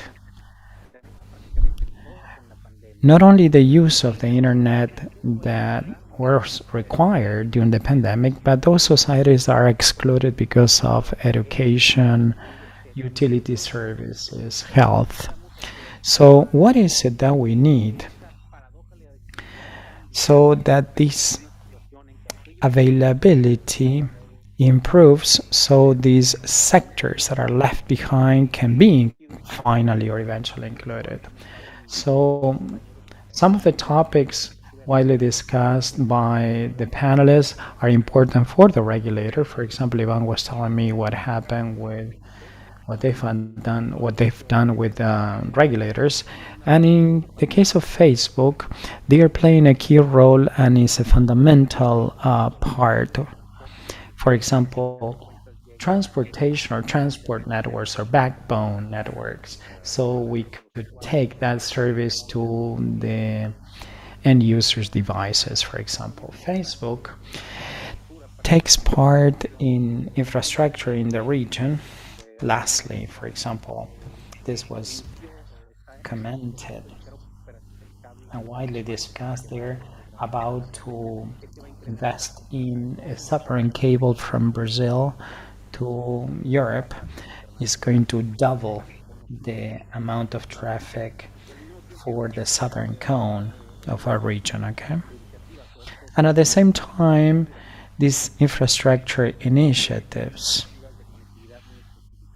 we have specific connectivity projects. For example, the companies that are widely, or the countries that are widely represented here nowadays have the case of post-rural initiatives with satellite projects and ISPs together in Mexico, Colombia, and Argentina, also Brazil, Chile, Guatemala, and probably I'm missing a country. So we have 4,000 hotspots in the rural sector that they have coverage to serve 500 people. So it's a way of offering that to the rural sector, SMEs, local merchants. That is a way of having affordable internet access through a carrier or an operator and through the way we help with implementation. And also we have Internet for All, that is an initiative conducted in Peru with a rural mobile wholesale operator together with Telefonica Peru, and CAF and the IDB were funding this project. Why are we promoting these sort of projects in these sort of environments? Well, it's something that my panelists and my colleagues explain very well, and let me summarize it with these ideas. If we have public policy in line to support these sort of initiatives, not only Facebook, not only the carriers, but also the governments, if they can contribute to help with these initiatives, it will be possible to have more projects of this kind. And we see the emergence of a very flexible regulatory system where we will have a license or a concession of the rural mobile carrier, and it would be an instrument of public policy devised especially for providing internet in rural areas. The sandbox, the regulatory sandbox in Colombia is another clear example of regulation that is flexible. We also discussed discussed the openness and the interest with this connectivity vision and flexibility that we could converge in new pathways to conduct investment projects of this kind. Now, in this regard, we're paving the way or setting the course for having important endeavors. If you want to deep dive into these sort of projects, you can consult the Internet Social Inclusion Index. One of the most important conclusions of this index is the fact that this society that required access are being left behind, and the specific indicators that are 56 of the Social Inclusion Index provide us with the public policy elements and what would be the requirements to implement this in every single country to have the necessary incentives for making these investments. And also, I would like to reflect upon what happened in the pandemic a year and a half ago and what we are seeing now in the market. Something that we have discussed between the carriers and the corporations in order to implement many solutions is that most of the regulators argued zero rating of information and accessibility to first responders, health services, or emergency. I believe that this was a very important tool for the benefit of users.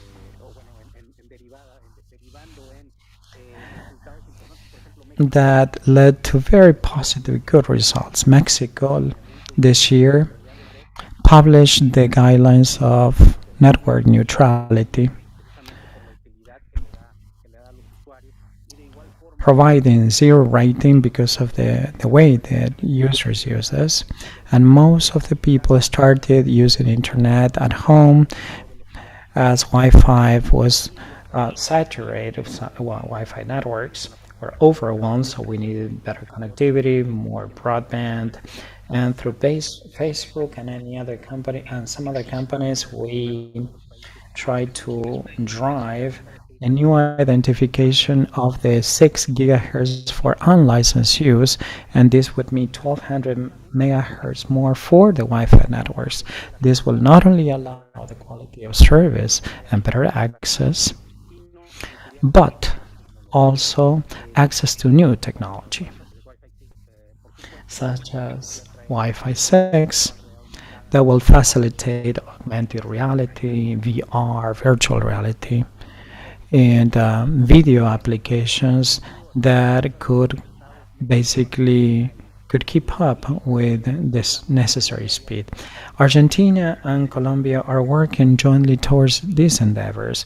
We've made efforts and progress with legislation along these lines. Mexico consulted or proposed many projects. Argentina follows suit. So we're constantly driving for creating this sort of incentives so jointly we could pursue the connectivity improvement in our region. Thank you very much. Thanks a lot. There's a lot of data that are going to be useful for the students that are attending this conference. It is essential that we have 4 visions that converge towards the same end, and that is attaining stability, connectivity, and effective use of the internet. Right now, over to you, Olga, to see if we can take some of the questions from the students. Thank you. Very interesting speeches provided and presentations provided by these 4 panelists. Let me remind you that in 2012, when I was in Bogota, Ivan Sanchez was the commissioner of the CRC at that time, and we had Minister Diego Molanos at that time, but he reminded me that he attended the School of Internet Governance of 2011. So he's been here for quite a while. So let me acknowledge his support, especially when we organized the school in 2012 in Bogota. He showed us around when we visited the city. So thank you for your help and for your support. Okay, we're growing with the South School because of people like you and for your help and for the assistance you've been providing. The project Internet for All in Peru was presented by your CEO, Ana Valero, in Mexico. She works in Madrid, in Telefonica, and it was a very interesting project that was presented here during Monday. Many people ask, how could this be replicated in other parts of the region, in other countries? So that this is the intent, to replicate this kind of initiatives or experiences, because it covered or bridged the gap basically in rainforests. And it was a public and private partnership. And this multi-stakeholder cooperation and multidisciplinary activities is what basically join forces and what drives the training and the learning, the lessons learned during the pandemic. Let me see if there are questions from the students here. Yeah, there's a question for Gustavo. Claudia says that if with this essential service declaration and competition of the internet is not a lack of incentive to maintain a quality of service in corporations. And there's another question for Lester.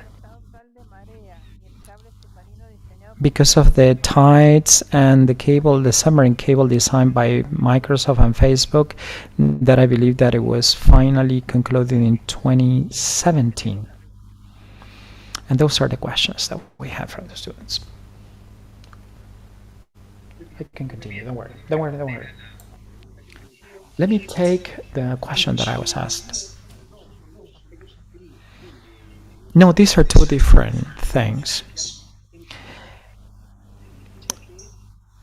We have declared these essential services in competition. These are fixed or set by corporations. They have to justify basically the increase in prices, and that's why it was declared as a utility, not as a market good. And they can compete among each other with a price. We don't have a fixed price or a set price. Basically, there's free competition in the market. They compete for market segments, offering price reductions or price breaks or discounts or promotions in their product offering. So if there's an increase that is exponential, they gotta justify why they're making that increase, okay? Yeah, we can regulate the wholesale interconnection price to have fair play for companies. However, in this case, we chose to intervene, but they had to justify the price increase in order to make this access universal. That was the prime objective. Of course, we continued the dialogue and the discussion with corporations. But it shouldn't be open to the market because it may disrupt basically the service and leave people behind and out of the connectivity sector. And also the question about the cable, the submarine cable. If you're referring to the cable that connects Africa and Europe, I don't have any details because it's not my region. I wouldn't know about this, but what I can tell you,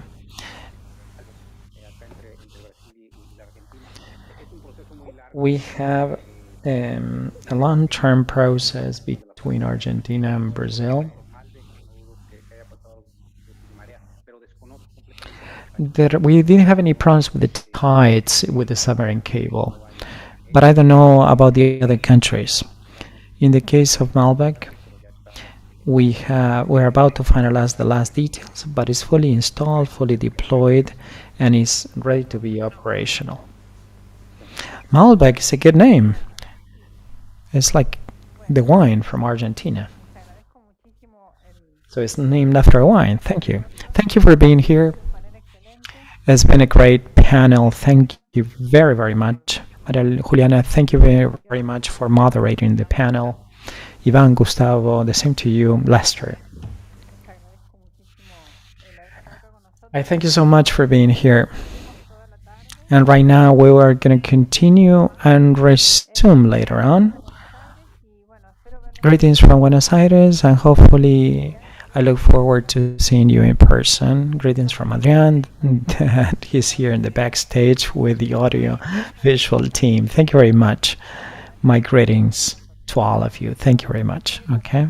Thanks a lot, Olga. Thanks. Thanks, Olga. Goodbye.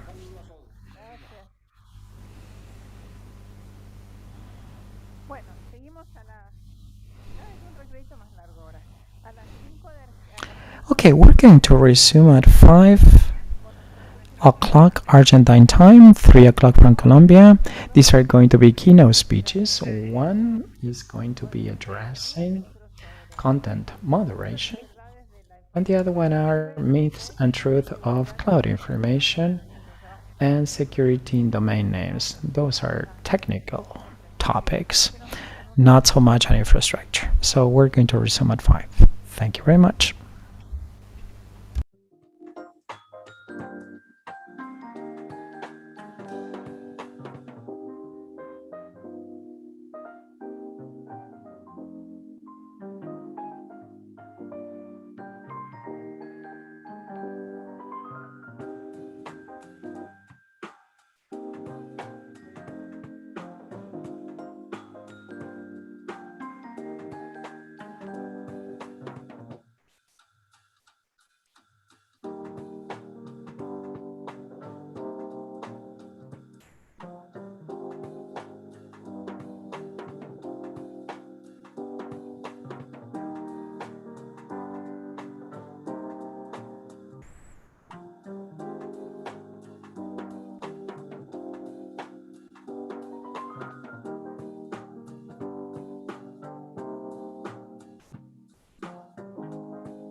vuelta.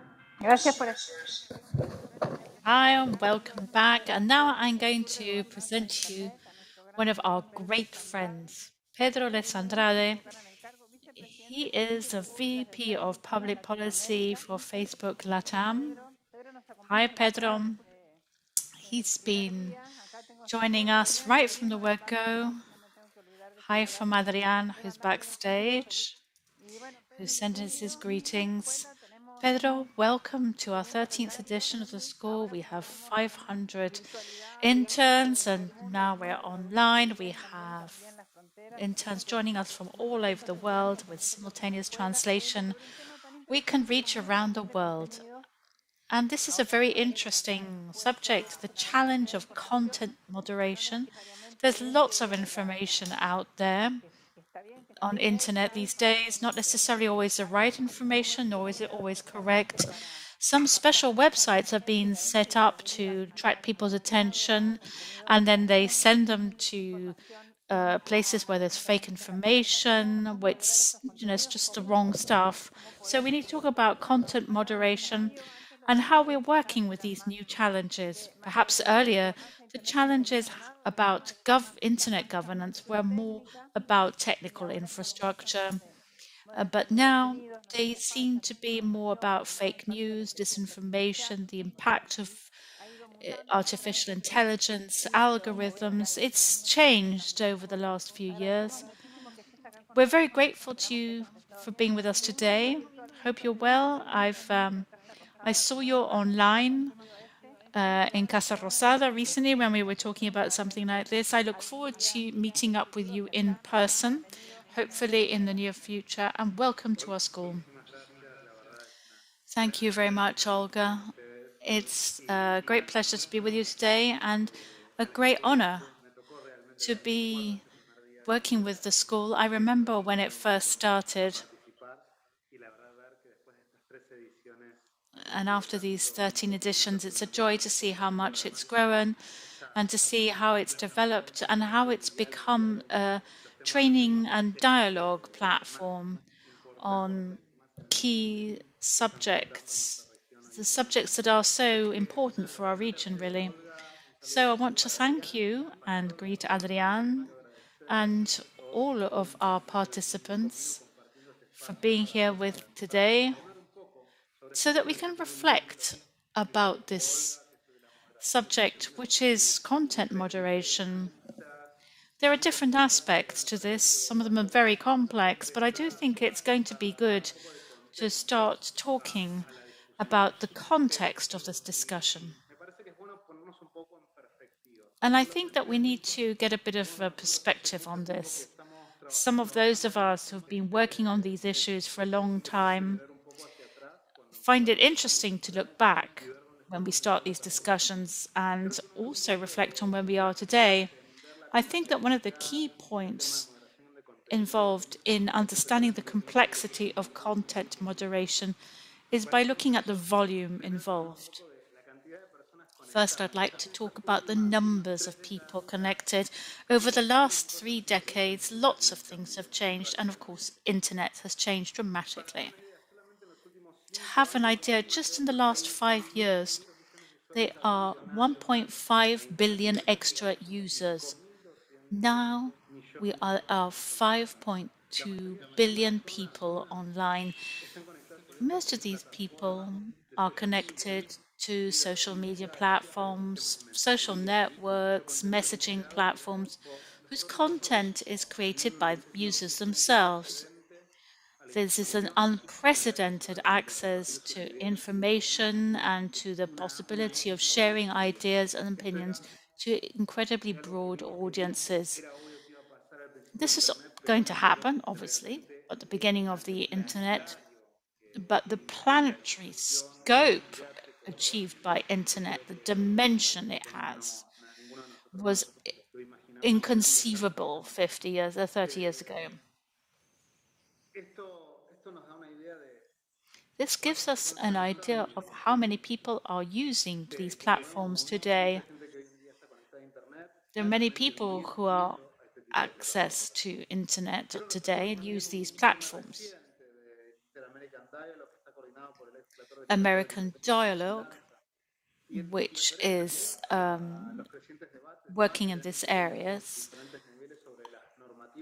and dealing with the different areas of ways of regulating these new areas of opinion sharing which internet is shaping.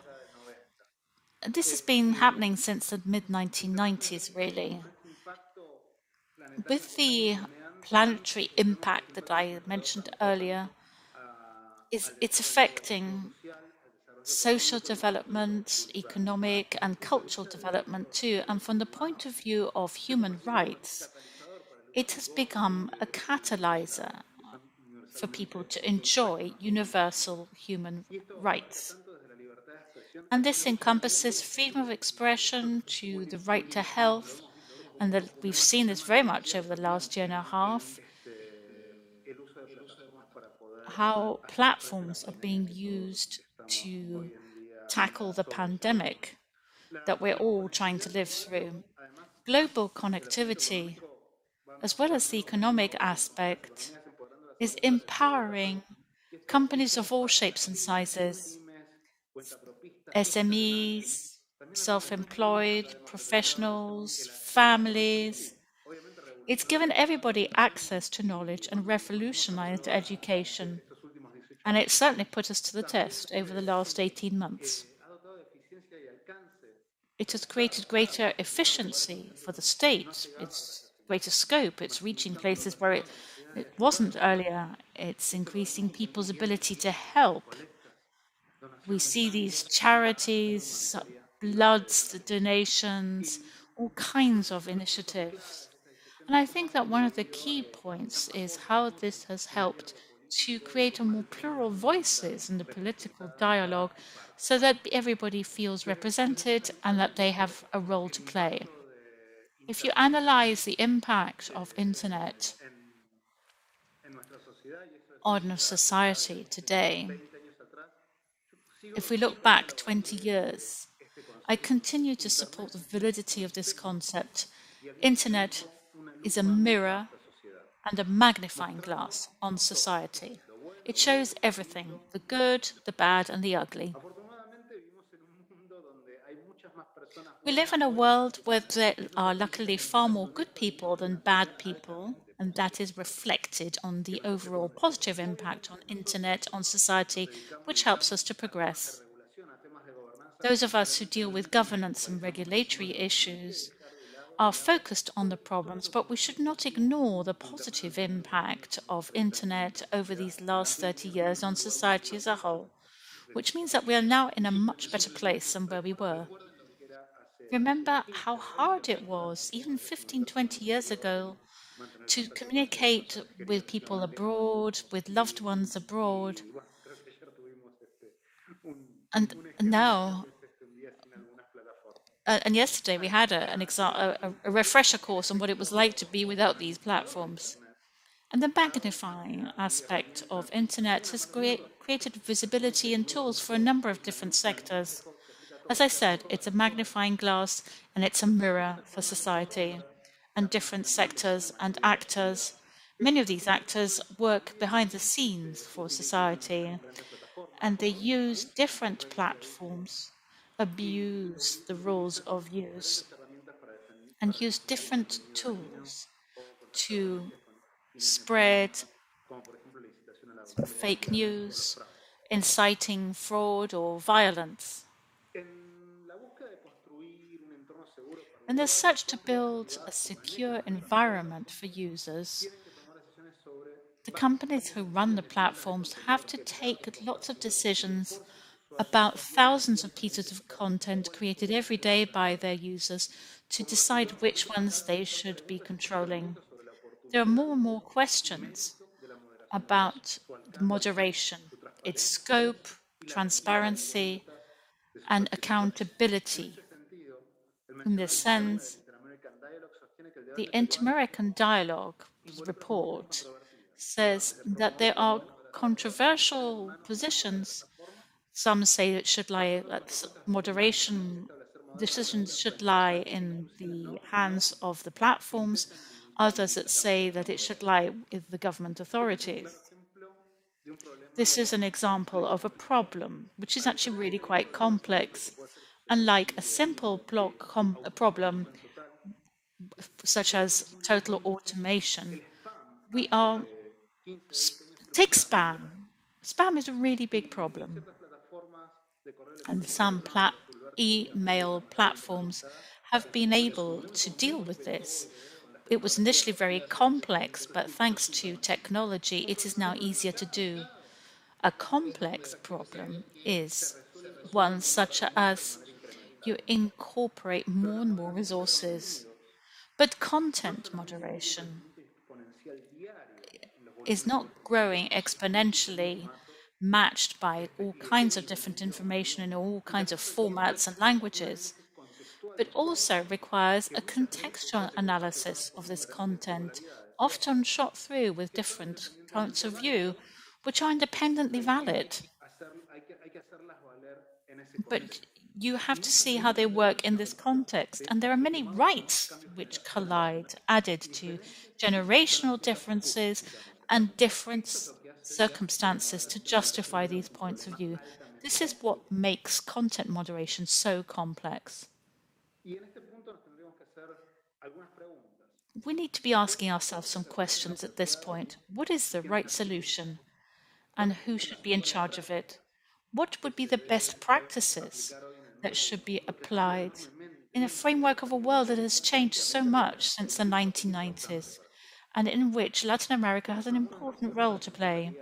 These are some of the questions that I would like to address from a critical point of view with you today. To give you greater context, I would like to talk to you about Facebook's attitude to content moderation and talk to you about some of the challenges that the company is facing in Latin America.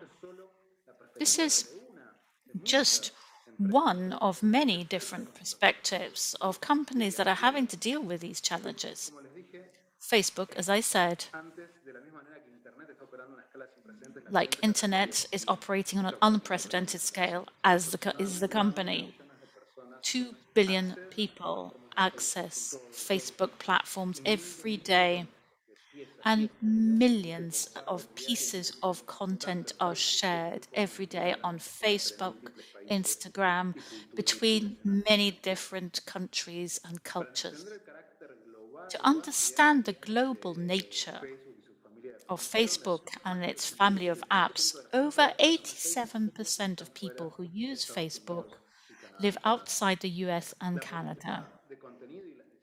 Content policy and moderation decisions are very tough and often require a delicate balance to be struck between freedom of expression and for people to be heard, as well as include other fundamental values of replying to our community, such as security, dignity, privacy, and authenticity. Many of us decided to get involved in technology issues because we believe that it is a democratizing force to empower people. However, there is also a responsibility involved in keeping people secure in the face of terrorism and intimidation. We also have a broader social responsibility in helping to connect people against extremism and polarization. Some of the main questions we are facing are: what should be the limits of what people can say?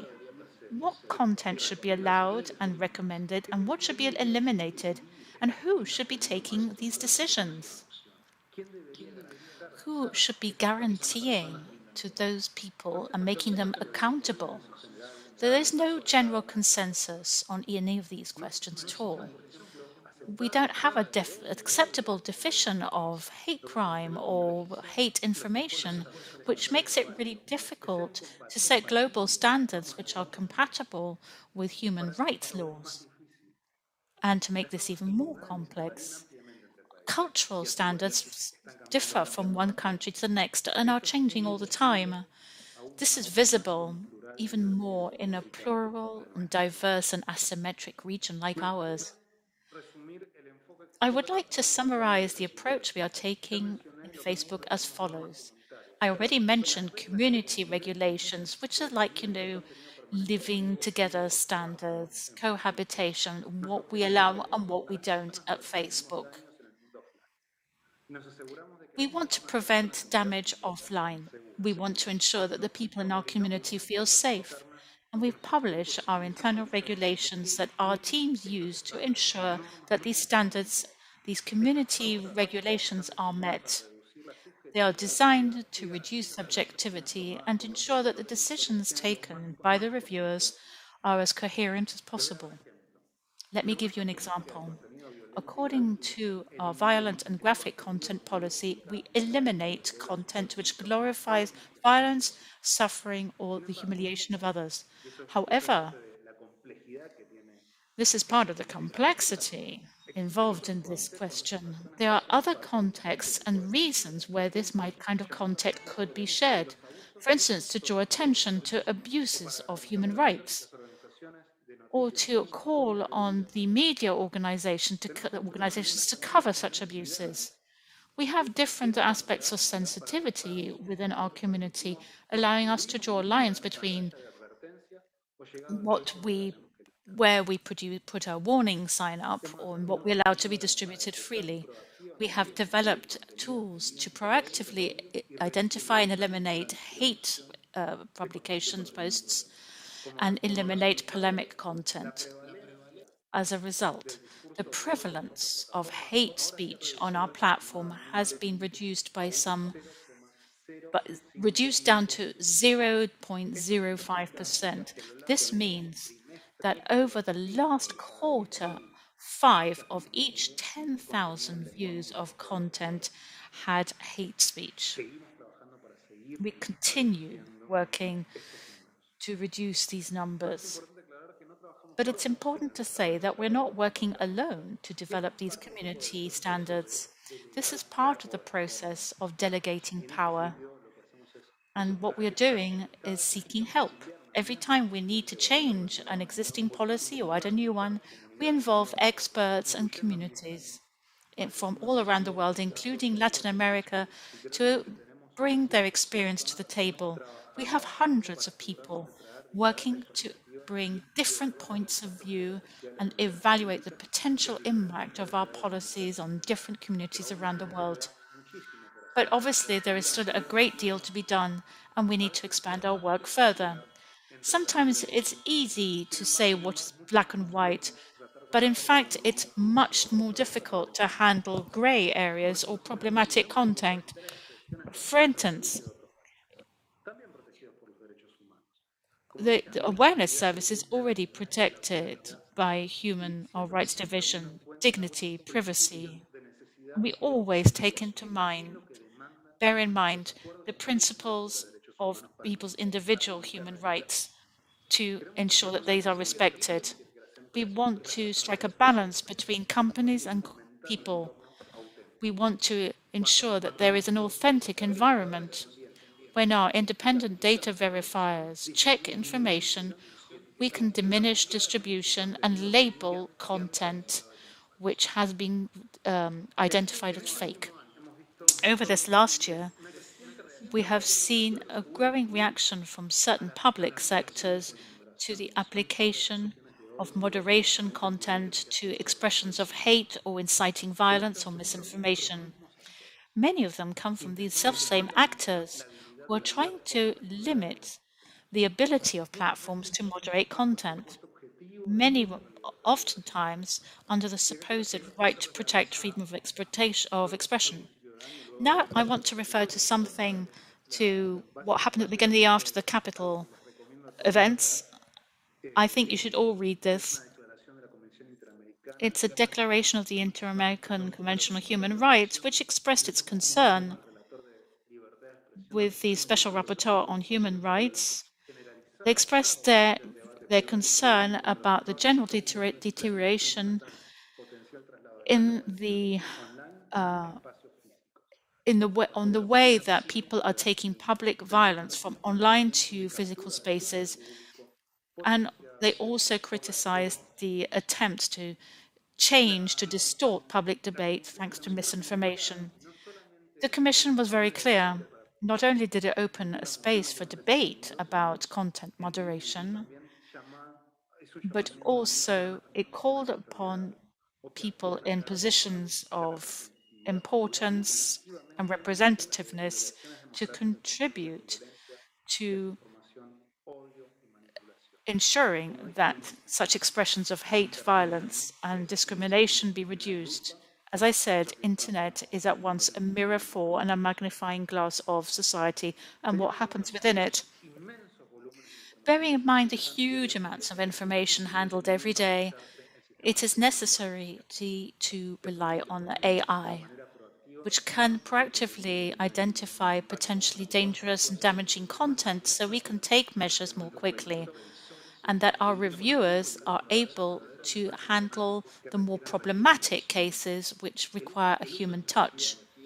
The use of technology still is challenging, but I think that we're getting there.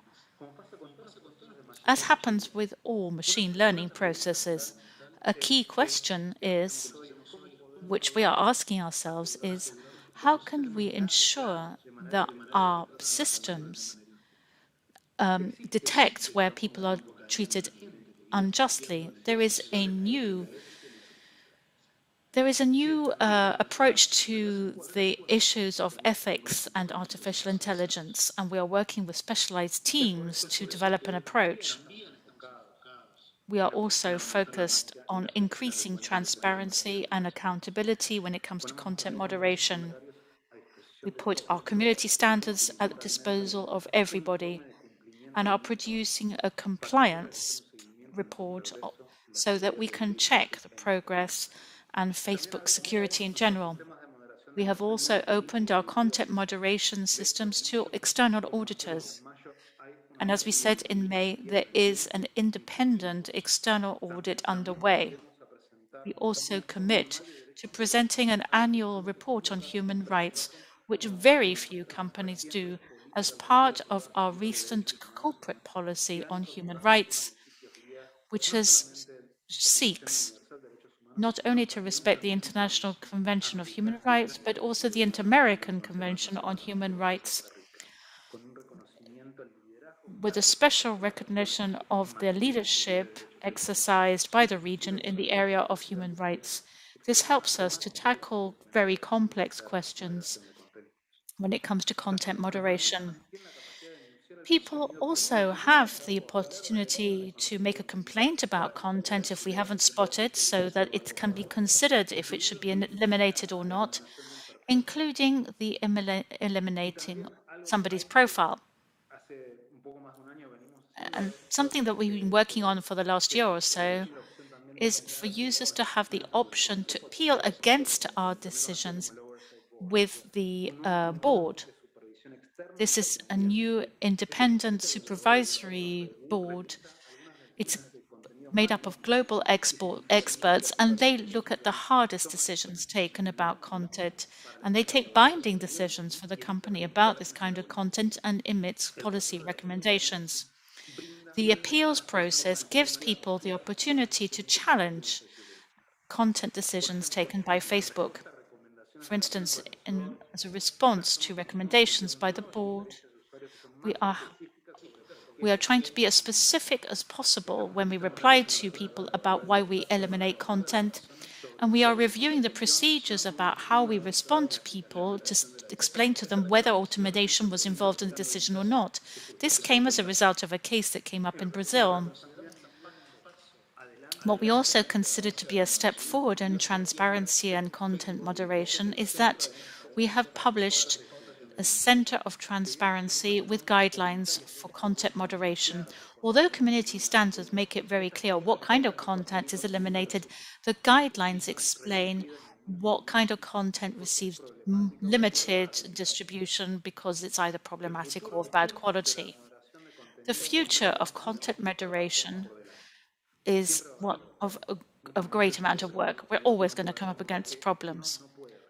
Sometimes there are problems that just can't be fixed, but we're trying to mitigate this constantly. It is necessary to create oversight mechanisms, and the right regulatory practices are a key part of a complete governance system when it comes to content moderation. In the most recent Freedom of the Net report 2021, new laws for social networks are being adopted around the world, most of which seek to restrict freedom of expression even more and make it easier for government authorities to access people's personal information. For example, by requiring from social network companies to designate a legal representative and deal with data at local level. They've even tried to limit the possibility of content moderation by decree, attacking new standards which are critical for development of internet in the region, as this most recent decree in Brazil, which was rejected by the legislative power and the Supreme Court. Nonetheless, it has already been lodged as a bill with Congress. It is important to bear in mind the latest report of the human rights in 2019, where we talk about the importance of respecting fundamental values of independency, the rule of law, to strengthen, enrich the debate on content. As Mark Zuckerberg said, if we were starting from zero, we wouldn't be asking companies to lie, to take these judgments by themselves. This is why we are committed to dialogue, to seeking solutions. A good example is a multi-sectoral dialogue about freedom of expression being headed up by the Human Rights Commission and the Freedom of Expression Commission. We need common standards about content, and any new norms about these should suggest a framework for balance between preserving the freedom of expression and reducing the prevalence of damaging content while fostering innovation.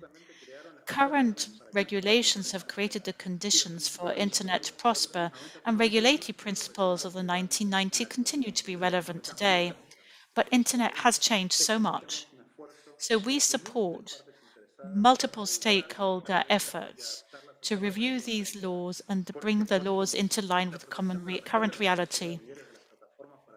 Protecting intermediaries regarding certain kinds of content could be conditioned by the capacity of companies to comply with best practices to combat the dissemination of this kind of content. This would be a proportional approach. These best practices should be established by an external organ, and the new rules should focus on providing even more transparency, accountability, and oversight for the processes used by companies to create and thus comply with content which is damaging but yet legal.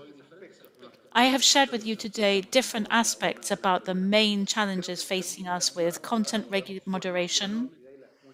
I think I have helped to show you just how incredibly complex it is, and the future depends on our being able to be constructive about how we tackle this in a constructive and multi-sectoral approach. Thank you very much. It's a pleasure to be with you today.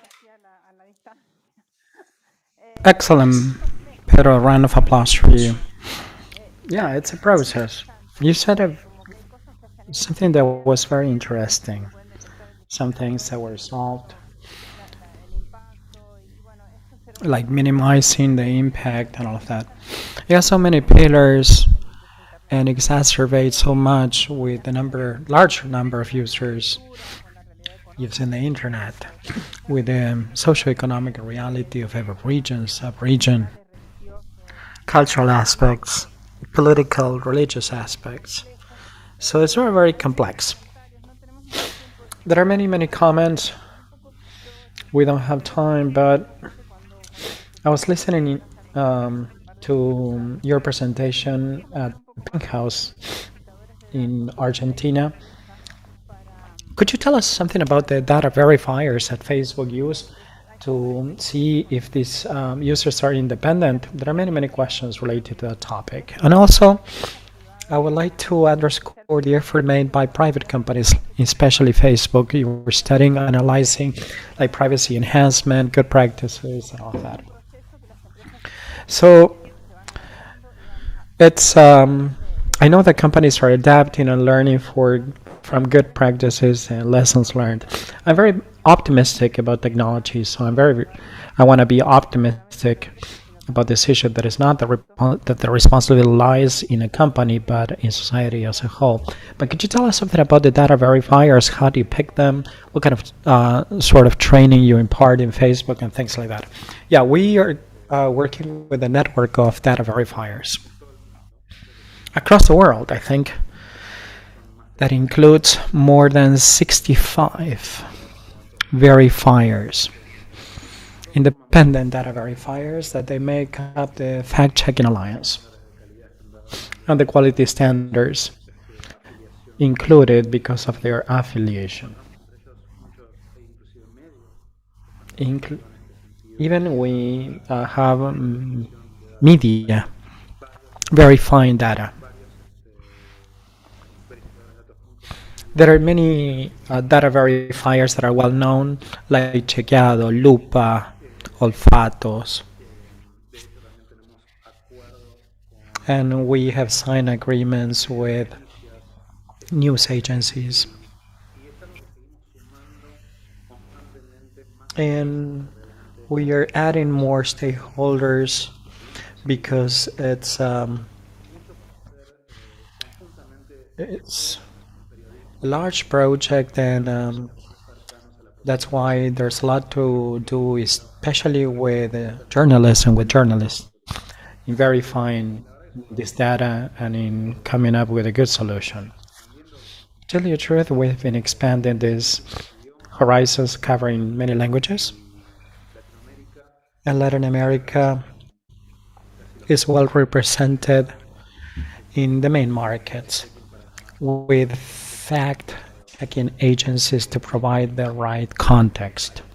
That's why it's good thinking to do it with local agencies to analyze the complexity of analyzing the environment where we operate, where the environment where people post or their voice, their expressions or comments.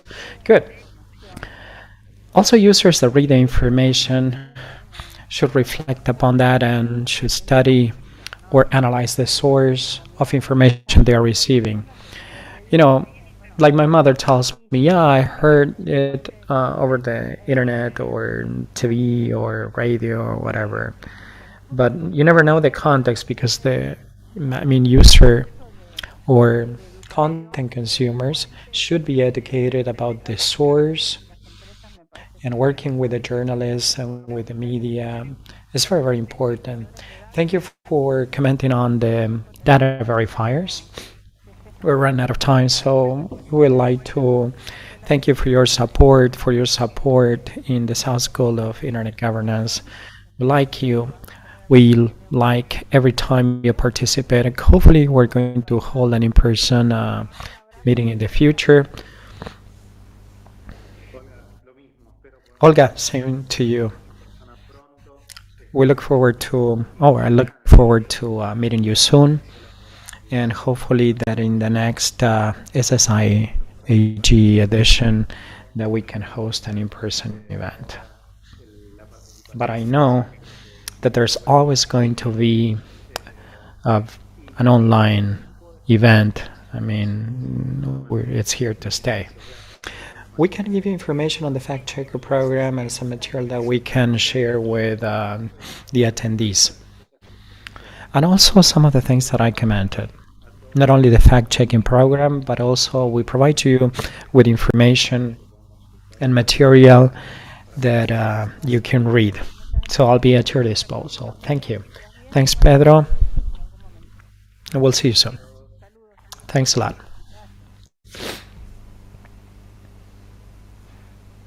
Pedro, muy interesante, ¿eh? Pedro's presentation has been very interesting. It's very, very complex and difficult. But without any further ado, we'll give the floor to our next panelist. Our next panelist of today is a colleague of ours. It's not the first time that we have Arturo Cabañas with us here with us today. He's public sector security assurance lead of Amazon Web Services. He's going to address what they're experts in, that is, services in the cloud.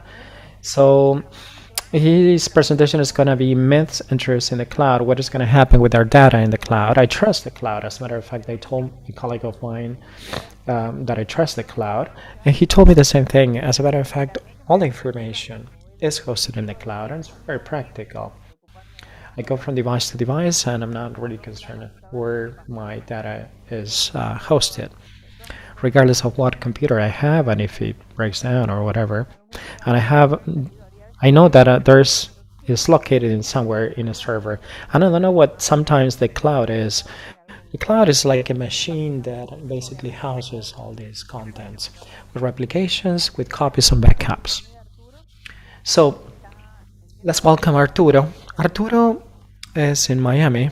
He's from El Salvador, but he lives in Miami. Arturo, are you there? Yes, I'm here. I'm in New York, not in Miami. Nice time to be in New York. Yes. Fall is a great time for being in New York. We cannot see you, Arturo. Could you turn on your camera? No, we cannot see you. Oh, there.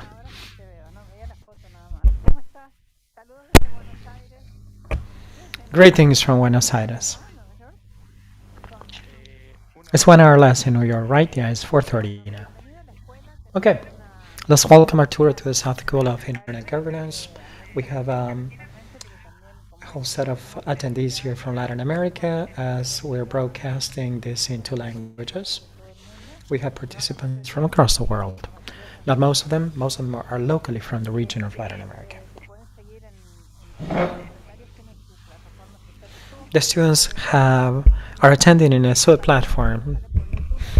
They have a Zoom meeting, but in YouTube we have 2 channels, translation into English and into Spanish. Arturo is the first time where Amazon Web Services has been presented here, but this is the first time that we have Arturo, and hopefully many times more. We have just addressed the issue of content moderation. And this is also a very interesting topic. Who houses data, where they're located, where's the equipment located, and why do I know? Do I trust the cloud or not? What happens with the cloud and the data? So he is going to be addressing the myths and the truths of the cloud. The floor is all yours, Arturo. Let me share my screen.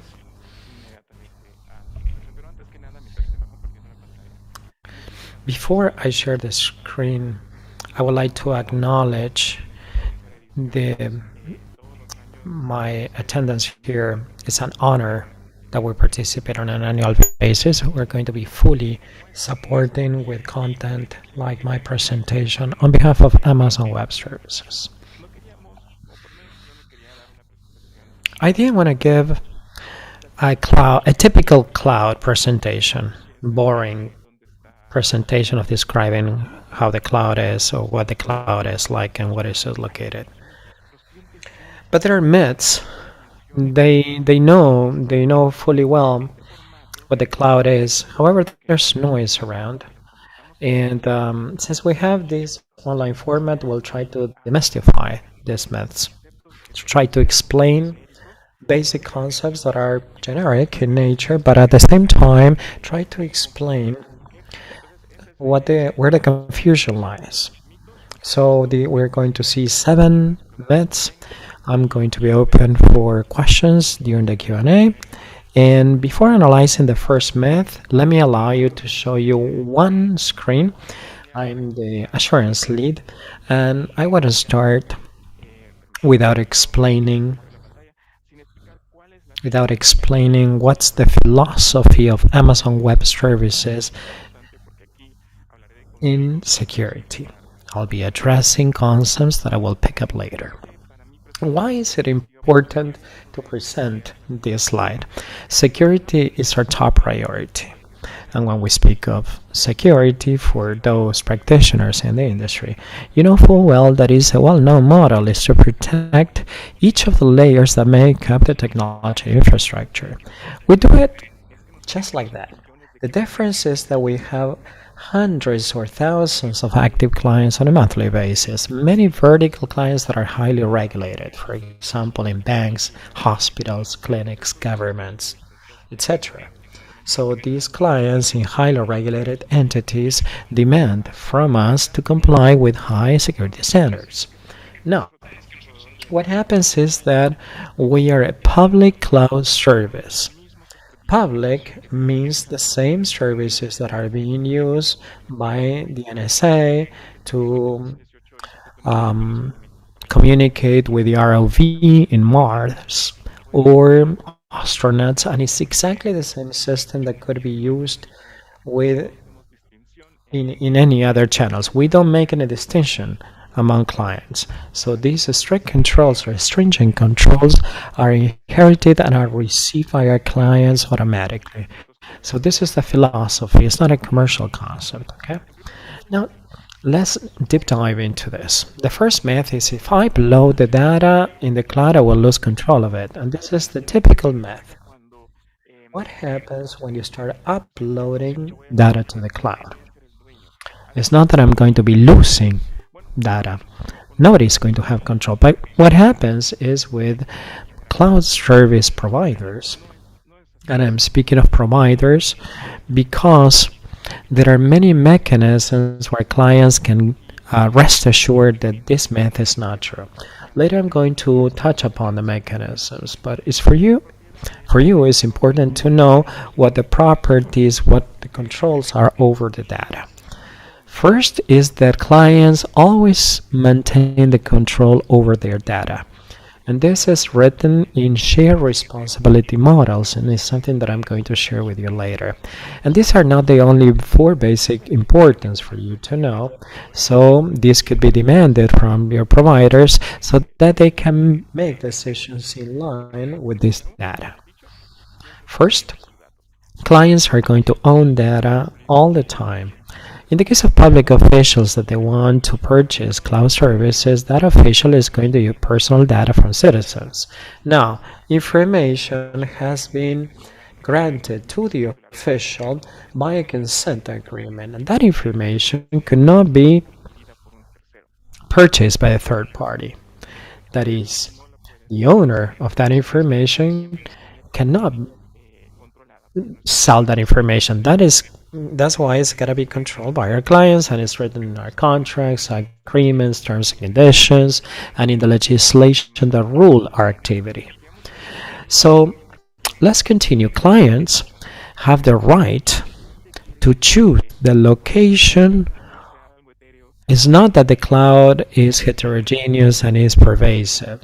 No, they gotta know where that location is and to preserve or save their data in that location specifically. And they can download their data and erase their data whenever they want to. And they want to rest assured that that data is going to be erased. And then they are going to have crypto deletion of their data. That means we create an algorithm that makes that my information is invisible unless you have that encryption key to decipher that data. If I lose that encryption key, that does not become illegible. That means it's deleted. And even if you have access, there's no way that you can retrieve that information.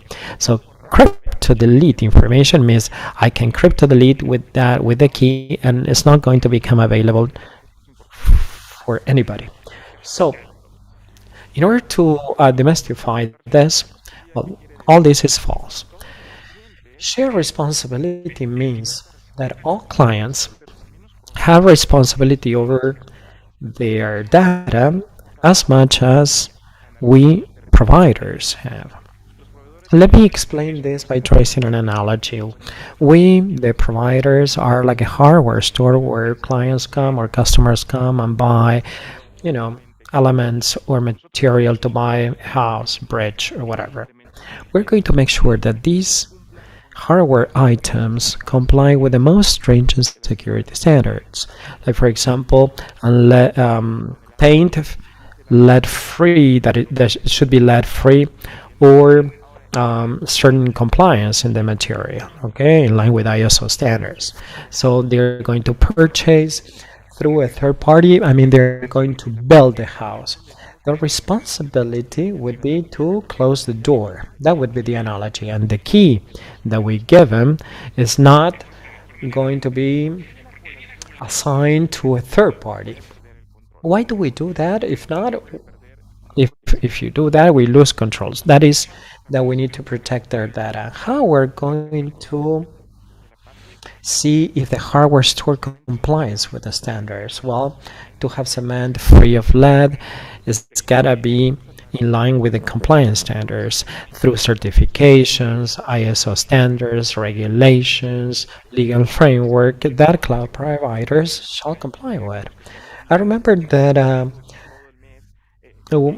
I mentioned that we have thousands of active clients that demand with certain compliance or requirements. Well, these are the certifications that we have in place for these clients to take this data to the clouds. These certifications are the ones that do not provide us access or to have control over clients' data, and at the same time it guarantees that the elements that make up the house are safe. So how is the client going to protect that house he's building? With doors, with windows. We offer those models. We offer security services where they have the roof, the pit, the cameras, the CCTV cameras. I mean, in practice, they're going to have access to these services, and those services are going to protect eventually their data. That's another myth, and later we can take your questions. The other myth is if I upload the data, I will never know where they are. It's very related to the topic we addressed before. You have the right and the obligation to know where your data is hosted. Okay? The information is going to reside in one or two regions or different regions, and these are the data centers, okay, or the servers. So you decide in what region you save your data. And it's very, very important that you know this, because many regulations, especially in the data personal law, provides authorities that will demand from you to process data in specific countries. For example, in the case of Argentina, the case of Uruguay, Colombia, where the enforcement agencies only allow saving data in specific places. So what is important to know is that you as clients, as data owners, are the ones that you can choose your servers or your regions. So these dots that you see in the map, if you zoom in a region,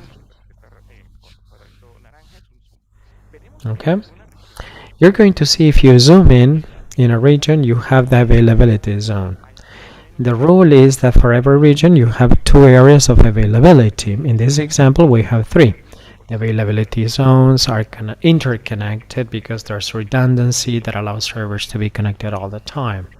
So every region is made up indeed by data centers. It's not only that we are seeing a region that is not a data center, but it's a network of networks of data centers. That's why clients such as Netflix or the Itaú Bank, the largest bank in Latin America, provide us the highest availability of information.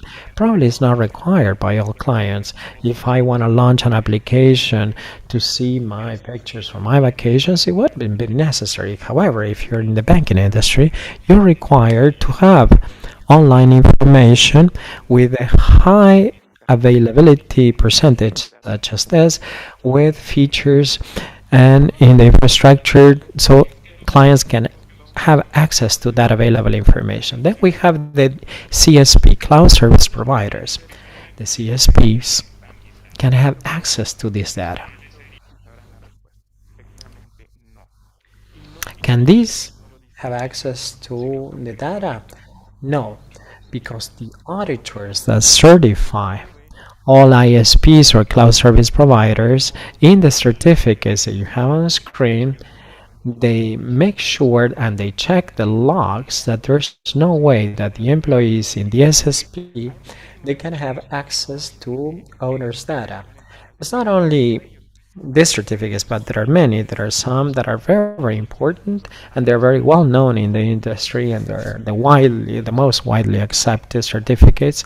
And those are the ISO 27000 that are specific for cloud services, like the 27017, or those that are in compliance. You have data protection or personal data protection like 22018, or the latest ISO standard in terms of data protection, that is 2709.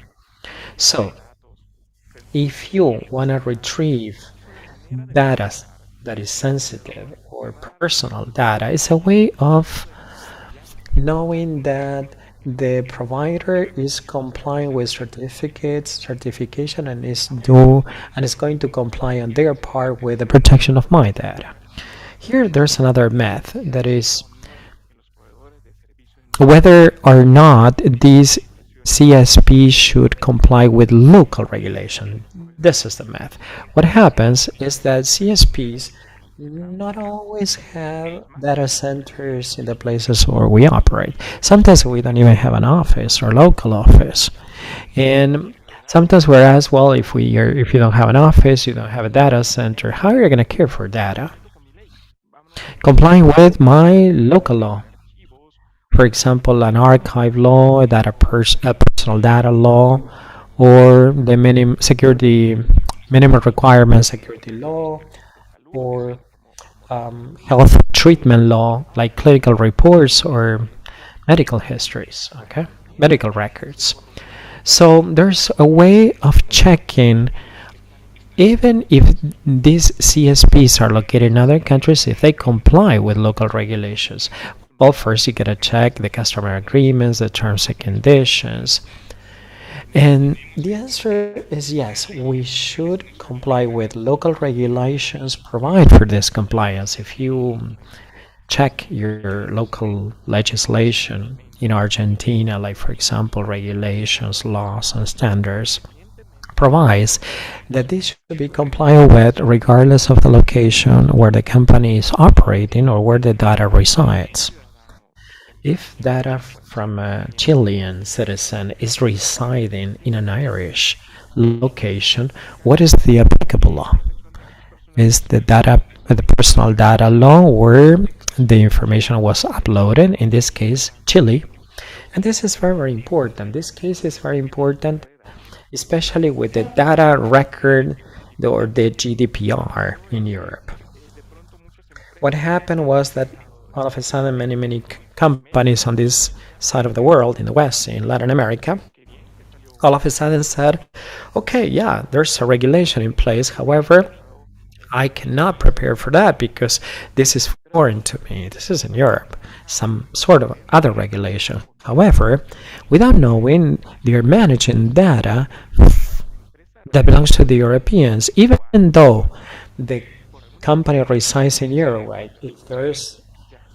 If for any reason they are required to comply with that treatment. That means the place or the source of origin of that information. And that is false then.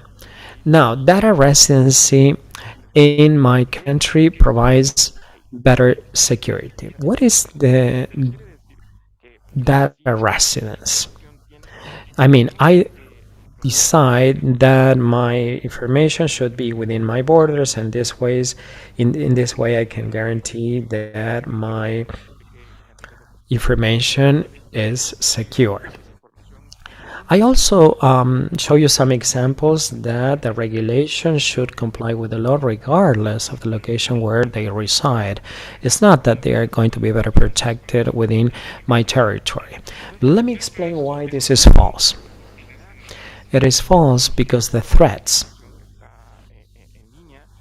attacking that online information is regardless of its physical location, even though it is connected to the internet. The moment you have access to the internet, you run the same risks, whether it is residing in Singapore or whether it is residing in Costa Rica.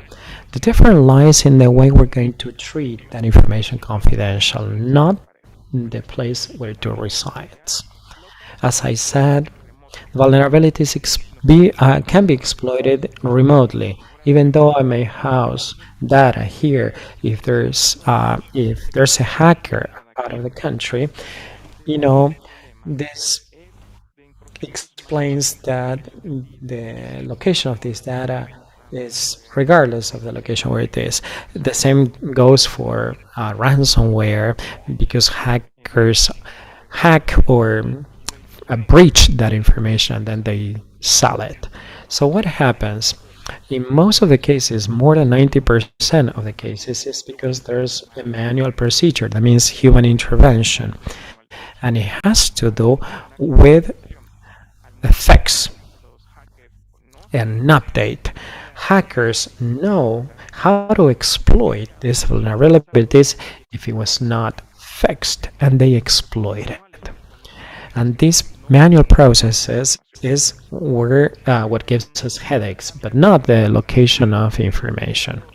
And there are internal threats. The rest of the the remaining 10% are internal threats. It may be the employees because of malice, or because they did it on purpose, or because they just made a mistake. So this is false as well. And this is the last myth, and probably I can summarize many of my statements.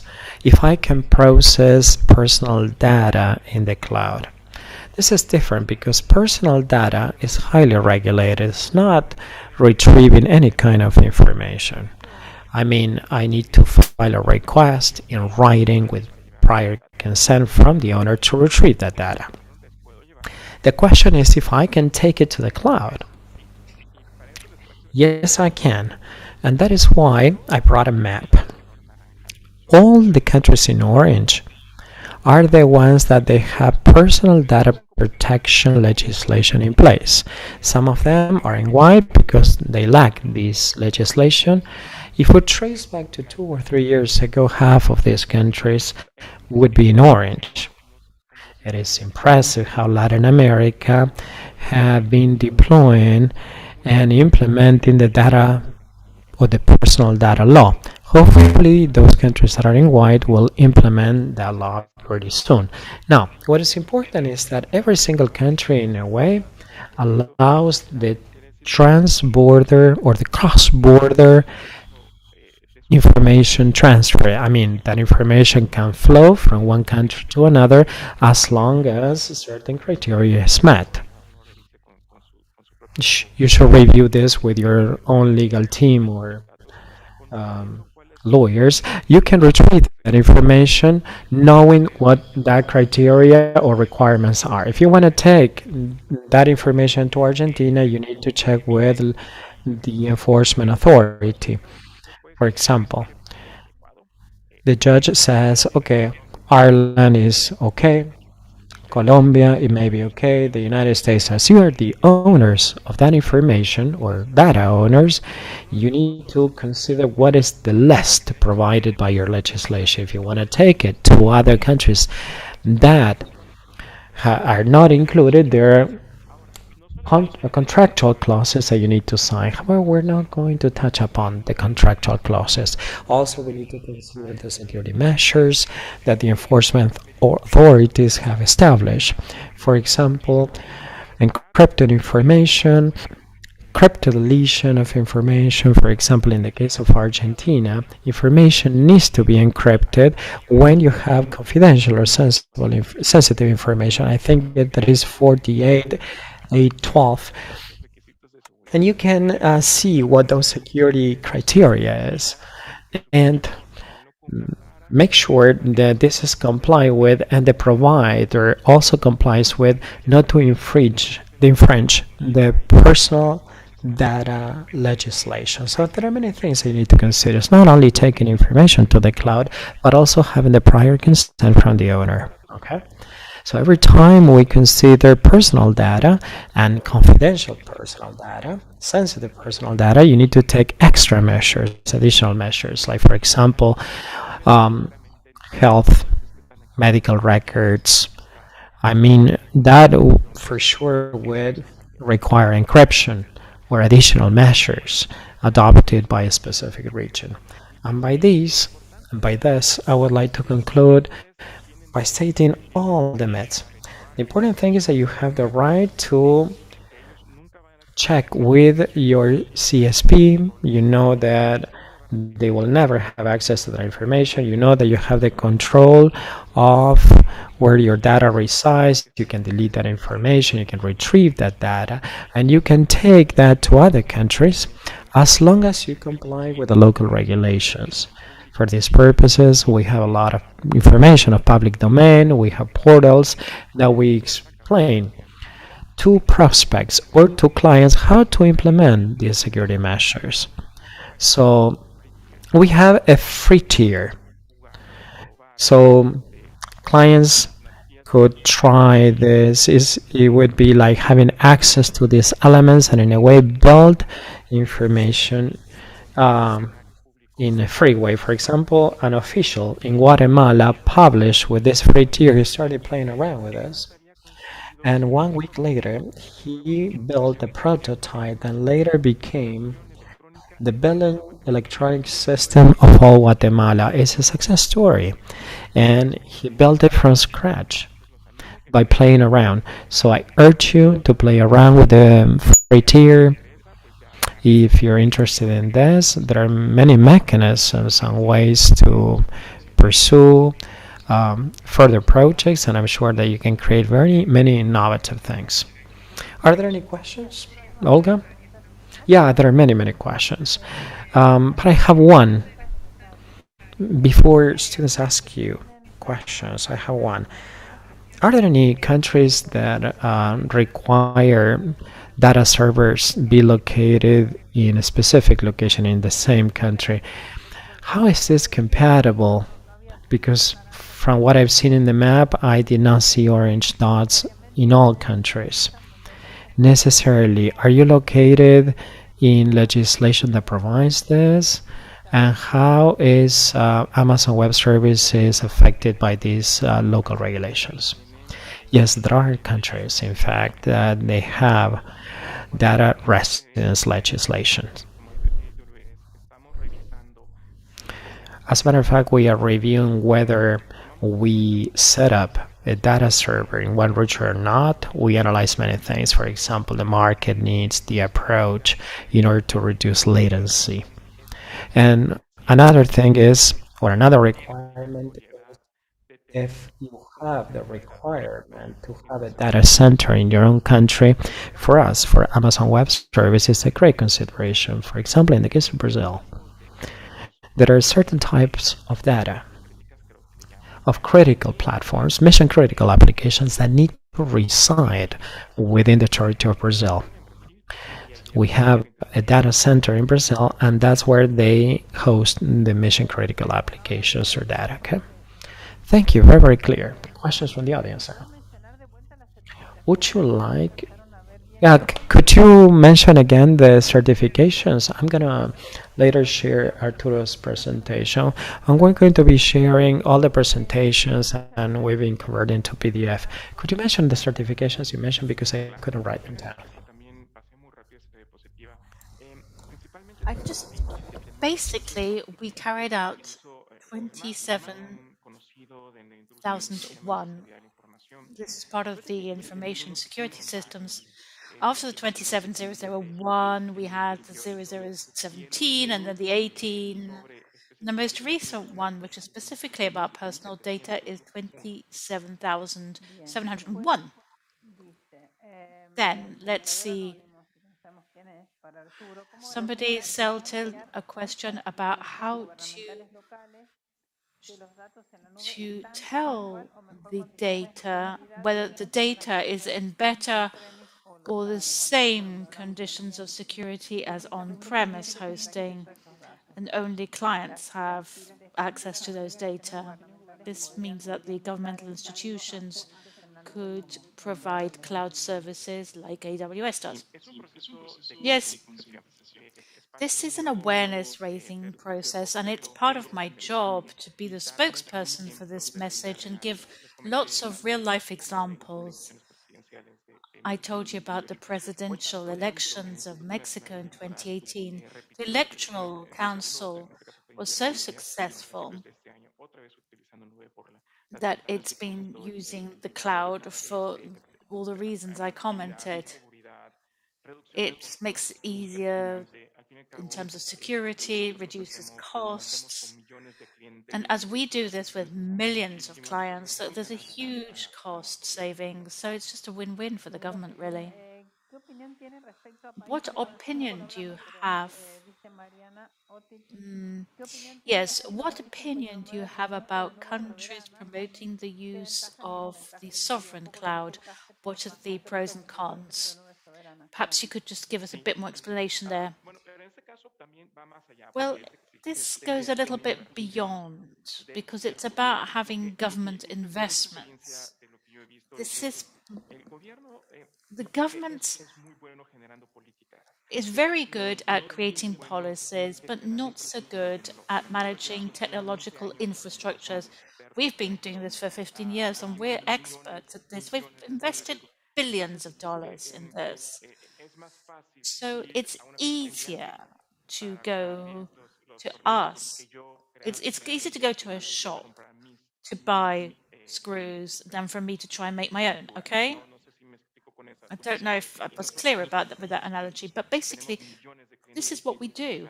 We have billions of clients which use this, and for government, actually, probably this wouldn't go so well. It would be a huge expense, which obviously the citizens would have to bear. Roberto Lemaitre, one of our students in Panama, says, is it fear in the public sector lies in the fact that if we put all the services in the cloud, they'll be left without a job? More of a comment, really. Milton says, how can we check what you were saying about data deletion in the cloud in a definitive way? That's a very good question. Many of these certificates, and one of the specific controls is to check whether the information has been correctly deleted. Clients can enter free to our service. It's Artifact service. Probably the competition has other similar ones where you can download the certificates and proof used by the auditor to check that the information has been effectively deleted. We use some measures which we call the sanitation media. It's a US regulation, and it explains very well how information is eliminated, not only how the file is destroyed, but also everything else related. Another question, what is the best area to put a data center, and why have they decided to do this in the northern part of South America? Well, it's the United States that takes these decisions because the connection comes from Miami. There's a trunk line that comes from Miami and it goes to all our data centers. Physical distance between data centers is not always the closest because it depends where information runs. Sorry, I'm sorry, I have to go. That was the last question. I'm so sorry. I'm really happy to give you all the answers you want. Don't worry. Thank you so much for your time. Thank you very much to you, and we will be in touch. Thank you for joining us today. Ciao, Arturo. Right, well, that was really interesting. But we have a bit of a longer break because at 5 o'clock Colombian time, we have Pablo Rodriguez going to tell us about security in the DNS, which is 7 p.m. Argentine time. So this will be a bit of a longer break, and it's the last one of the day. Don't go away. Come back.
Volvemos con nuestro último. Okay, let's resume with the last panel of today, which is not a panel, as a matter of fact, it's a keynote speech. It's a good friend of ours, Pablo Rodriguez, that is the director of CCTLD of Puerto Rico. Okay, NEC.PR. Pablo, are you there? Okay, good. Hello, Pablo, how are you? It's a great pleasure and honor to be here with you today. It's a privilege to have the chance to participate in this great South School on Internet Governance conference that is a benchmark for other schools across the world. It's my appreciation. Thank you for having me. You gave me the chance to speak here. Great. We're okay here. We're working once again virtually online. Hopefully, we're going to have or hold an in-person conference in the near future. We still don't know. We'll see what is going to happen. Adrian says hi, and we have our hopes up that we can attend the ICANN meeting that is going to be held soon in Puerto Rico. Let me tell you that the situation in Puerto Rico has been improving on a daily basis, day by day. Our vaccination capacity has been better, and we have become the largest, or the region with largest population that has been vaccinated. The mortality rate is low, and the occupancy rate in hospitals has been decreasing significantly. So CDC, that is the Control Disease Center,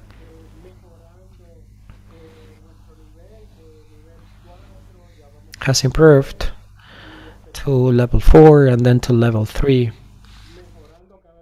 And I think that the situation is going to improve day by day. So I'm sure that we're going to see you face to face in Puerto Rico for ICANN 2022. It would be a great opportunity to see you here. I haven't been in conferences for so long, so I'm sure that we won't be missing that opportunity. Yeah, we had a great time in Puerto Rico, especially for your great hospitality. And hopefully we're going to see you there in ICANN. The ICANN meeting is going to be online once again in 2021.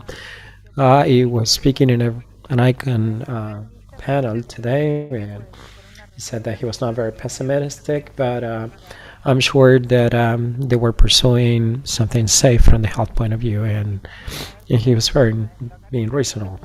So we see how it goes. In Argentina, we have lower cases reported. However, there's a large, important part of the population that still require the second doses or the second vaccine. Hope your family is well. And let me tell you that he's a great expert in domain name servers. And what happened yesterday, sometimes people said that it was an issue of DNS or protocol. I was not really acquainted with what happened yesterday, that the social media went down, but internet infrastructure is so important. So when social media goes down or when an important service goes down, I'm sure that people are suffering because they miss this sort of communication. So Pablo is going to share with you, let me tell you that he has been deep diving in these topics, and he's an authority on these matters. Great, I'm going to share my screen now.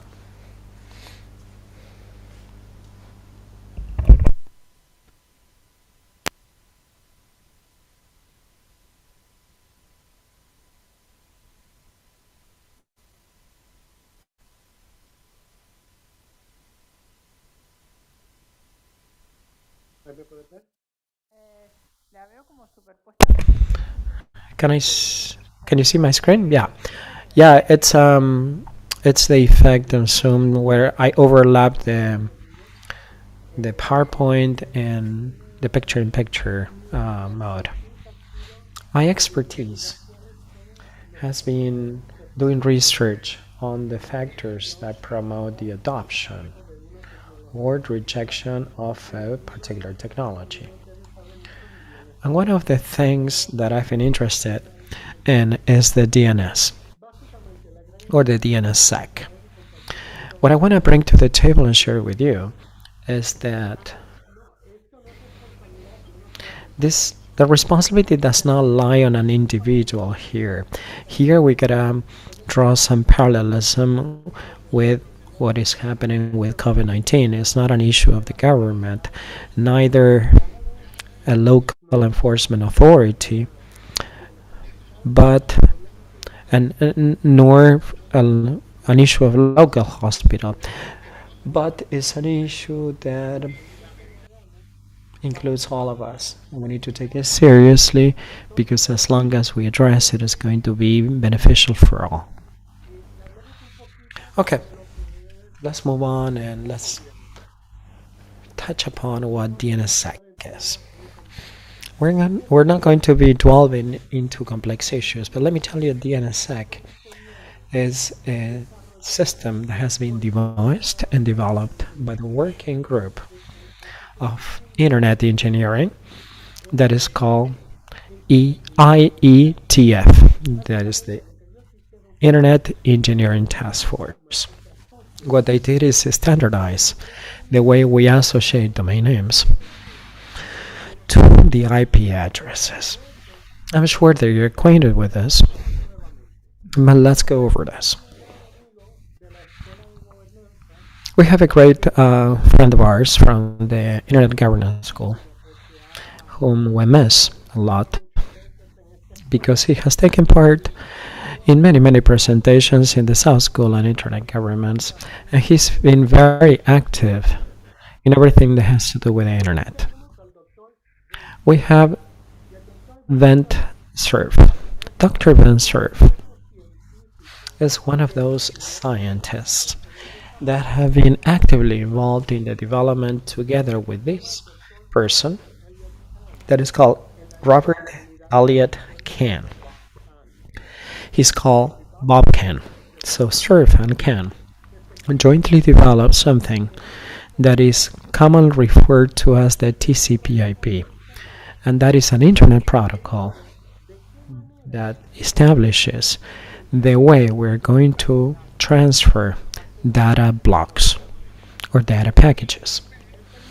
And the IP would be the number that is associated to, because we cannot remember an IP address because it's so difficult. That's why they're related to a memorable domain name server. And that's why it's very easy to remember internetgovernance.org, but not an IP address that would be 134.012.188.02. So by this way, we remember easily, and we can retrieve that in a browser, and then you connect with a precise location and IP address where that resides in a database over the internet. Here you have a clear depiction. What we show is exactly what I just described.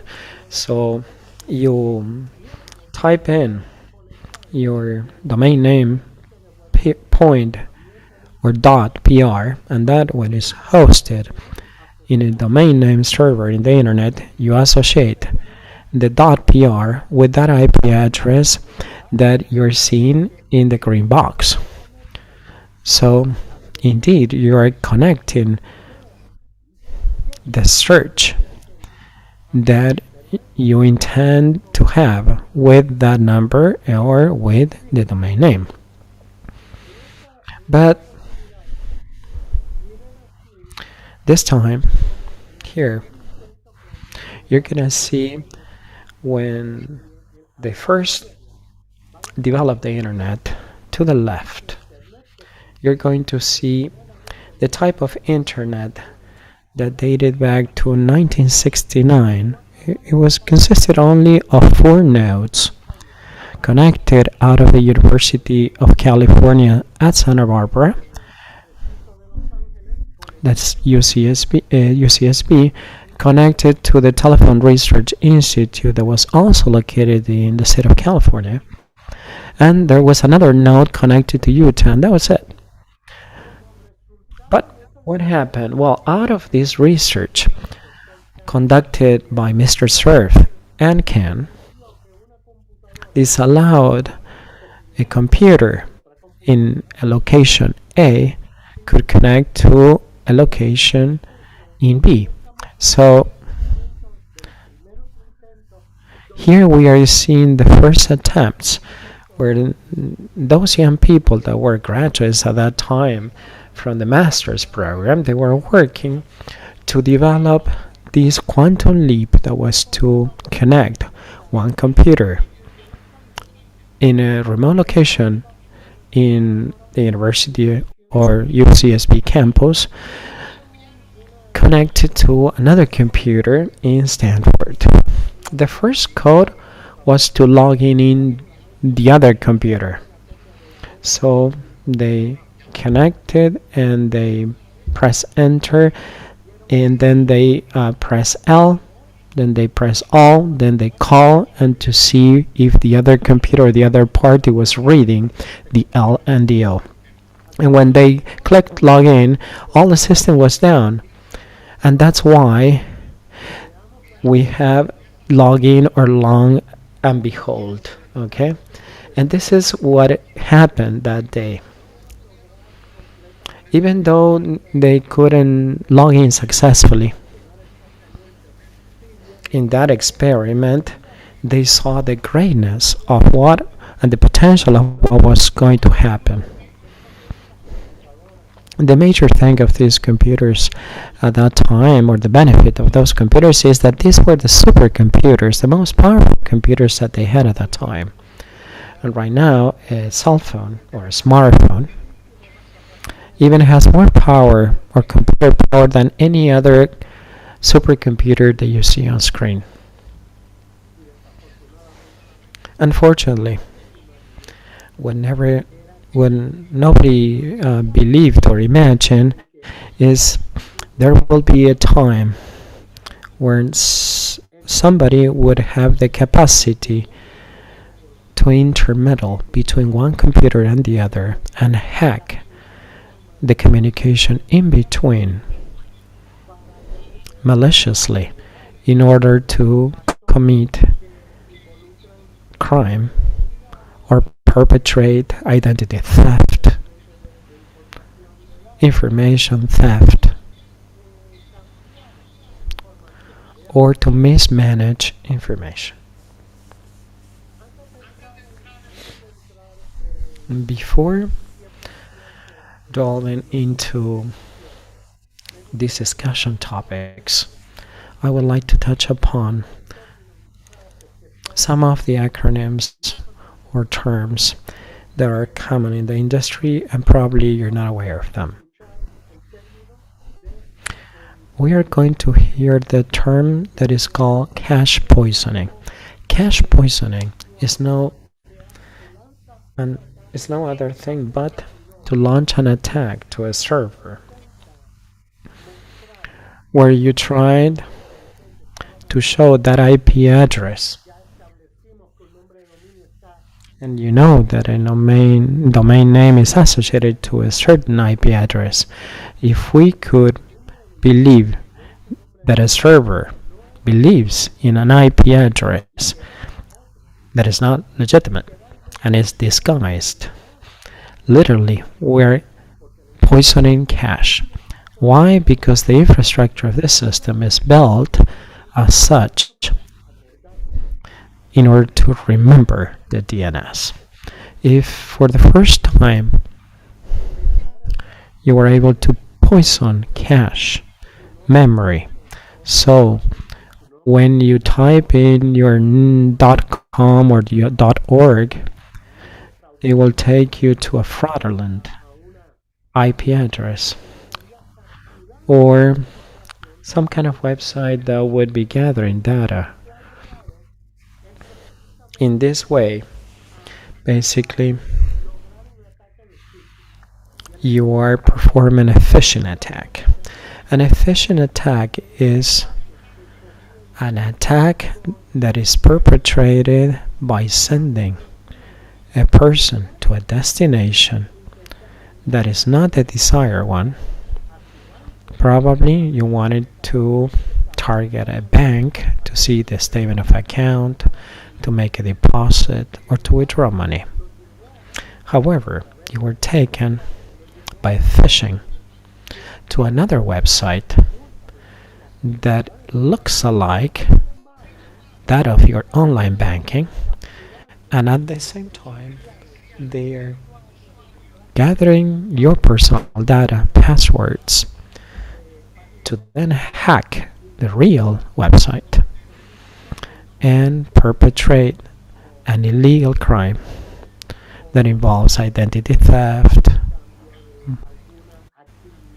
stealing money, or malfeasance, mismanagement, misuse of funds, or ask for a bank loan without knowing that you're basically asking for that loan.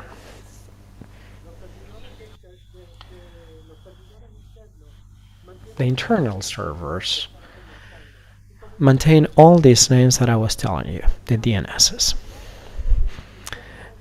The DNS system vulnerability lies precisely when this architecture was designed, because no security measures were considered at that time. Therefore, the system is designed to remember or to search repetitively and to be more effective. So the first time they connect, when you type in internetgovernance.org and arrive at your final destination, you don't need to be requested to go to that destination because it's repetitive, it's a repetitive query. However, if a hacker poisons your cache memory and then is redirecting you to another website, he would be performing a phishing attack. And that is why it is very important to resort to new methodologies or new ways to protect yourselves from the vulnerabilities and from the weaknesses in the DNS servers. And we've been working on that. Let's see how we are going to go about this.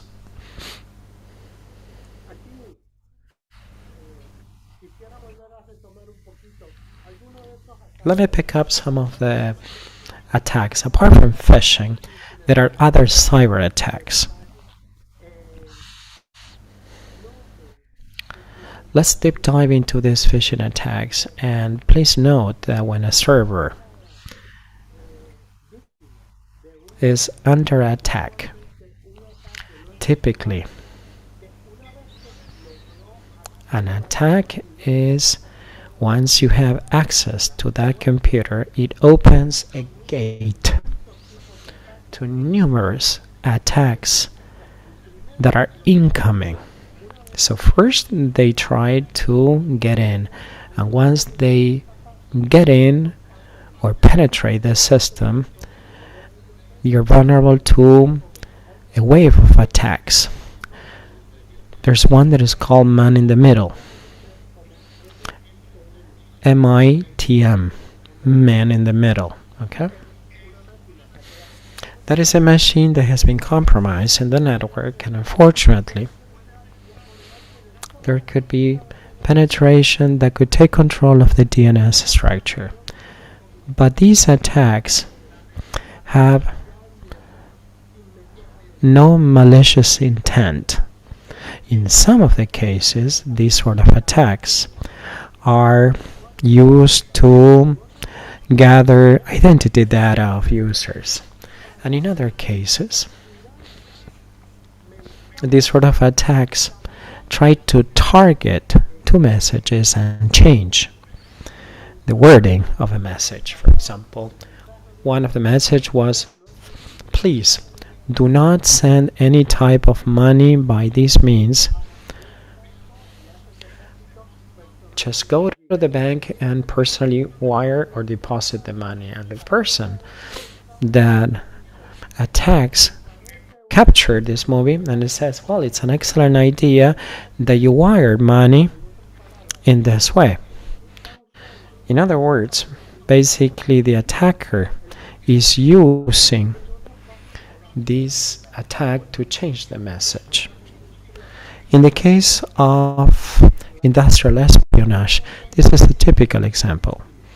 And it's very, very important that you resort to many ways in order to prevent attackers from using these sort of methodologies. Let me try to address these sort of phishing attacks. For example, we have the typical phishing, and that is devised to infect a device and to compromise it and to take it or retour or redirect you to another website that is misleadingly similar to your bank, similar to your hospital. And when you start entering your personal data or credentials, there's identity theft, and then they redirect you to the original website that you wanted to go to. However, financial information, banking information, or even money is going to disappear as a result of this phishing attack. However, there are other types of phishing. And in this case, we have spear phishing. Spear phishing is what divers do, with scuba divers do with harpoons, and try to target a fish in particular. For example, they want to go after tuna. So they go to the bottom of the sea and they use that device to target that fish. Likewise, this sort of attacks is used to target an individual. Depending on whom we're talking, you have the other sort of attack that is whaling, that comes after a whale, and they call it whale because it's exactly the same attack, just like the scuba diver with spear phishing, but here they are trying to pursue the Yahoo CEO, the Google CEO, or the Coca-Cola CFO, so they can go after his information, like industrial secrets, marketing information, because that is valuable information. Imagine those trade secrets would be of great help for the rivalry, for the competition to gain. Obviously, most of the companies are not involved in this sort of illegal attacks.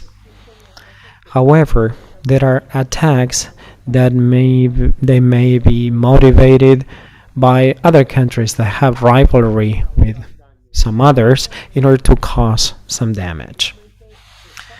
But most of the attacks that are very popular nowadays are ransomware phishing.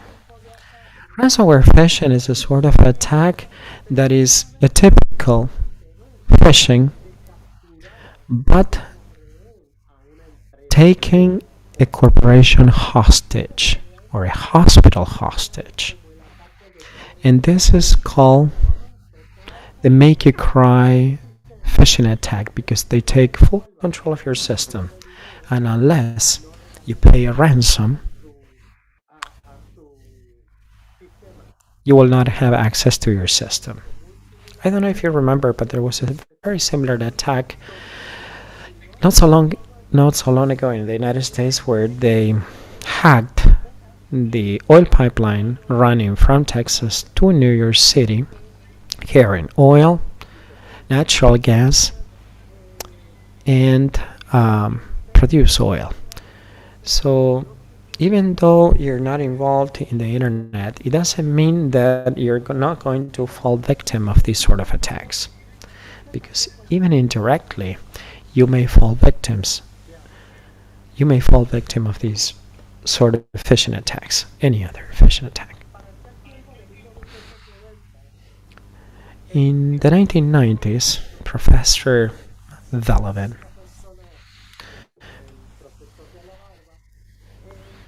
is the guy with the beard, found something very, very interesting at that time, where Velovin discovered in one of his research papers in the Bell Laboratories in AT&T, he discovered that there were vulnerabilities in the DNS, in the domain name servers. But he remained quiet and he didn't share that information until 1995 at a Utah conference. He demonstrated that the DNS attack was possible. However, many people did not believe that this could be possible. So it was not until 2008 when Kaminsky starts working in the application of cache poisoning attacks and proposes a solution.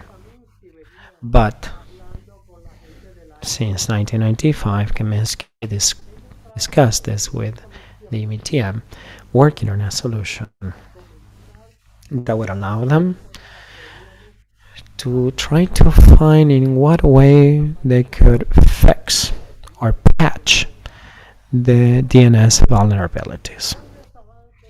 By patching this, it allows us to make great strides in cybersecurity and what is known today as the internet.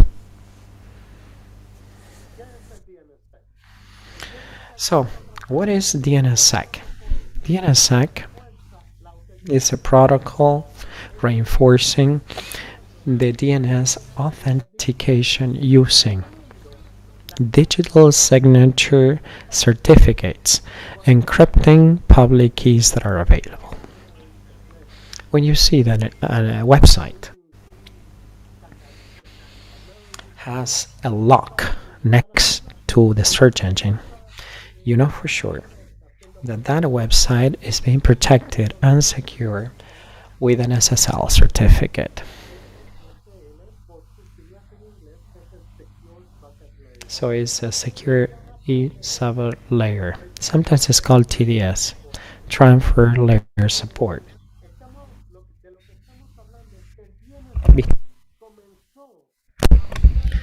That's why DNSSEC started using that encoding or encryption to help guaranteeing that the queries and the responses from the location you're using to try to access that website were the right ones, and that there's nobody interfering or intermeddling in between changing information. That's why data is signed encryptically by the owner of the data and by the owner that is having access to that portal.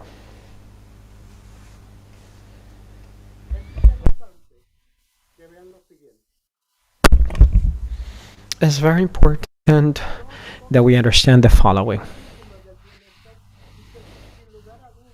These are the two most important things of the DNSSEC, and these are the salient features of the DNSSEC. First, the data source authentication. It allows me to know that the data I am retrieving are from the location that I'm retrieving from. It's not that I'm being sent to an undesired website. So how can I guarantee that I am at the precise destination? Well, DNSSEC authenticates and authorizes the source data that I'm retrieving. And it does this very smoothly because it verifies very, very clear in an encrypted way that the data that I'm retrieving actually come from the source that I am that I was intended to get to. The most important thing of the NSSIG is that it assures you that from the point of view that from the point that this data leaves your bank, there's no third party in between that change that data, so the financial information is going to be legitimate.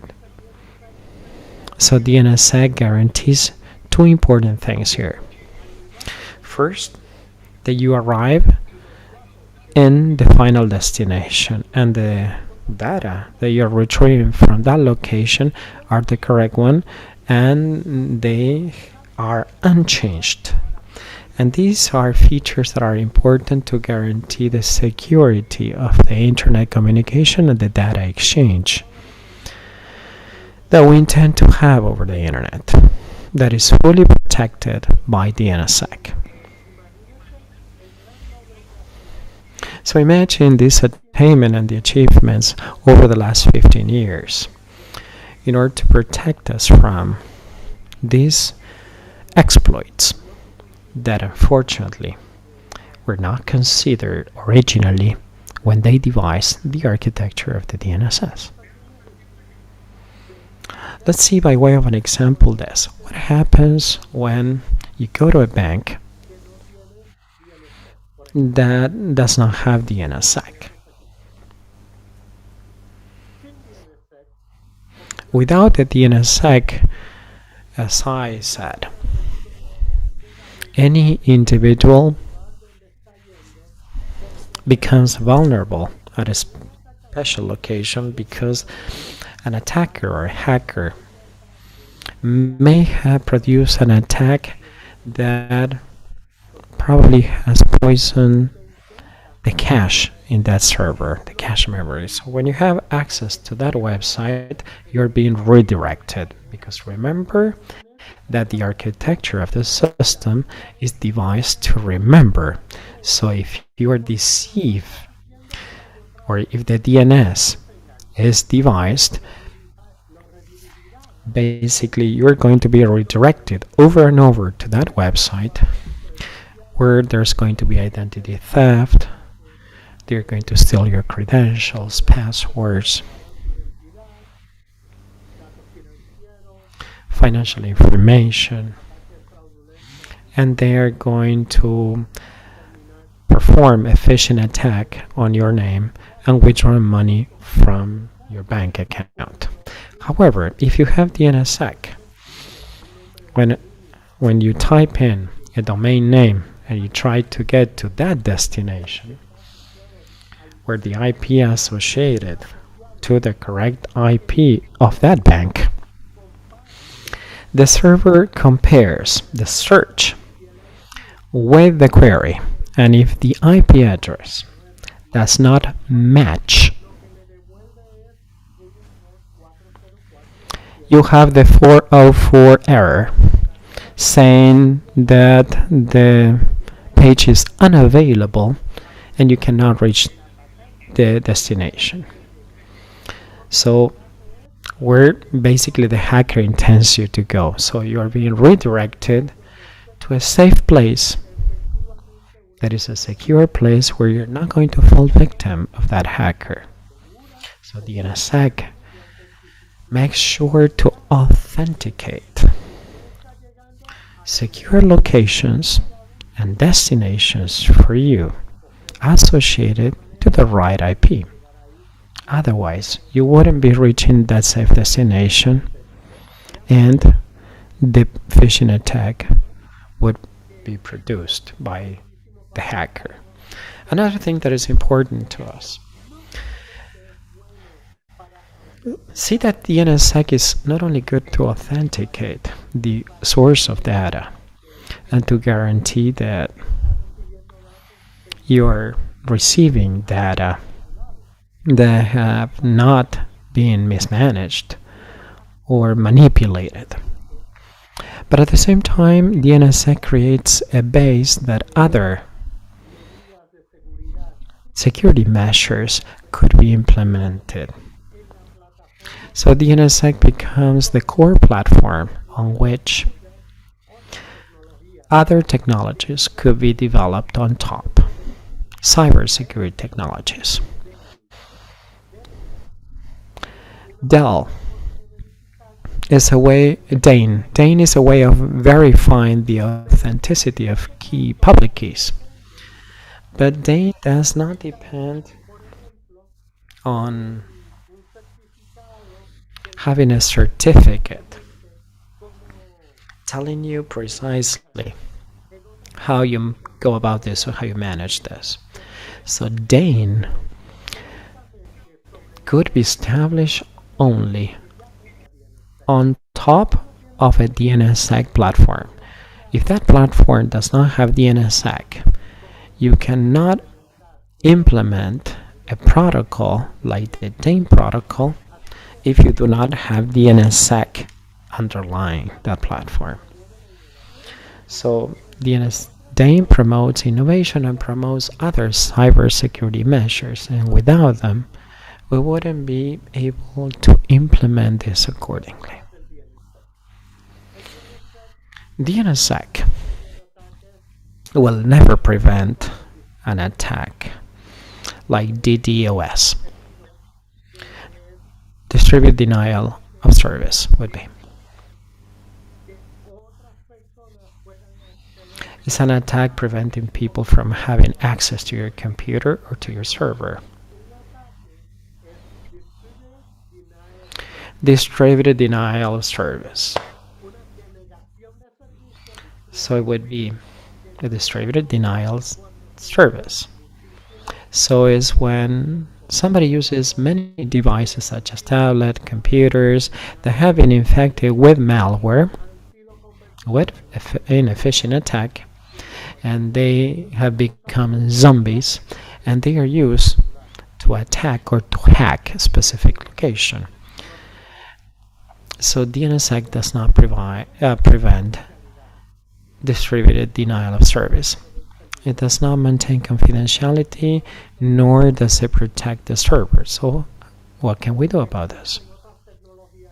There are other technologies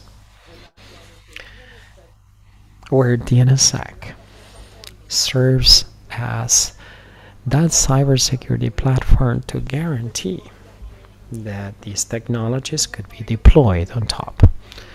However, there are other cybersecurity technologies, such as DOT, that is DNS on top of UTS. And remember that TLS is another thing like SSL. That is the little lock that we see in the service layer, okay? In the service server layer. So when it tells you, well, it's not a secure website, you know that that certificate has been expired. So it's not a safe place. And it may be vulnerable before any attacks. Another cybersecurity measure is called DOH, is DNS on HTTP. HTTP/2 are two ways to guarantee that the queries of DNS are encrypted. So in this way, a hacker cannot perform an attack with malware. For example, you go to a search engine or a browser and you go and you type icon.org or internetgovernance.org. Next to the browser you have a close lock, and if you click there it will show you a certificate. That is a technology to encrypt the data retrieved in those websites.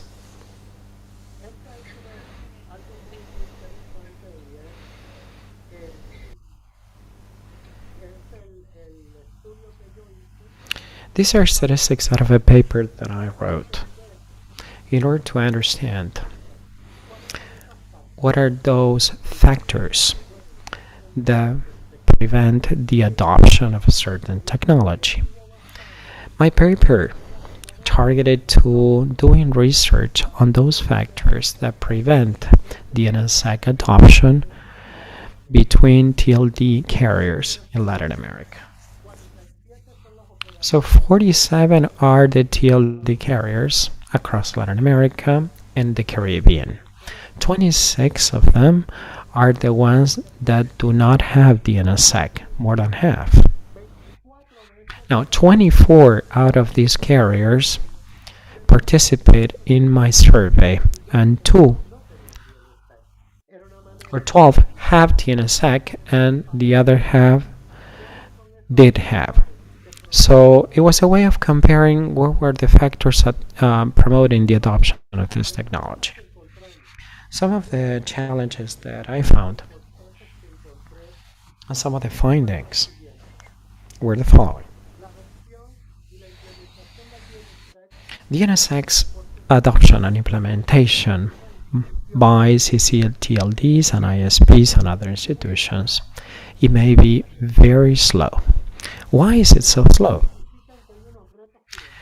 Statistics reveal that there are financial data, and that was the perception. It's very, very difficult, but it's not like that because technology changed. And technology is not expensive nowadays as in the past, but certainly it's a misconception of this technology. Another thing that we were considering is that surveys revealed that apart from these financial challenges associated to some contracts and training of personnel, and that the implementation of DNSSEC added a complexity layer that requires skilled technological people. So that is the perception of those that do not have the DNSSEC implementation, and also not being aware of local events or DNSSEC attacks in your own country as a result of not having DNSSEC, or because they haven't implemented the necessary cybersecurity measures to guarantee that your website was fully protected. So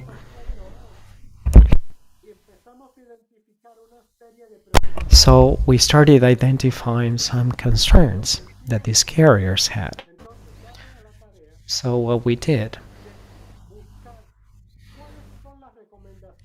was to see what guidelines we could provide to our telecom operators or ISPs.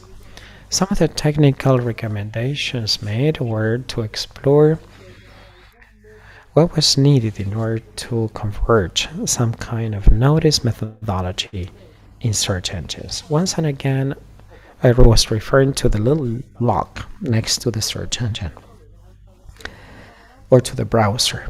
That lock will tell you if that has the necessary digital SSL certificate encrypting the data of that website, preventing you from falling victim of a cyber attack. But please note that for those individuals or institutions or organizations that have not implemented DNSSEC, there's no lock whatsoever that will tell you whether that website has DNSSEC or not deployed. So it is very important that we start developing some sort of methodology of notifying users, warning you that there's no DNSSEC. However, there's no warning. And also we need to conduct technical workshops that, based on evidence, we can argue that the approximate cost of implementing DNSSEC is ballpark figure an X amount of dollars. And by exploring and developing the technical infrastructure that is required, That is, if you intend to implement this sort of technologies within your organization's website, but also you can rent it out. And also we should explore and develop the necessary interfaces, reducing the workload that as a bank or as a hospital and as an NGO in my industry, I'm enabled to use this technology. So this is a two-way street, is how easy or how difficult is to implement DNSSEC. So far it has been darn difficult, which is a factor that prevents the adoption of this technology. So we should pursue how we could facilitate users in the TLDs in those countries could have this data encrypted. So the onus is on us to find ways in our ecosystem to try to facilitate this adoption by enabling certain implementation processes. Another thing that I would like to share with you is the following. I would like to make you a recommendation here, for example, exploring the necessary requirements in the search methods. For example, when you search in Google or in Yahoo,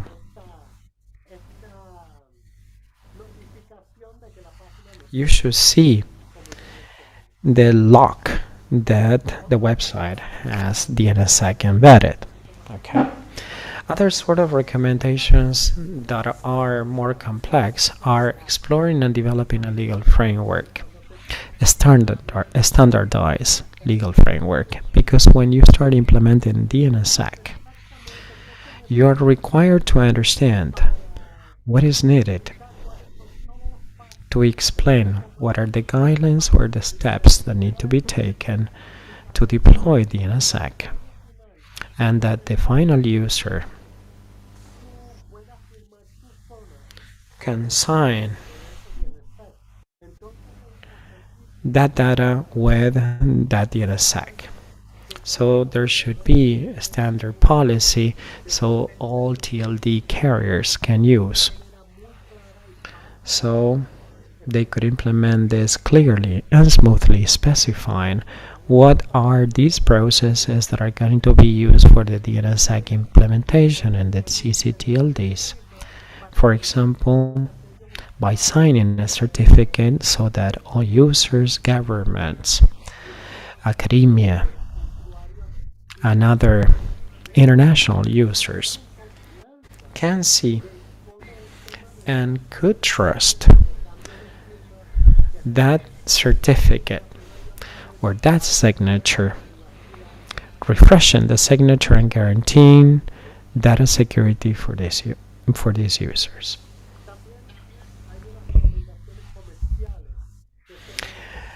There are some commercial recommendations, like for example, to raise awareness by training, education, some factors implementing the DNSSEC, like technical expertise training. What are the best ways to help people so that these training skills could be facilitated, that it wouldn't be so costly?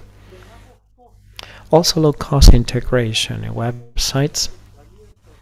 Not only the training that is being imparted to people, but also integrating and implementing these systems and providing the necessary incentives for registrars like GoDaddy or like Marmonic or other registrars that I'm sure that they've been here in the panels, so they could facilitate the distribution or that they could impart this knowledge or know-how, facilitating these certificates within their own TLDs as a result of promoting these incentives.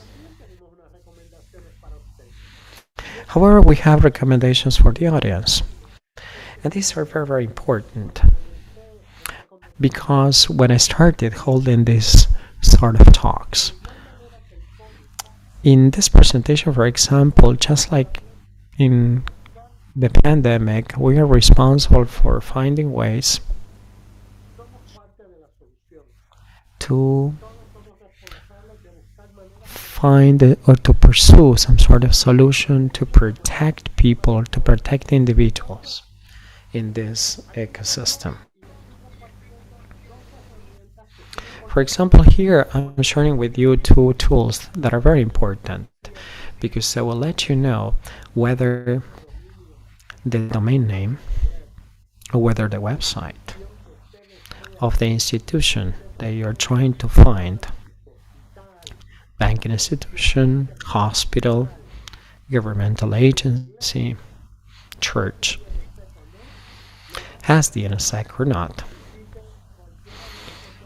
You will find out when you visit either these places, and they will show you whether they have the NSSIG or not. And this is the first step. What you can do with this information is, if you go to your banking institution, you go to your bank and your bank doesn't have the NSSIG, you need to contact the IT department, and you will need to let them know that you're feeling unsafe saving money in that bank because they haven't implemented the necessary cybersecurity measures to protect your savings or your data information. So you may become a promoter of this technology. So these institutions can adopt these technologies because you're not operating in the dark. You know full well that you're aware of these technologies, and you are able to identify and pinpoint if they don't have it, and if they have the necessary cybersecurity measures to protect you and to protect your organization. So it's very important that you use these two websites or URLs so you can see how you can become an advocate of cybersecurity. And by defending yourself, you defend others, or by protecting you, you protect others. You need to protect yourself adopting good security measures. You shouldn't be using public or unsecured computers. You need to identify who is the sender of an email before replying and before even opening that email or even the attachment that is being sent. Please keep in mind that most of the cyber attacks of the man in the middle, or the man-middle attacks and the phishing attacks, start with being unaware of an attachment or opening an email that comes from with malware, and when opening that email, the hacker takes control of your computer. So it is important that you're aware of who the sender is. For those Facebook users, I have seen that sometimes I get messages saying, well, probably in this video, you are the one that you're on this video, and I want to click there. I want to make sure that I'm on the video, but I was not tagged, or the video was not me. So basically, you unleash not only an attack to your computer, that could be expanded not only to your computer but to other networks or to your network, because of that, of being unaware to messages that you receive that are totally unreliable. So you need to install some sort of malware and antivirus programs that could detect this sort of virus and attacks and ransomware that may spy not only your computer but other computers and prevent you from suffering these sort of attacks. Also, in Puerto Rico, we have the Popular Bank and they use popular.com. However, some people misleadingly use, instead of popular, they use the zero. So it's P0 Pular. Even though it may seemingly be an O, is a zero. And that would be a phishing website that will steal your identity. You will see that number one, an I look alike in uppercase or L in lowercase could be misleading. So many of these hackers or cyber criminals are really taking advantage of these vulnerability or exploits for those people that are not really aware of cybersecurity, so they could really take control of their computers. So be alert, and for those of you that would like to pursue further discussions on this topic or similar topics, I urge you to visit my website, that is www.dr.pr, or you can send me an email, info@dr.pr. It's been an honor and privilege to speak here, and let me invite you or urge you to read the entire study, the paper that I produce, so you have a good reading list, and I'm sure that could be in touch and continue improving cybersecurity so we can guarantee that we have a very diverse ecosystem, very stable ecosystem, and a resilient one. Thank you very much. It's been an honor and privilege and a great opportunity having been invited to speak at the South School of Internet Governance. Thank you very much for your attention. Especially thanks to Olga and Adrian for giving me the chance to speak. Thanks a lot. I wish you the best success for everything that you have done for our community. Pablo, we have a Telegram group with our users, and they just loved your presentation. I'm sure everybody's going to visit your page. Perhaps you could send us a PDF with your presentation. I don't know if you could do that. Just finishing that up so that we can share this. But before that, I wanted to ask you, how do you manage to have this little picture of yourself floating around? You know what? I was just messing around with Zoom and suddenly I discovered this. I'll tell you exactly how, but it's really easy. When you go to share screen, before you click on share, you can see that there's a little page that asks you basic or advanced, but you click on advanced and there you can, I think it's the first little arrow on the left, and you'll see that when you save your presentation on a desktop or wherever it is, it takes a bit longer to pull up. That's why you saw it took me a bit longer at the beginning. But you can do this kind of thing there.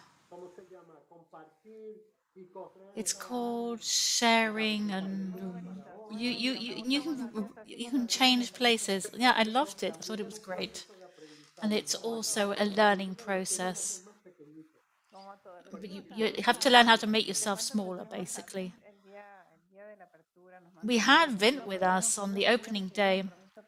He couldn't be with us today, but on the day, but he sent us a greetings video. We really don't have very much time because here it's already 8 o'clock at night. There are lots of questions.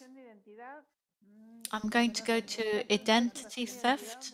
Identity theft phishing used to steal money in bank accounts? How can you protect sensitive information? Can you give us some examples, some best examples of whaling and ransomware in companies? Yes, of course. Well, great questions. Uh, Particularly when I shared the two links and I mentioned them, when you go to your bank, write down the domain name of your bank and then put it into your search engine. This is like when you want to see what your bank statements are, go there, right? Put in the name and see if they have DNSSEC or not. And if they don't, just talk to them. Go and talk to them and say, I really need you to integrate DNSSEC, otherwise I'm going to have to take my business elsewhere. So that is absolutely necessary. And then you become an ambassador for cybersecurity in your own countries, which is very important. The other issue, ransomware. In the UK, when the first ransomware attack happened, it was on a hospital. And they closed down all the systems in the hospital. I don't exactly remember the name of the hospital. And they had to pay a fortune. I mean, like a really obscene amount of money, millions, to get their system back. Imagine all the people who are on oncological problems, all the operations that just didn't happen that day, well, you know, the surgical operations and all of that just had to stop. People's lives were at risk. We're not talking about anything. And then look at the United States. You know, the fact that you might think that you're not a member of the internet community because you don't work in a technological company or because you're not involved in some organization which is technological. You use technology. And look, how many billions of people are stuck, you know, they're hostages because of the oil pipeline which was taken from Texas to Maine. You know, there was just a lack of fuel. In just 24 hours, there were shortages. And suddenly the entire transport chain for food, for services, ground to a halt with billions of dollars lost in just 24 hours or less. This is not something to be taken lightly. These measures are critical to make sure that we are adequately protected, and not just us, our neighbors. And I'm not just talking about our immediate neighbors, but the countries that we have next door as well. We are an ecosystem. We are one big community and we are all connected. Look what happened with Facebook yesterday. You know, for whatever reasons, I'm not saying it was an attack of any kind, but for whatever reasons, we were all victims of what happened throughout the world. So it's up to all of us to be responsible, to step up and deal with the things that we have to do what we have to do, and to make sure that we understand the differences between all these different kinds of manipulation and fraud that these criminals can use, like changing the O for the zero and the L for an I or one. You've got to be really careful about who's writing to you or who's sending you mails. Be really careful about those emails. Don't open them. Make sure that you're not going to end up being a victim of some cyber criminal. Well, Pablo, thank you so much. As I said, the WhatsApp group was just bursting with comments and questions. They really enjoyed it. It's always a pleasure to see you, even online. I do hope that we can catch up online. The team here sends you their best greetings, our hugs to you and your family, and to all our friends in Puerto Rico. And I hope that things continue to improve for everybody, for you and for us here. Big hugs. Yes, and hugs to everybody over there, the team, you and Adrian, and to the audience. Thank you very much for giving me this opportunity. It's been a great honor, as it has been for us. Okay, hugs. And tomorrow, 9 o'clock Colombia, 11 o'clock Argentina, 11 Brazil, and 9 o'clock in Ecuador. We'll see you very soon. Thank you for joining us today, and thank you so much for all your questions. What a super audience. See you tomorrow. Bye bye.